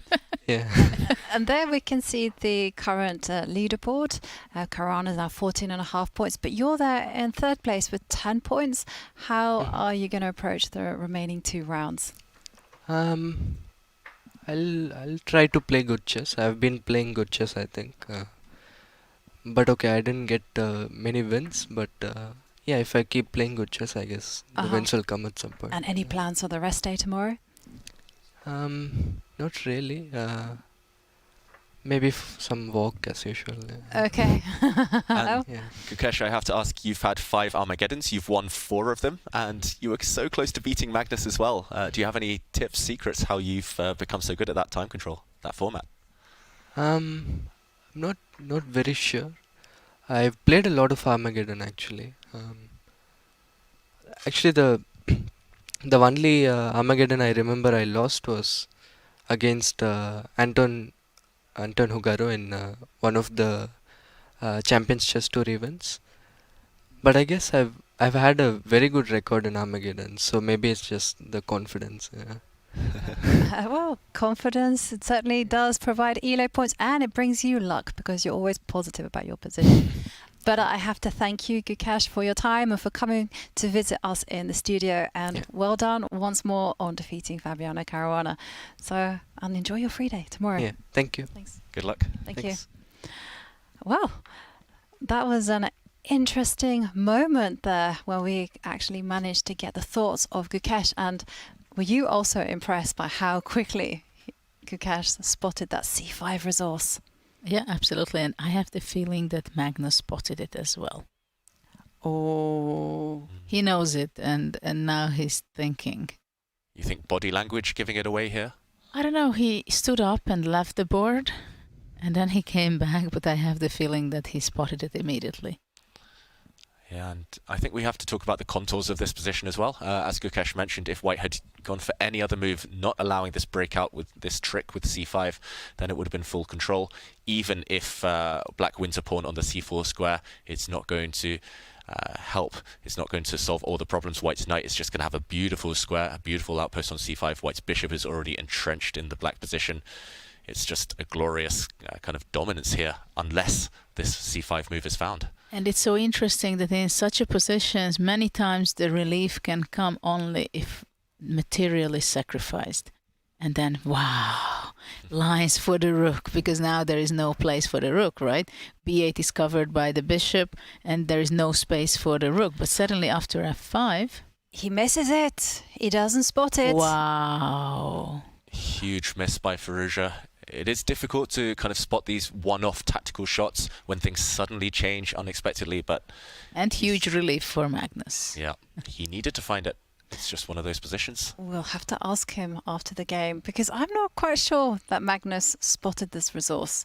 Because it's, you're putting your piece on prees. Those moves are very difficult to see. I would bet that Magnus saw it immediately. What about you? You know him very well. Yeah, I think Magnus would have seen it for sure. No, the question is, did he see it now during the game? Oh, yes. D5. Magnus. Is it? I think after he's played Queen C3. That's my... You think? Yeah. Yeah. Body language, it's as if he was trying to keep a straight face, trying... He says, I'm leaving the board, I don't show it. Exactly. And that is classical chess wisdom. If something's changed, if you realise you've blundered, just don't do anything different. Don't kind of allow your opponent to get out of... Is this the reason he plays poker, to practice? Maybe. He's been bluffing a bit this tournament. And now, actually, Firouzja found a similar idea. Black was threatening to take this bishop on d6 due to this pin along the diagonal, but Magnus, of course, ends that idea. He plays c5. And look how fast he played c5. He thought, c5, you will never, ever play c5 in this game. Over. You had one chance, one-time chance. No way. Well, it makes a lot of sense, right? You cement that bishop onto d6. No one is ever getting that piece out, and the knight will come to d4. And it's going to be paradise along the b-line. Only now Magnus leaves the board, once he survived that nervous moment. As you say, Jovanka, knight d4. This is like a granite statue built in honor of the bishop. It's just controlling everything. It controls the whole game. And yeah, the arrival of the knight, like you said, rook b1 coming. Black is stuck, unable to fight here. It's going to be slow, but certain, the demise. Well, basically we can say that white is winning strategically. And, okay, one move threat there. Firouzja needs some counterplay. He hits this white pawn. He's banking on the fact that white might play a move like g3, and black can hope to open the h-file later on. But maybe Magnus doesn't need to. Even if he does, it takes an eternity for black to arrange any kingside counterplay. No space to shuffle. Yeah, I mean, the queen on a6 also stands very sad, very far away from the king's side. And it cannot do too much anyway. Yeah, we should also mention if you ever take this pawn on a2, you will get trapped. The white rook will simply slide across. And meanwhile, we do have a result from Wesley So and Nordebek Abdusattorov. It's been in the pipeline for many hours now, but Wesley So did beat Nordebek Abdusattorov to collect an important 3 points. Yeah, Abdusattorov, it's been a tough couple of days. A few losses now, and Wesley taking a win. Yeah. Just jumping on the mistakes. Feels like Abdusattorov was too ambitious in the opening and it backfired. But what happened to Nordebek? Because, he started off with a bang. He won the Blitz tournament and it looked like he was going to be riding high, and the tournament just hasn't worked out well for him. Yesterday, he kind of self-imploded against Fabiano Caruana. He just took risks which were completely unnecessary. Yeah, it seems like he has a difficult tournament now towards the end. Maybe he's also getting tired and he somehow does not feel the how he should be playing. I mean, today it's very clear that he had a very bad opening choice, because practically I think it was move 12 for 13 where he was having problems already. And it's not only that his position was worse, but he didn't have really any counter chances. And that is really painful to play that way, that you have a bad opening and after that practically you're just sitting and waiting that your opponent is converting his advantage into victory. And it was so much of Wesley So's style, how to play very slowly. He's not in a rush. He's going to make it slowly. And it's just so painful to sit there on the other side. Yeah. Well, it was an important victory for Wesley, who now, with those 3 points, will just go march up the standings. And there are 2 classical games remaining. This one by Magnus Carlsen, and also the game against Anish and Ariane. Shall we take a quick peek at that other game and see what's happening there? And if we were talking about this, I was mentioning it. What happens if there is 4 pawns versus 3 and having the 4 rooks on the board? And what is very interesting is that black has the double pawns on the f5, right?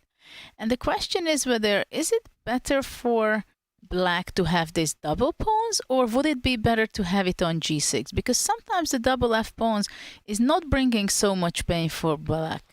And for defensive ideas, actually, it can work pretty well. Yeah, I think you're completely right, Judith.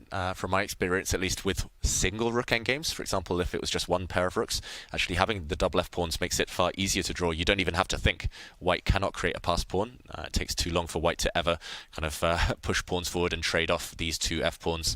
But with doubled rooks, more open lines towards the Black King, maybe some avenues of attack, maybe more targets for the White pieces. Kind of with that in mind, Ariane would love to just play a move like Rook B4 and force a trade if Anish could not resist that, if he could not find a way to avoid the rook exchange. But yeah, for now, with both rooks on the board, feels like more chances. I think that there should be some chances for White having both rooks or four rooks on the board. If let's say White goes Rook D4. Shall we jump in and show some potential ideas? Rook D4, what's the plan, Judith? Well, I have several plans. Of course, Rook D7 would be great for White to double the rook on the 7s, but for the moment, Rook B7 would be there. And the other plan is to go double the rook on the 8th rank, so to go Rook G8 and somehow go after the F7 pawn. But I'm not sure, first of all, that I can get there. And even if I get there, if it can be something serious to bother Black's king and position. Well, one thing that immediately springs out to me about this idea is that White does have a safe place for the king to hide. So I'm thinking if White somehow manages to double the rooks on the 8th line and put a pawn on F4 and a king on F3, the king is very safe. Yeah, but this is a big question whether White will be able to do this with the safe circumstances, because probably Black can go, for example, Rook A6, and later on when the White rook goes to the 8th rank, then trying to look for counter chance, doubling the Black rooks on the 2nd rank. So Black will always look for counter chances. At the same time, now Rook G8, King H6, Rook C4 can be very unpleasant for Black. Or at least it looks scary, because if, let's say, Black goes Rook F5 looking for counter chances on F2, White would be going Rook H4 check, Rook H5, and then White can exchange on H5, and after Rook G7, White collects one more pawn, and with that the point as well. I think maybe the thing that's making Anish pause right now is if we go back to the current position, a move like Rook D4, he's going to go for the perpetual chase of one of the white rooks. I think that's why he's aligned his rooks like this, Ariane Tari, really cleverly on B6 and B5. For example, he can drop back, say to this rook, where are you going? If the white rook wants the 7th rank, he'll say, okay, where are you going? And he'll follow until the rook has to pretty much use the c4 square. But then Rook G4 would be possible to play after Rook B8, and then you cannot pull your rook to G5 to stop the check, but you have to go to H6, and then already I can come back with the rook maybe to C4, and your king is on the side, so can I have something over there? This is true. Maybe some chances. I was hoping that I could block with Rook G5, but then I will no longer be able to chase you later. But maybe this is the reason why Anish played Rook G4 check. So if Black plays Rook G5, only after that to play Rook D4, and then nothing can stop White from playing Rook D8. Yeah, so these moves on the board, as you say, Judith, now breaking the connection, Rook D4, and no way to try and threaten the rook trade. Still looks promising. One rook trade is the big difference here between a potential win for Anish and a draw. But okay, Rook A4 instead, same idea. He's going behind, and he'll still pose huge problems for Anish, for Ariane to draw. But let's see what happens if Rook B2. Yeah, it was important to go Rook B2 because if you go Rook F5, F4, my idea. Yeah, that's a good idea, I think. Yep. So Rook B2. And the big question is, does White have time? Black is threatening now to go for this pawn. Still not easy. Still not straightforward. It's not one-way traffic. This is annoying, this plan of counterplay. Maybe it's time to go back. Rook F4 and just go for this play pawn instead. E4. What do you think about E4? Yeah. Breaking the structure, but... Because after E4, you cannot go with the rook anywhere where you can double on the 2nd rank. This is important, and maybe this is why he went to A4. Look at the clever move. Because if the rook would be on D4, then Black would play Rook A5 and double on the 2nd rank. What a fine move. This is the idea. Yeah, just to show it on the board. Now Black's rook has an extra file with which to sneak around the back. But in the game, yeah, if... Oh, what a neat idea. Rook b2, e4, and this black rook is controlled. He's sophisticated, Anish. He's really classy in life and in endgames, clearly. Yeah, still difficult. And suddenly mating ideas, as you pointed out, Jovanka, later on against the black king. So what happens if after rook a4, black goes rook d5? So I also try to be clever. But now you've had to spend a move on rook d5. It takes you 2 moves to attack the f-pawn. Maybe I can go behind now. Still one track mind. Okay, rook b2. But I didn't waste it time. That's what you want to say. Now this black rook has wasted a bit of time, Check, so now I can and go then back. rook a4. And lawnmower checkmate. Yeah. Wow. Actually, the price of one move, the price of one tempo might be extremely high here. I love this rook a4. Yeah, it looks like everything's the same, but there's always a difference, right? There's always an idea behind these top players' moves. And this would be deadly for black. Yeah, sophisticated play. But I have to say it's also very principled as well, because generally you do want to put your rooks far away, give yourself maximum checking distance. So... Okay, I have one more question. I'm resisting. So what about rook f5? Okay, rook f5. Let's show this. Or you just go e4. No, on e4, rook e5. Okay, e4. Yeah, rook e5. Now maybe Jovanka's idea. Is that too brave? Jovanka wanted to play f4 immediately instead of e4. Yeah, but it's okay. No? Look, the bar went up. I can take credit. All pawn pushes are good right now. And let's say black's rook moves. Where do I go? To e7. H5. Okay, let's say I go back to e7. What to do next? Why is the engine loving white so much in this? Maybe white wants to go king f3. And again, a nice journey with the king. All the way to h5. And then just give checkmate with rook a8, rook g8. Beautiful stuff. Will anybody stop me? No, I'm going to let it happen. I was sure you're on my side. Yeah. Unstoppable. Checkmate incoming. We can say that for now. Yeah, let's maybe take a pause from this game, because it looks like severe issues for Ariantari in his quest to draw as black. Not easy at all to hold this endgame. And he's also going down in time, so that's extremely stressful. Very difficult, I think, to defend this position. And talking about going down in time, take a look at Alireza's clock. He's now down to 11.5 minutes. He has, it's move 26, so he has like 14 moves left. But trust me, the time is absolutely secondary problem there for black. It's just an extra, if I may say. Yeah, this one, I mean, white has connect 4. If you look at the white pawn chain from h2 to e5, it's like connect 4, topped off by a king or like a big boss at the d6 square. It's just full control. This black knight is caged, stuck inside the pawn chain. This black bishop is totally caged as well. How do you ever eliminate this white bishop? You simply cannot. It will be replaced by another pawn, connect 5, if you ever capture it later with your bishop or knight. Actually, it's so interesting that Firouzja missed his opportunity with c5. And the reason I think he missed it, because he simply had for such a long time a bad position that he did not believe it anymore that he will get any chance against Magnus to recover. Otherwise, if he wouldn't have suffered for so long before, probably he would have found it. But still, I'm extremely surprised. Yeah. I'm desperately trying to think of something for Alireza to do. Let's maybe ask what the breakthrough is. Let's say I just put a rook on b7. How is white going to break through here? Okay, let's start with rook b1. I don't mind to exchange. Yeah, if I could magically teleport this rook to the b file, I'd be happy. By the way, queen d3 is also possible. That would be some winning material immediately, right? Oh, wow. Queen to d3. Yeah, I mean, look brutal. at the c6 and e6 pawns. They are so vulnerable, and you cannot defend it with... anything, yeah. This pawn's dropping, the rook can always swing, come in. Yeah, rook a3, rook a6. So hang on a second. Painful. Queen d3, that's a huge threat. And did we just have a move? Yeah, he's just moved rook f7.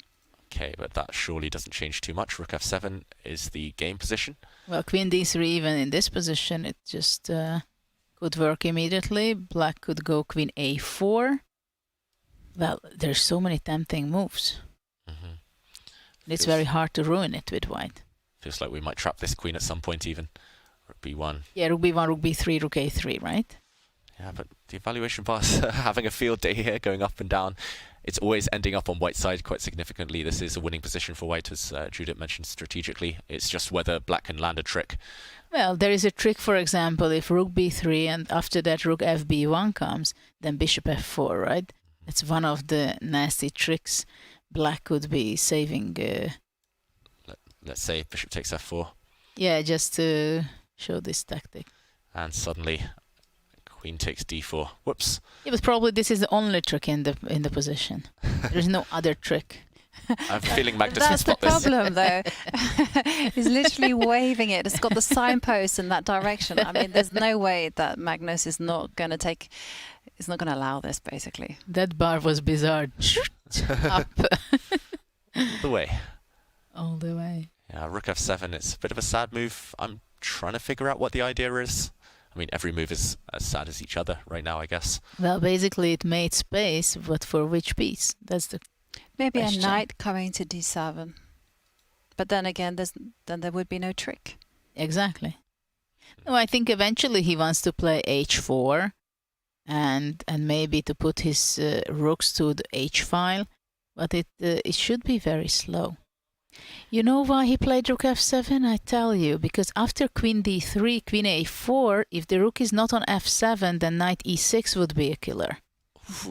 So let's say if there would be h4 in the previous move. Let's put this on the board quickly. Yeah. If black hadn't gone this, Magnus has just played rook d1. If black had played, for example, yeah, let's say bishop g7, then queen d3, and if the black queen dodges the trade, boom, Judith. Yeah, you're right. Queen takes f5. Yeah, I think deadly. takes and rook queen f5. So this is why he played rook f7. Yeah, but unfortunately for Alireza Firouzja here, still reacting, still passive, totally stuck. And after rook b1, h4 is on the board finally, as you mentioned, Judith, but counterplay a distant dream. Well, it is looking like it's going to be a miserable day for Firouzja as he suffers on the position. But we are very lucky to have here in the studio, joining us very shortly. It's just getting ready. We'll be there soon. We are very lucky to have here with us in the studio Wesley So. Yeah, very lucky to get the win, but I'm very glad to join you guys. And fun. Yeah. Good to see you, David. Yeah. You too, Wesley. I must say I'm very impressed by your performance the last Olympiad. Thank you. Also Judith. And then you're coming back to professional chess. Thanks for the question. It's going to be in Budapest, but probably it's not a secret if I say that most likely I will not get back. Yeah, I just remember 2 months ago I was playing some of your games from the old Informator back when we are number 7 in the world. So. Thanks for reminding me for that. So, Wesley, you just beat... Sorry. That's okay. Good thing. Yeah, no, I was just going to say you just beat Nordebek Abdusatorov. Yeah, I mean, talk us through that game. Yeah, I think it was a very interesting game. Well, he played the Queen's Gambit Accepted, which everyone seems to go for now because it's a very simple opening. You can play it on move 2. And if white doesn't play third move e4, black gets a very solid position. So the lines are very limited. But he surprised me in the opening by playing queen f6, which is a very risky line, but it's always difficult when you're playing against the computer on the board. So maybe I checked this once in my life, a year ago. But well, the main line of queen f6 is bishop e6, and then here bishop e6, and then here one of the critical lines is knight bd2. And then black has to play queen f6 and then castle long. Like queen f6 is the only move here. So that's what I was expecting. But he played queen f6 right away, which surprised me because I can still move my c1 bishop.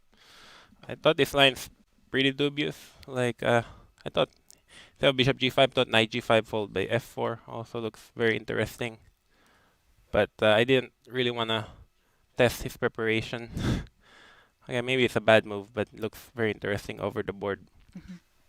So I just played normally with bishop g5. So you were already out of prep by this point, or you had some idea what to do? I thought I looked at it once in my entire career, maybe a year ago. So how you deal with such a situation when a youngster comes up, makes a new move in move 6 or 7, and how do you react? What kind of fears you have that okay, it's all prep with engines? So how do you escape from that? Yeah, so it's not easy, but a good rule of thumb, I guess, is to play the most logical moves, the most natural looking moves. You know, like bishop g5, develop the rest of your pieces, and just continue normally. I mean, at the same time, it's not like this position is super complicated. It's just a normal black's wasting a lot of time with his queen. It's not like a Sicilian reverse castling, so wasn't worried that much, but I was more worried that the game would just peter out to complete equality. Yeah, it depends what kind of position, but thought white is supposed to be slightly better here. Yeah, I don't know, maybe bishop b5 is good. Yeah, I think I remember looking at it something like this, but white has many different options, like bishop d6, bishop g3. Where do you feel that your opponent went wrong? Well, the knight g4 was a bad move. Very crook. But I thought maybe rook c1 was not good. I was thinking like he should take the pawn e4, but instead of rook c1, maybe I should take first on c6. And there's a different factor because after rook c1, I think black cannot, like if rook c1 here, I think black can no longer take the pawn because of knight h4. Maybe I should have taken on c6. Queen e6, rook e1. Unless I'm missing something. Seems like black is losing a piece. f5? f5 and g5 maybe? Yeah, f5 and g5, huh? Yeah, but scary for black to play. Yeah, g5. Knight f5. Yeah. And Jody sees it right away, huh? I remember he said he had all these tactical problems posted on the walls. Yeah. Right? After inning. I mean, I'm a big fan of g5, but there are limits. Yeah, so I probably played rook c1 way too quickly because I wanted to watch the Armageddon game of Hikaru. So maybe I should have taken for because here black I think can take on e4. And then the point is after knight h4 he's got queen g5 or something. Yeah, queen g5. Attacking my bishop. Big difference. And you mentioned knight g4 was a mistake. Were you pretty confident after that? Yeah, it looks so bad. Unless I'm crazy. No, we don't think you are. Yeah, the knight g4 looks so bad. Like, I don't know where his preparation went wrong, but I think Beck, ever since his dominating performance in Waikansei, he's struggling a little bit. I guess he's a fantastic player, and he's very tactical, and, he plays like a machine. But at the same time, for very young players are still struggling to find their footing in professional life.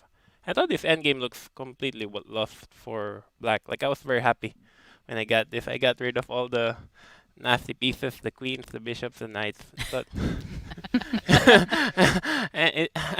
I mean, I knew I could. I know there's a good chance I could always mess this up, but this position looks like 1-0 to me because f4 bring the king, and the rook's on a5. But apparently the computer gives 1.5, f6. So I think after f6, maybe it doesn't really have a good target. f6, rook c7, rook f7, takes, e f6. I thought his last chance was king takes f6. And then try to... Rook d5? Rook d5. Rook and then- b8 and rook b4? Yeah, exactly. Rook b8, b3. Rook b4. Then... Not much hope, though. No? King f1, king e6, and then Rook a5. Rook a5. Rook a5, king e2, king d3. Rook b7, king e2. Yeah. Yeah, if I can't win this game, then I'll never ever win a game. Very impressive. But let's move on to the bird's eye view, because we have still 2 classical games ongoing. One game, of course, between Magnus and Alireza. Well, first of all, what did you think of the opening between these two? Yeah, I thought Magnus pre-moved Bishop d3. I don't know, is it your idea, David? Or no comment. Maybe, yeah. It seems like the bishop moved too few squares or too many squares.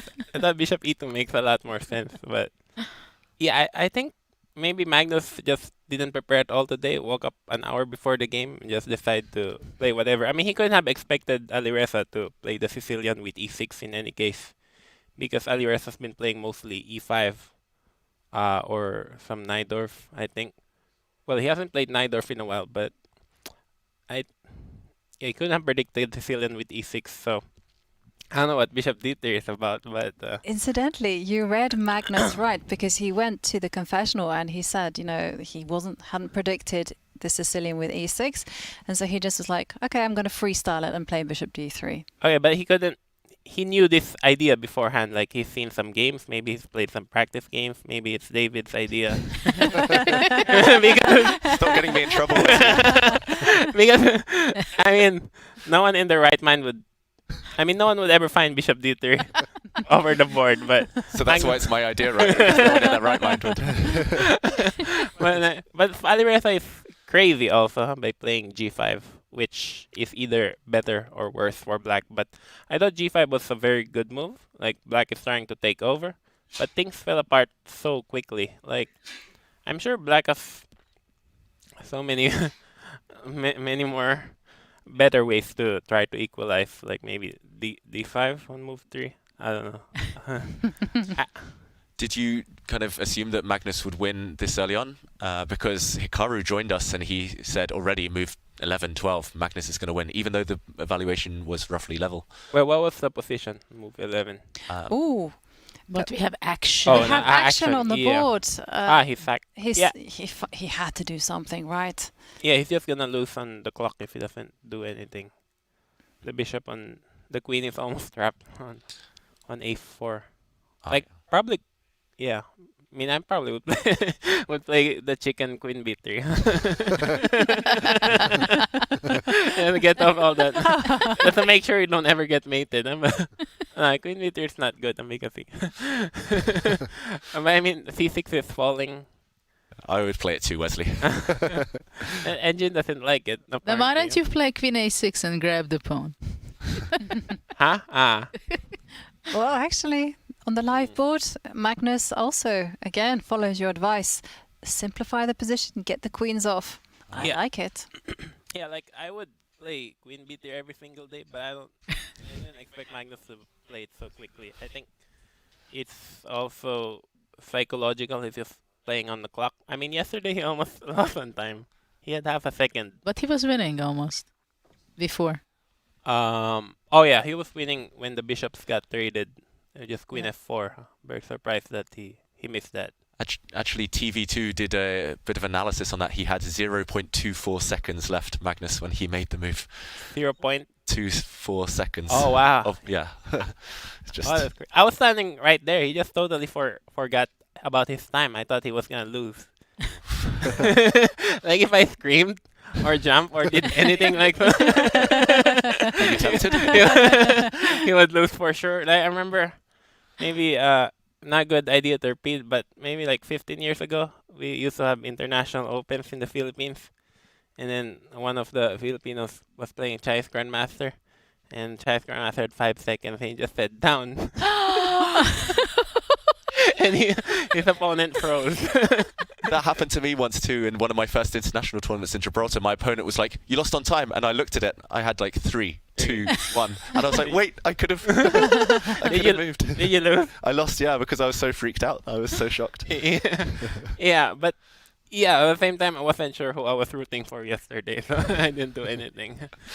You mentioned some of the other games, Wesley. Have you been keeping an eye on all the other action, watching the Armageddons during the rounds? For sure. Yeah, today I watched all the Armageddon games because it was surprising. I'm not sure if Hikaru was playing safe today or he just wants to test his opening. Maybe he kind of wanted both, because I was looking at the same line last night. Oh, wow. Really? Yeah.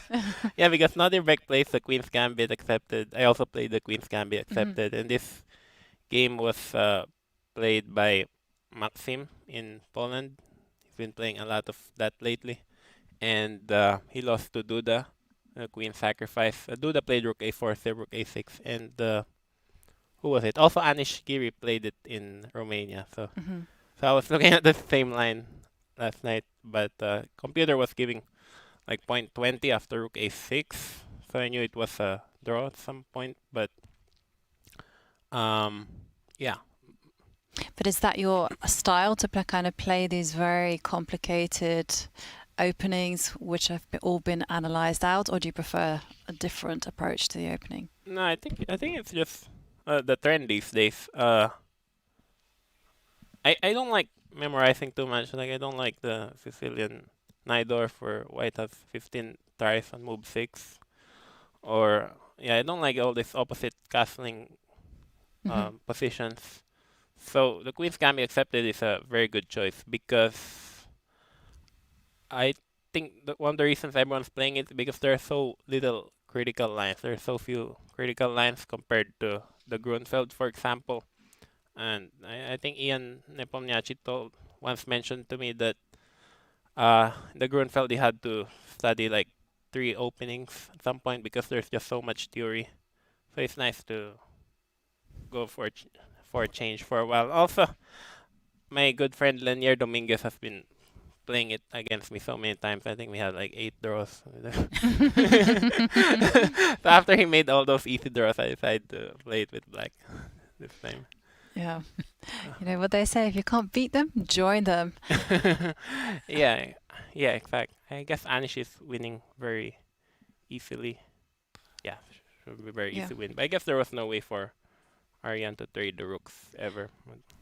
And out of curiosity, one of the special things about Norway Chess is the confessionals. Have you ever been tempted to enter the booth and confess your thoughts?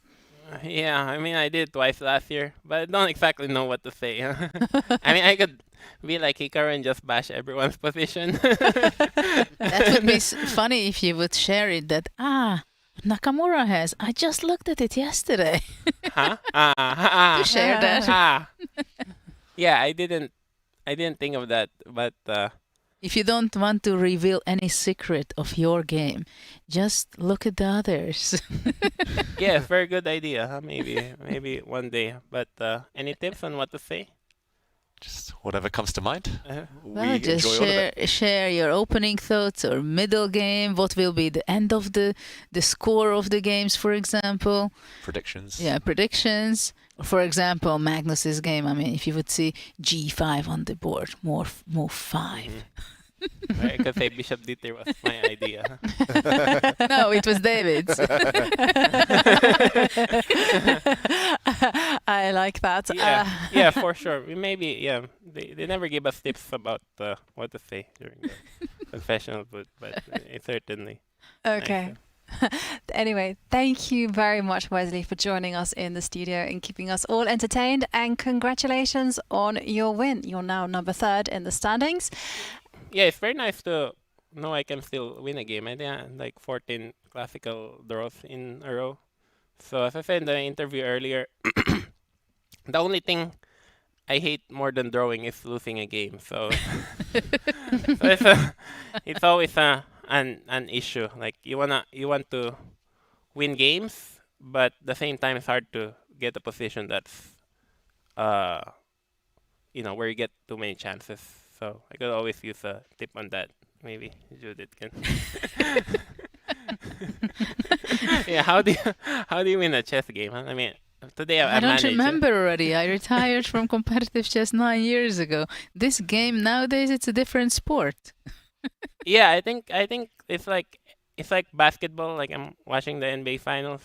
I think the game just changed a lot in the last 10 years. I think my mom thinks that there will be more and more rapid and blitz games. And she keeps saying that there are no new classical tournaments coming up. I mean, what you have is what's always been around, and there has been a few that disappeared, like Bilbao or Dortmund, or also London. I mean, what happened there? So maybe rapid and blitz is the future in chess, but classical still remains my favorite. So we'll see. So you like this format here, Norway Chess, Wesley? Well, it's hard to say with this Armageddon. I think maybe one idea is you can lower the time control for the classical and then put the blitz game first before an immediate Armageddon. It's hard. I mean, the system is not perfect, but at the same time, it's very exciting. I think the point system doesn't make too much sense to me because you get 3 points for a win, but if you draw, the players split the 2.5 point difference. So it mathematically doesn't make too much sense. And also, it's very tiring for the players because you're playing 2 games every day. And maybe it makes sense to just sleep all day, not prepare at all. And that's like what Magnus did. So the system is not perfect, but certainly it makes very exciting. I mean, Yes. I don't watch an entire classical 4-hour match, but I will watch an Armageddon. Absolutely. And on that note, Wesley, once again, thank you so much for joining us and good luck for the remaining rounds. Thank you so much. Thank you. Huh? So we see Anish and Tari on the screen. Tari is going to be squeezed in this game. Yeah, it looks like the squeeze has been going on for a while, Judah, and it could well end in a mating attack. Black's king is stuck on the edge of the board. We could see Anish convert this advantage any moment now. It looks like Black has been forced to jettison a second pawn, and barring any crazy stalemates, it looks like this result almost secured now. We said it was difficult in practical terms, and unfortunately for Tari, it's just that kind of tournament, especially when the clocks have been ticking down. A bit of panic setting in, and yeah, just against these top guys, you only need to give them one chance, and they'll take it. Well, now I guess Giri is thinking about, is g5 going to lead to a mate? Or should I just capture the pawn on f5? I would try to look at how it's going to be after g5. Yes. With very different Judith. Me too. No, I'm just curious. Can White give checkmate or no? After g5, king h5, rook h8. Is there any practical idea behind it? I think you might be right. This is probably just checkmate, but Jovanka, I thought the pawn grabber in you would want to just simply take on f5. No, I did want to take on f5.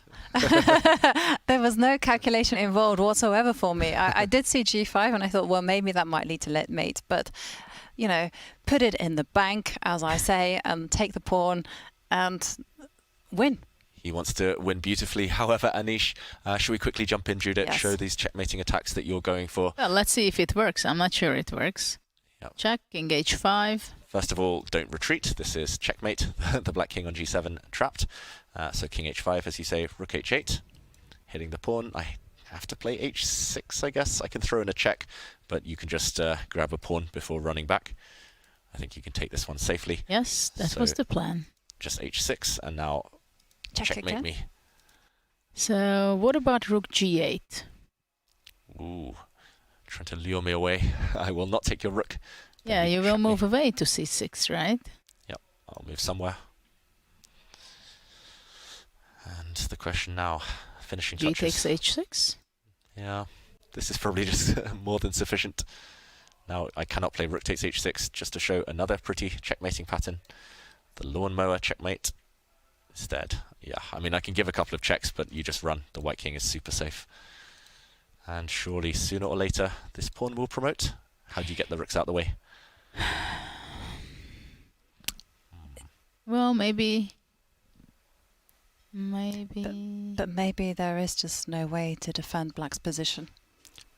Yeah, maybe white just plays it slowly. Rook G3. Yeah, just rook, and then Rook G3, Rook G4, Rook H3.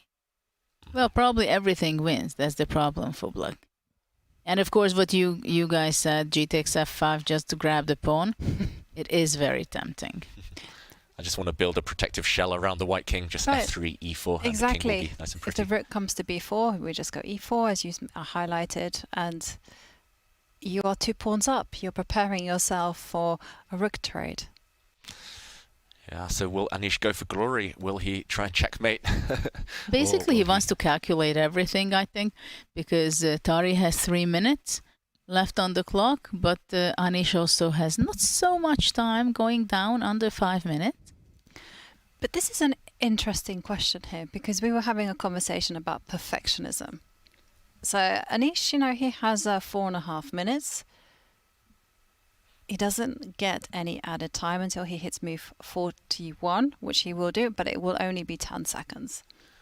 Yeah. Is it more practical just to grab the pawn and just say, you know what, easy chess there? Or should he spend that time and try to work out the most correct solution? Usually I'd say invest the time. Why not? But 4 minutes when there's such an kind of easy, obvious alternative. I don't know, Judith. Well, I'm okay to go down until 3 minutes, let's say, but that's all the time he has, I think. Okay. Go down to 3 and then decide. Yeah, and they say there are different types of chess player. There are artists, accountants. I'm the accountant. Just take the pawn. Just add up all the points there, and you win the game. But he wants the artistic flair now of delivering checkmate. And yeah, I think you're right, Judith. He'll spend another 30 seconds, 1 minute, and then we'll see a move. The decision. On that subject of the different types of chess players, I was told by the late Dvoretsky, he said English chess players, they fall into 2 categories. They're either scientists or mathematicians, or, he called them, street thugs. They love a fight. G5. G5 on the board. But I think it's not going to mate. But after king h5, rook h8, h6, if you can show it on the board. Maybe white just wants to go rook f8. Attack the pawn on f7 and then simplify it with rook h6. Just collect You see? in this manner. No, sorry, I thought it's on the board. But it's only on our board. Yeah, it's only on our board. So this is the current live position. He has just played rook h8, threatening checkmate in 2 moves by capturing on h7, trapping the black king, and of course, yeah, multiple ways to fall on your sword here. If you retreat this rook to g7, then the other rook can just simply drop back. There's going to be mating ideas here on h6. So we are expecting h6 as the most kind of tenacious defense here. The only way to keep the game going. Okay, guys, I'm just had a look. Can we go back to the bird's eye view? Because this looks really good for white. Can we just go back to the Alireza Magnus game? Because look at that bar. It's like now, is there something wrong with that bar? Or it's like, as chat says, what did Magnus do? What did Magnus do indeed?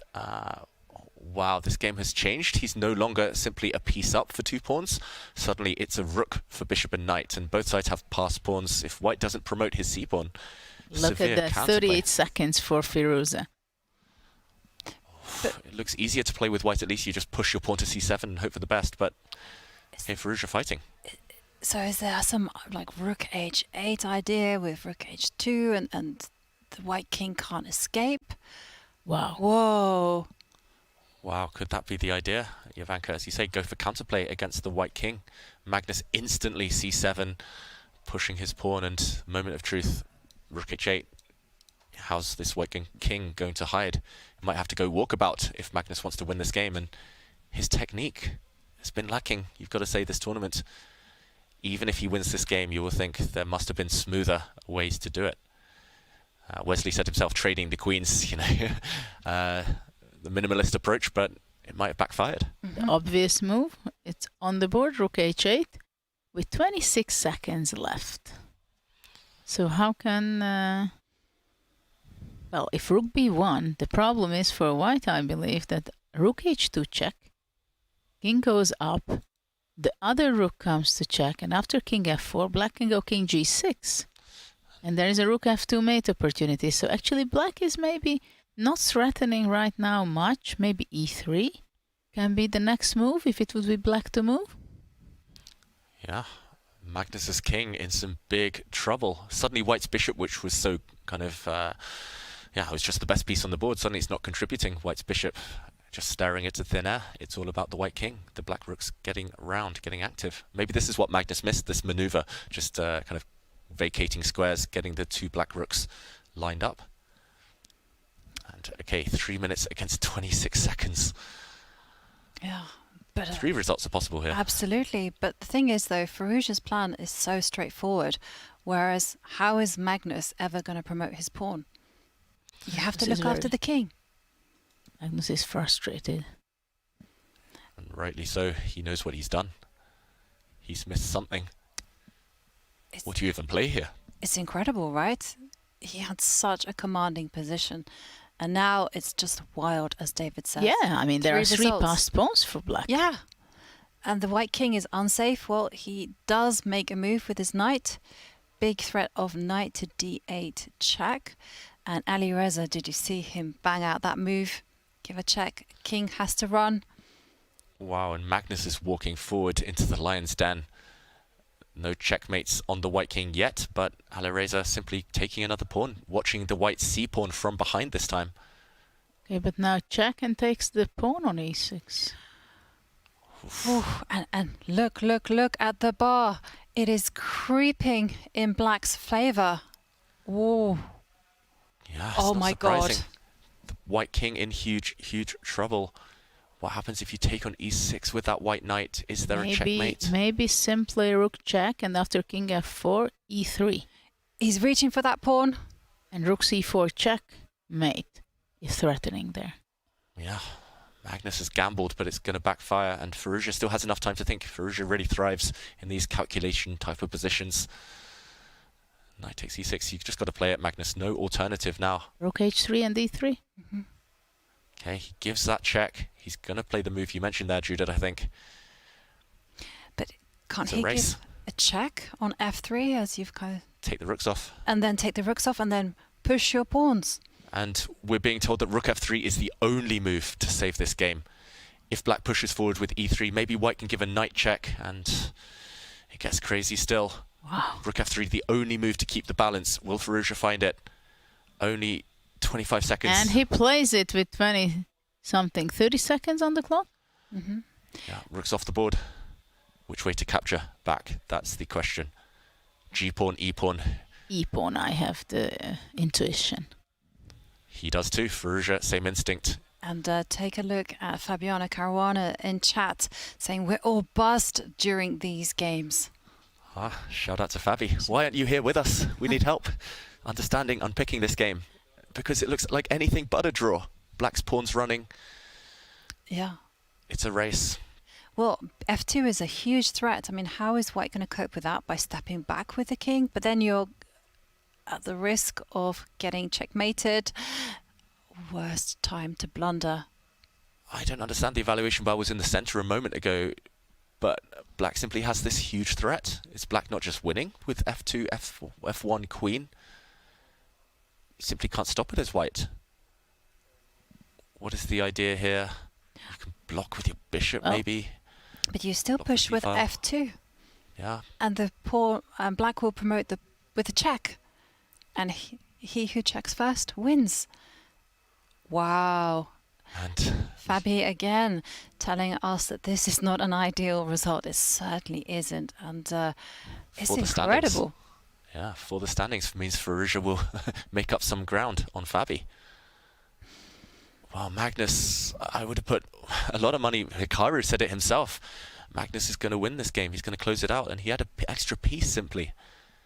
10 moves later, losing position. Well, he went under 1 minute. Very hard to decide what move he can do.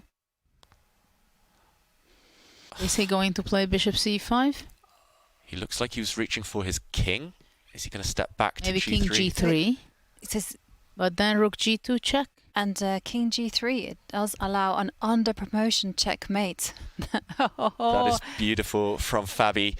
I think we might have to show that on the board. Meanwhile, Magnus looks disgusted with himself, looking away from the board. Okay, a rook check from Firouzja first of all. And king h4. Was this a slip? Was this a... I think it was. I think he's going for a draw, Firouzja, because suddenly white is about to make a new queen. You don't have time to go back. Okay, we're being told that f2 was the only winning move, and Firouzja, you can tell on the body language. Then king g2 was the move. Yeah, shaking his head now, and we'll see this position repeat itself. Crazy stuff.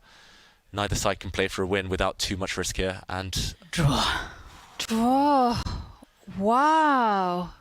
Typical game where both players can be unhappy, right?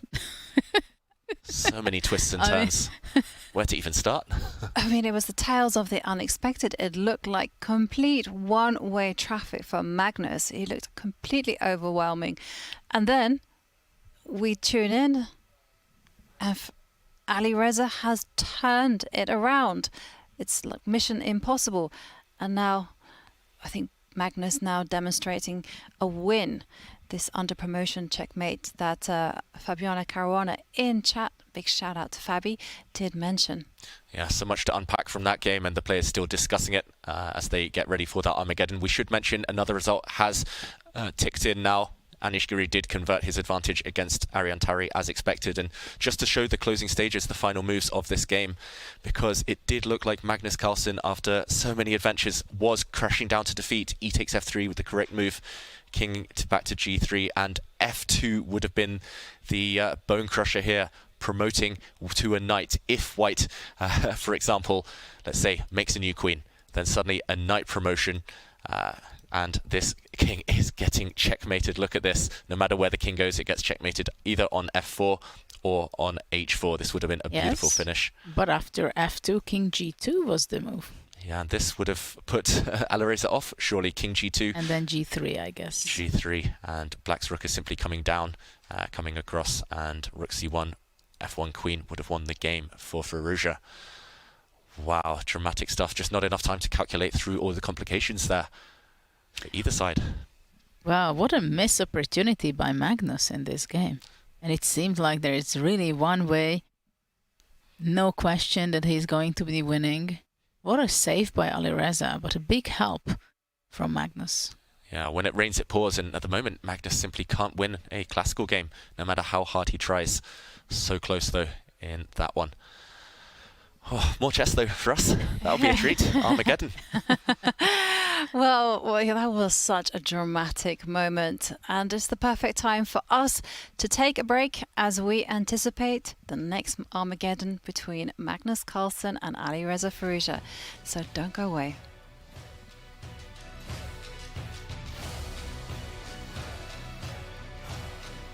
We have Magnus Carlsen's most incredible moments as world champion. This one right here is Viswanathan Anand with the white pieces versus Magnus Carlsen in 2013. Here we go. So this is a Nimzo Indian, same-ish variation, right? And the last move here was b3 from Magnus, just saying, hey man, I'm trying to queen this pawn. And of course, Anand is saying, I'm trying to mate your king. Cool, you can get your little queen. I'm just gonna try to checkmate you, right? So of course, this is a hint to move f5, b3.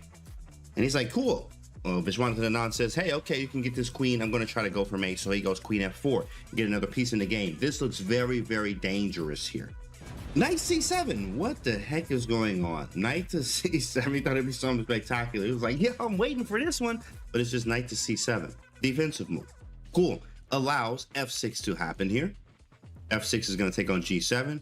It's going to be kind of annoying, scary things happening with knight h5. Magnus plays g6. Okay, it's locked up. It's going to be scary if a queen gets to h6. Also, if a queen and a rook get to the h file, it's going to be a wrap for black here. Magnus is going to be mated. Okay, cool. So Magnus understands that. Vishy Anand understands that too, and plays queen to h4. Where is he going, class?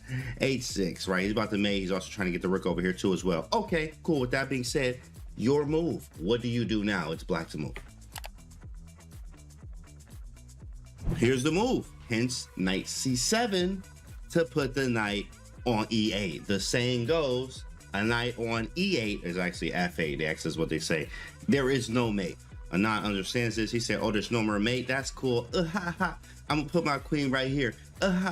What I'm trying to do is bring the rook up to f3 or f4 and actually go for this mate on h7 because you stopped the g7 mate. That's cool. Perfect. Well, Magnus understands this. So what does Magnus do in this position? Black to move. Here it is. Magnus says, cool, you want mate? Okay, that's cool. That's cool. Go for it. b2. Do your thing, big fella. Go ahead, Vishwanathan Anand. So he says, okay, I will, young fella. Rook f4. He goes here and he's going for rook h4 mate. Wow. This is scary. Well, are you going to get your queen? You did all of this. Are you going to get your queen or not? Of course we are. b1 queen. Right, and after b1 queen, knight to f1 from Anand. And the move here that seals the deal is what, guys? There's 2 queens on the board. Magnus has 2 queens, but is he getting mated or not? It's black to move. He goes queen e1, and then the game is over. The game ended right here, believe it or not. There is no more PGN, right? What do you mean, queen e1? What sense does that make? Well, let's see what happens. The idea here is after queen e1, where were you putting your rook? h4. Well, I can just go rook h4, but guess what? After I capture it, queen sacrifice, sacrificing one of my 2 queens. After queen takes h4, let's do a piece count. You have a queen, you have a bishop, and a knight. I have a queen, a bishop, a knight, and a rook, guys. So after that, this is done, right? I have an extra piece, an extra rook, and there's no mate here. So that's a resignation. And Magnus wins. That's incredible, right?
Hello and welcome back, and the chess adventure continues because we just had a very hair-raising game between Magnus Carlsen and Alireza Firouzja.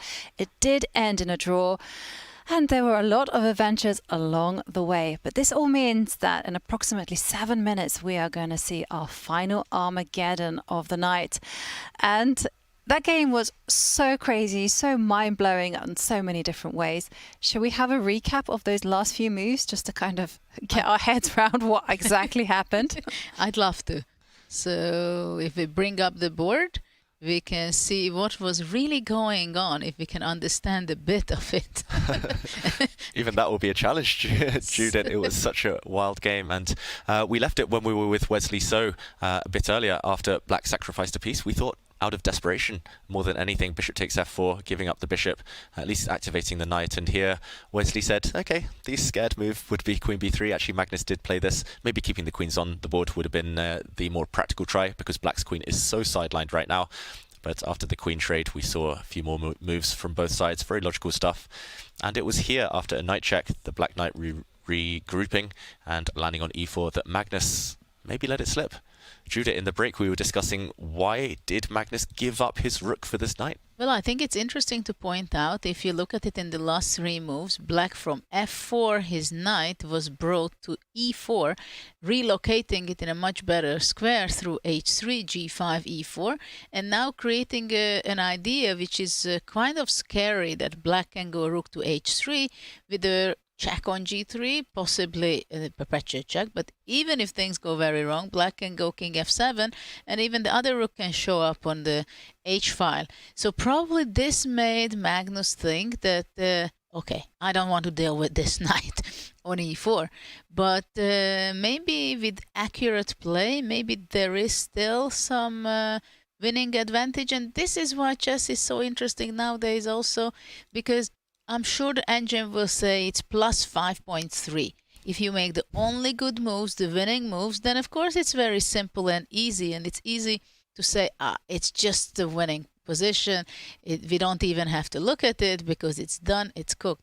Of course, if we see a Magnus in good form, I think it should be the case as well. When the engine says that it's plus 5, or we see a winning position, he's going to be converting his advantage. But here something went wrong. Yeah, something went wrong, and he decided to take this knight off the board, no longer needing to deal with any of those knight forks, knight jumps. But suddenly, I think this is the plan that Magnus had underestimated after he stepped back with his knight. Just rook to h3, and now king to f7, freeing up the other black rook to come to h8 and join its fellow here, and suddenly enough counterplay for black. Because it seemed very good for white that he brings back the knight, and probably he also thought that covering the f3 square is going to be enough in the defense, and his pawn is going to be pushed, and it just cannot be stopped. But king f7 and rook h8, it made it possible for Black to give very strong counter chances, giving check on h2, and the other rook can also brought to h3, and possible checkmate ideas also. If we can see the line, for example, white goes c7, rook h8, and let's say if white goes, I don't know, knight c6, for example. Was this the game? Mm-hmm. Knight c6, yeah. No, we were talking, if not knight c6, if rook b1, for example. Yeah. So that's what I would like to show. Then rook h2, king g3, rook 8 to h3, king f4.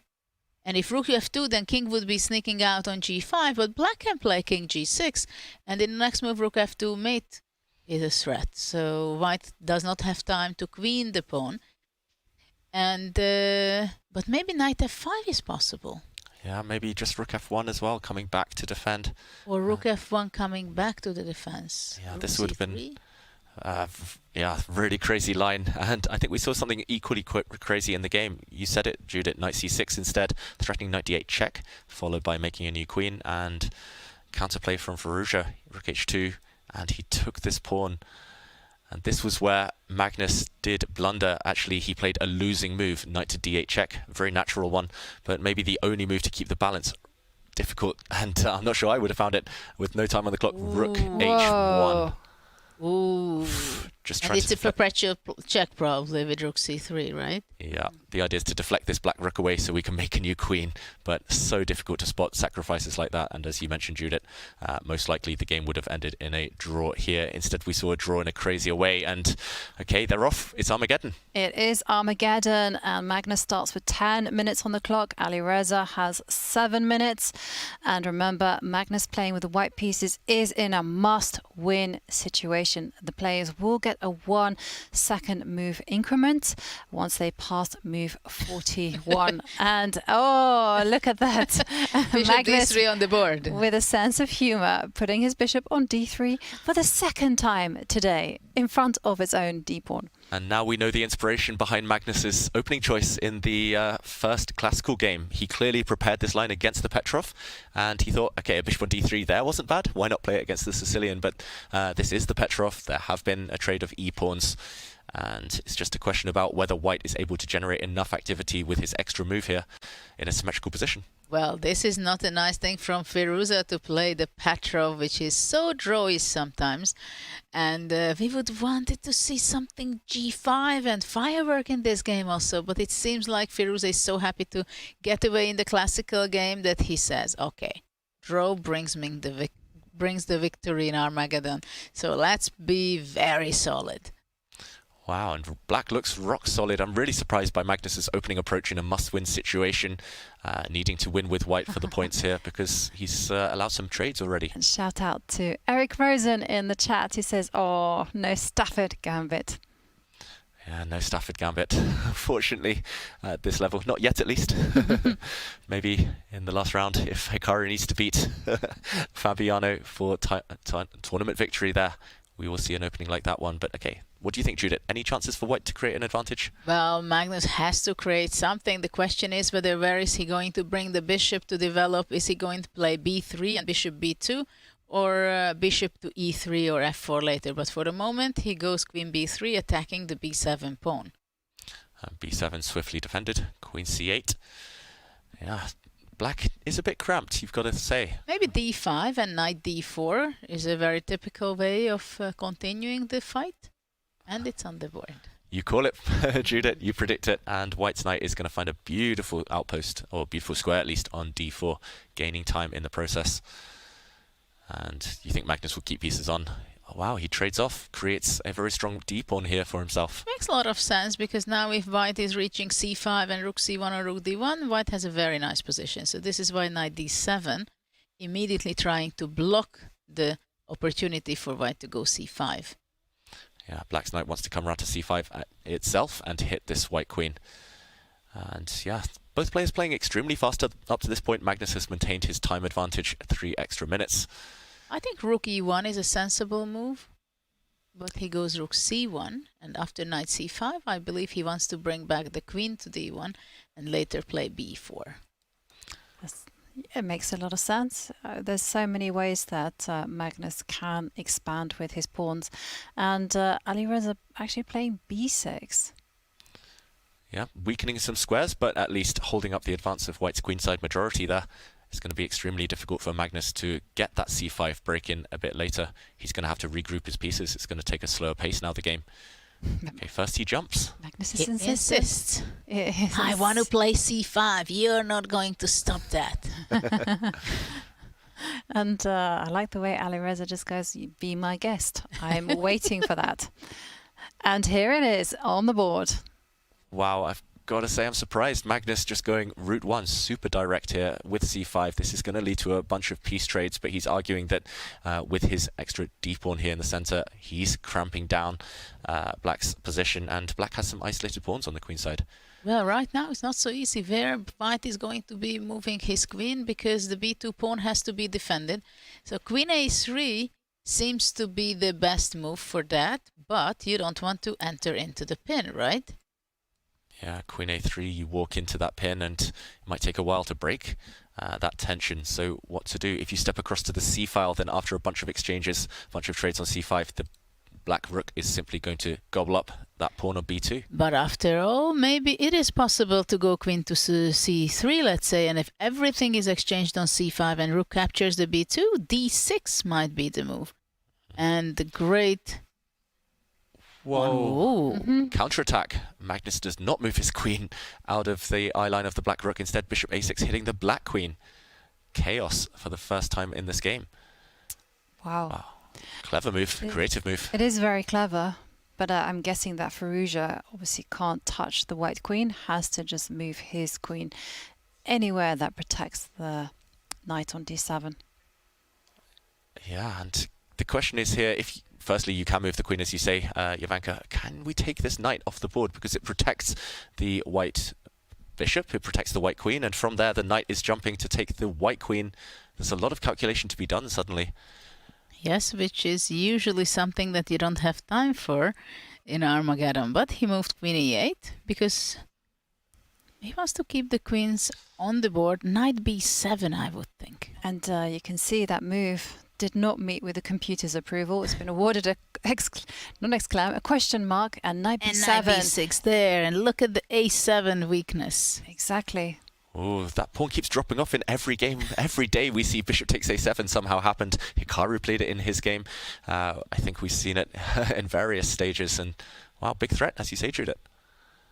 Not easy to deal with. White's pieces look clumsy. This is a pin, a self-imposed pin. But for now, white has full control. Serious problems are posed to Alireza, I think, right now. We should mention Magnus is on 5 out of 5 in his Armageddons. He's won every single one so far in this tournament. Could it be 6 in a row? He can't win in Classical, but Armageddon, nothing, no one could stop him. Nothing going wrong there. Well, actually, these days he's more happy to play shortening time controls, it seems, and he also expresses this view. And, well, the result here shows, reflects that quite a bit. Wow, he's really invading the black camp, the black territory here. Rook c6. Look at that bishop, knight, rook for white. Just entrenched in the black queen side. And not easy for Firouzja to deal with this. Knight takes bishop. The white knight taking the black dark square bishop. Maybe a threat to win a pawn. Yeah. How to guard against that one. Firouzja's all tied up. Yeah, it's not so easy to look for counter chances for black. Queen e7 maybe protecting the d6 bishop, but also after that it seems like white can probably take on d6 and then grab the b6 knight, and it's going to cost a pawn for black. Yeah, I wonder whether there are also options of maybe retreating the bishop all the way back to c8 just to ask some questions to the knight and hopefully bank on some activity. After that, I think white should be capturing the knight first on b6 and only after that to capture the d6. And then black still is losing material. Yeah, black is likely going to lose a pawn no matter what, so Firouzja just has to find a version in which he's active, in which he can throw questions to Magnus. Clock time's not in his favour, down under 3 minutes now. Still a long, long time before he gets that valuable, priceless 1 second increment. It's going to be a struggle to even get there at this point. And he retreats the knight back to c8 with the idea of capturing, and still Firouzja's pawns are just a disaster there on the queen side. But perhaps Firouzja can generate some play on the king side once white moves the queen. White has the beloved bishop pair. It feels like if Magnus can weather the storm and not allow any counterplay, those white bishops are going to clean up. Just need to move the queen first, attacked by the black rook. Yeah, this is the question where white is moving the queen. I think in the next move somehow black wants to go bishop to e4 in the center and attack probably the d5 pawn, because for now the g2 pressure is not much. But I can imagine that black goes bishop e4, f5, queen g6 and looking for counter chances. Okay, and Magnus slides over to c3, very safe square. Your move on the board, Judith. He needs some counterplay, and he's survived a worse position than this already today, Firouzja. So he will be feeling optimistic if he can whip up some activity. What's Magnus going to do? Get capture on a7. You can take this pawn. He can take the pawn on c7. He has done. Took c7 first. But now the black queen has avenues in. Queen a4, you want to say? Yeah, first move that comes to mind. And he plays it. Activity over everything here. Hitting the white light squared bishop. At the same time, bishop can come back to f1, where it's extremely safe and defends everything, the back rank and the g2 square. And played on the board. It is played, but the a2 pawn is dropping. But there is an e5 pawn can drop. And then an A7. I mean, they're quite...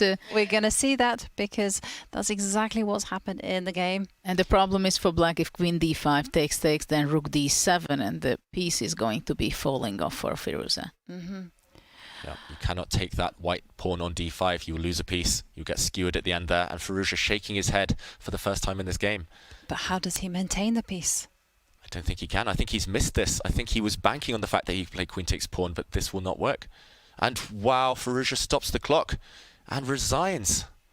Yeah, Magnus once again takes an Armageddon victory and nets 1.5 points. And there you see the two players smiling, analysing. But what a dominating performance by Magnus in the Armageddon match. Yeah, it was abrupt, the finish there, but he was always in control, Magnus. Judith, nice technique. Well, very nice. I didn't think that out of the Petrov it will be so easy, or seemingly so easy, to make the victory for Magnus. But it all started when he came out with the queen, I think, and he started to develop his pieces, pushing when it was impossible for him to exchange the knights, and then the c-pawn was pushed. That's where everything started to go on the side of Magnus. Yeah, and there we see the players discussing. Magnus pointed to his head as if he missed something, but it felt like he always had things under control. And yeah, it's been two fascinating games between these two guys. Oof, they cut it close. So much drama. Oh, there were a lot of dramas in these two games. But in the classical more. Yeah, this is true. Starting out from move 3 until the last move. Bishop d3, it's going to become a trend. You heard it here first. And just to recap today's score, it went to Armageddon between Magnus Carlsen and Alireza Firouzja, but it was Magnus Carlsen that did walk away with the Armageddon victory and an important win in the classical game for Wesley So against Nordbek Abdusattorov, and in other decisive results, Anish Giri actually netting 3 points. But perhaps surprising was Fabiano Caruana losing in the Armageddon game against Gukesh. Yeah, in that game it was very interesting to see how Gukesh was balancing it out in the classical game. He didn't have too much of a problem. We felt that there was 1 or 2 moments where he had to be very accurate to make a draw. And then in the Armageddon, everything went on the side of Fabiano, that he really had a good game. He built it up. He had a winning position. But we can see Gukesh, the young, new hope in the world, that possibly future world champion, we can say. He shows his skills, that he's fighting until the very end, and he was in our studio telling much in advance that he saw this opportunity of saving the game, possibly putting his queen from f7 eventually in the corner of white's gap on a1 and possibly saving the game, and he could execute it. And he saved the game, so he won the match. Yeah, he did it on just his wits. I mean, that was an impressive result, an impressive save from Gukesh. And for you, David, I mean, so much excitement. So much excitement. We do have 2 kings of Armageddon. We should mention Magnus now on 6 wins out of 6 Armageddon games. Gukesh 4 wins out of 5 Armageddon games. Impressive. But it was the classical games that also made an impression today. The standings, however, they have opened up slightly compared to yesterday with 2 rounds to go. There was a lot of movement in the standings after those 2 classical victories. It actually looked like things could even change even more significantly. But still at the top is Fabiano Caruana with 14.5 points out of 21. Hikaru Nakamura just 2 points behind with 12.5 points. And now, new name in number 3, Wesley So, after his classical win, does rise up to 10.5 points out of 21. 2 rounds left. Anything could happen between these 3. It's all about those victories, those points in the classical games. Oh, I think this is setting things up so nicely for the final 2 rounds. We are in for a treat, and let's have a look at Thursday's matchups. Remember, tomorrow is a free day for the players and for ourselves, and this time Shakhriyar Mamedyarov will be facing off against Magnus Carlsen, and for Fabiano Caruana, he meets Wesley So. Wow, what do you guys think about these matches? Oh, well, it's going to be incredible the next game after the free day. But, well, what would I pick? Well, of course, it's always interesting to see Magnus, but I still want to see the youngsters, how they can continue their way up. Yeah, definitely. The youngsters are really taking points. And for you, David? Yeah, for me, it's going to be about whether Hikaru can continue the chase of Fabi. We had him in the studio today. It was fascinating to hear his thought processes there. Feels like he needs to take some risks, but after the rest day, he plays Abdusatorov, who also loves fire on the board. So it's going to be fascinating. Yes, definitely. We are certainly lined up for a lot of adventure. And as the pieces settle on the chessboard after an eventful day, we now look forward to a rest day. We're going to enjoy that one very much. And we will see you on Thursday, same time, same place, 5 p.m. Central European time. So thank you all for watching and see you then.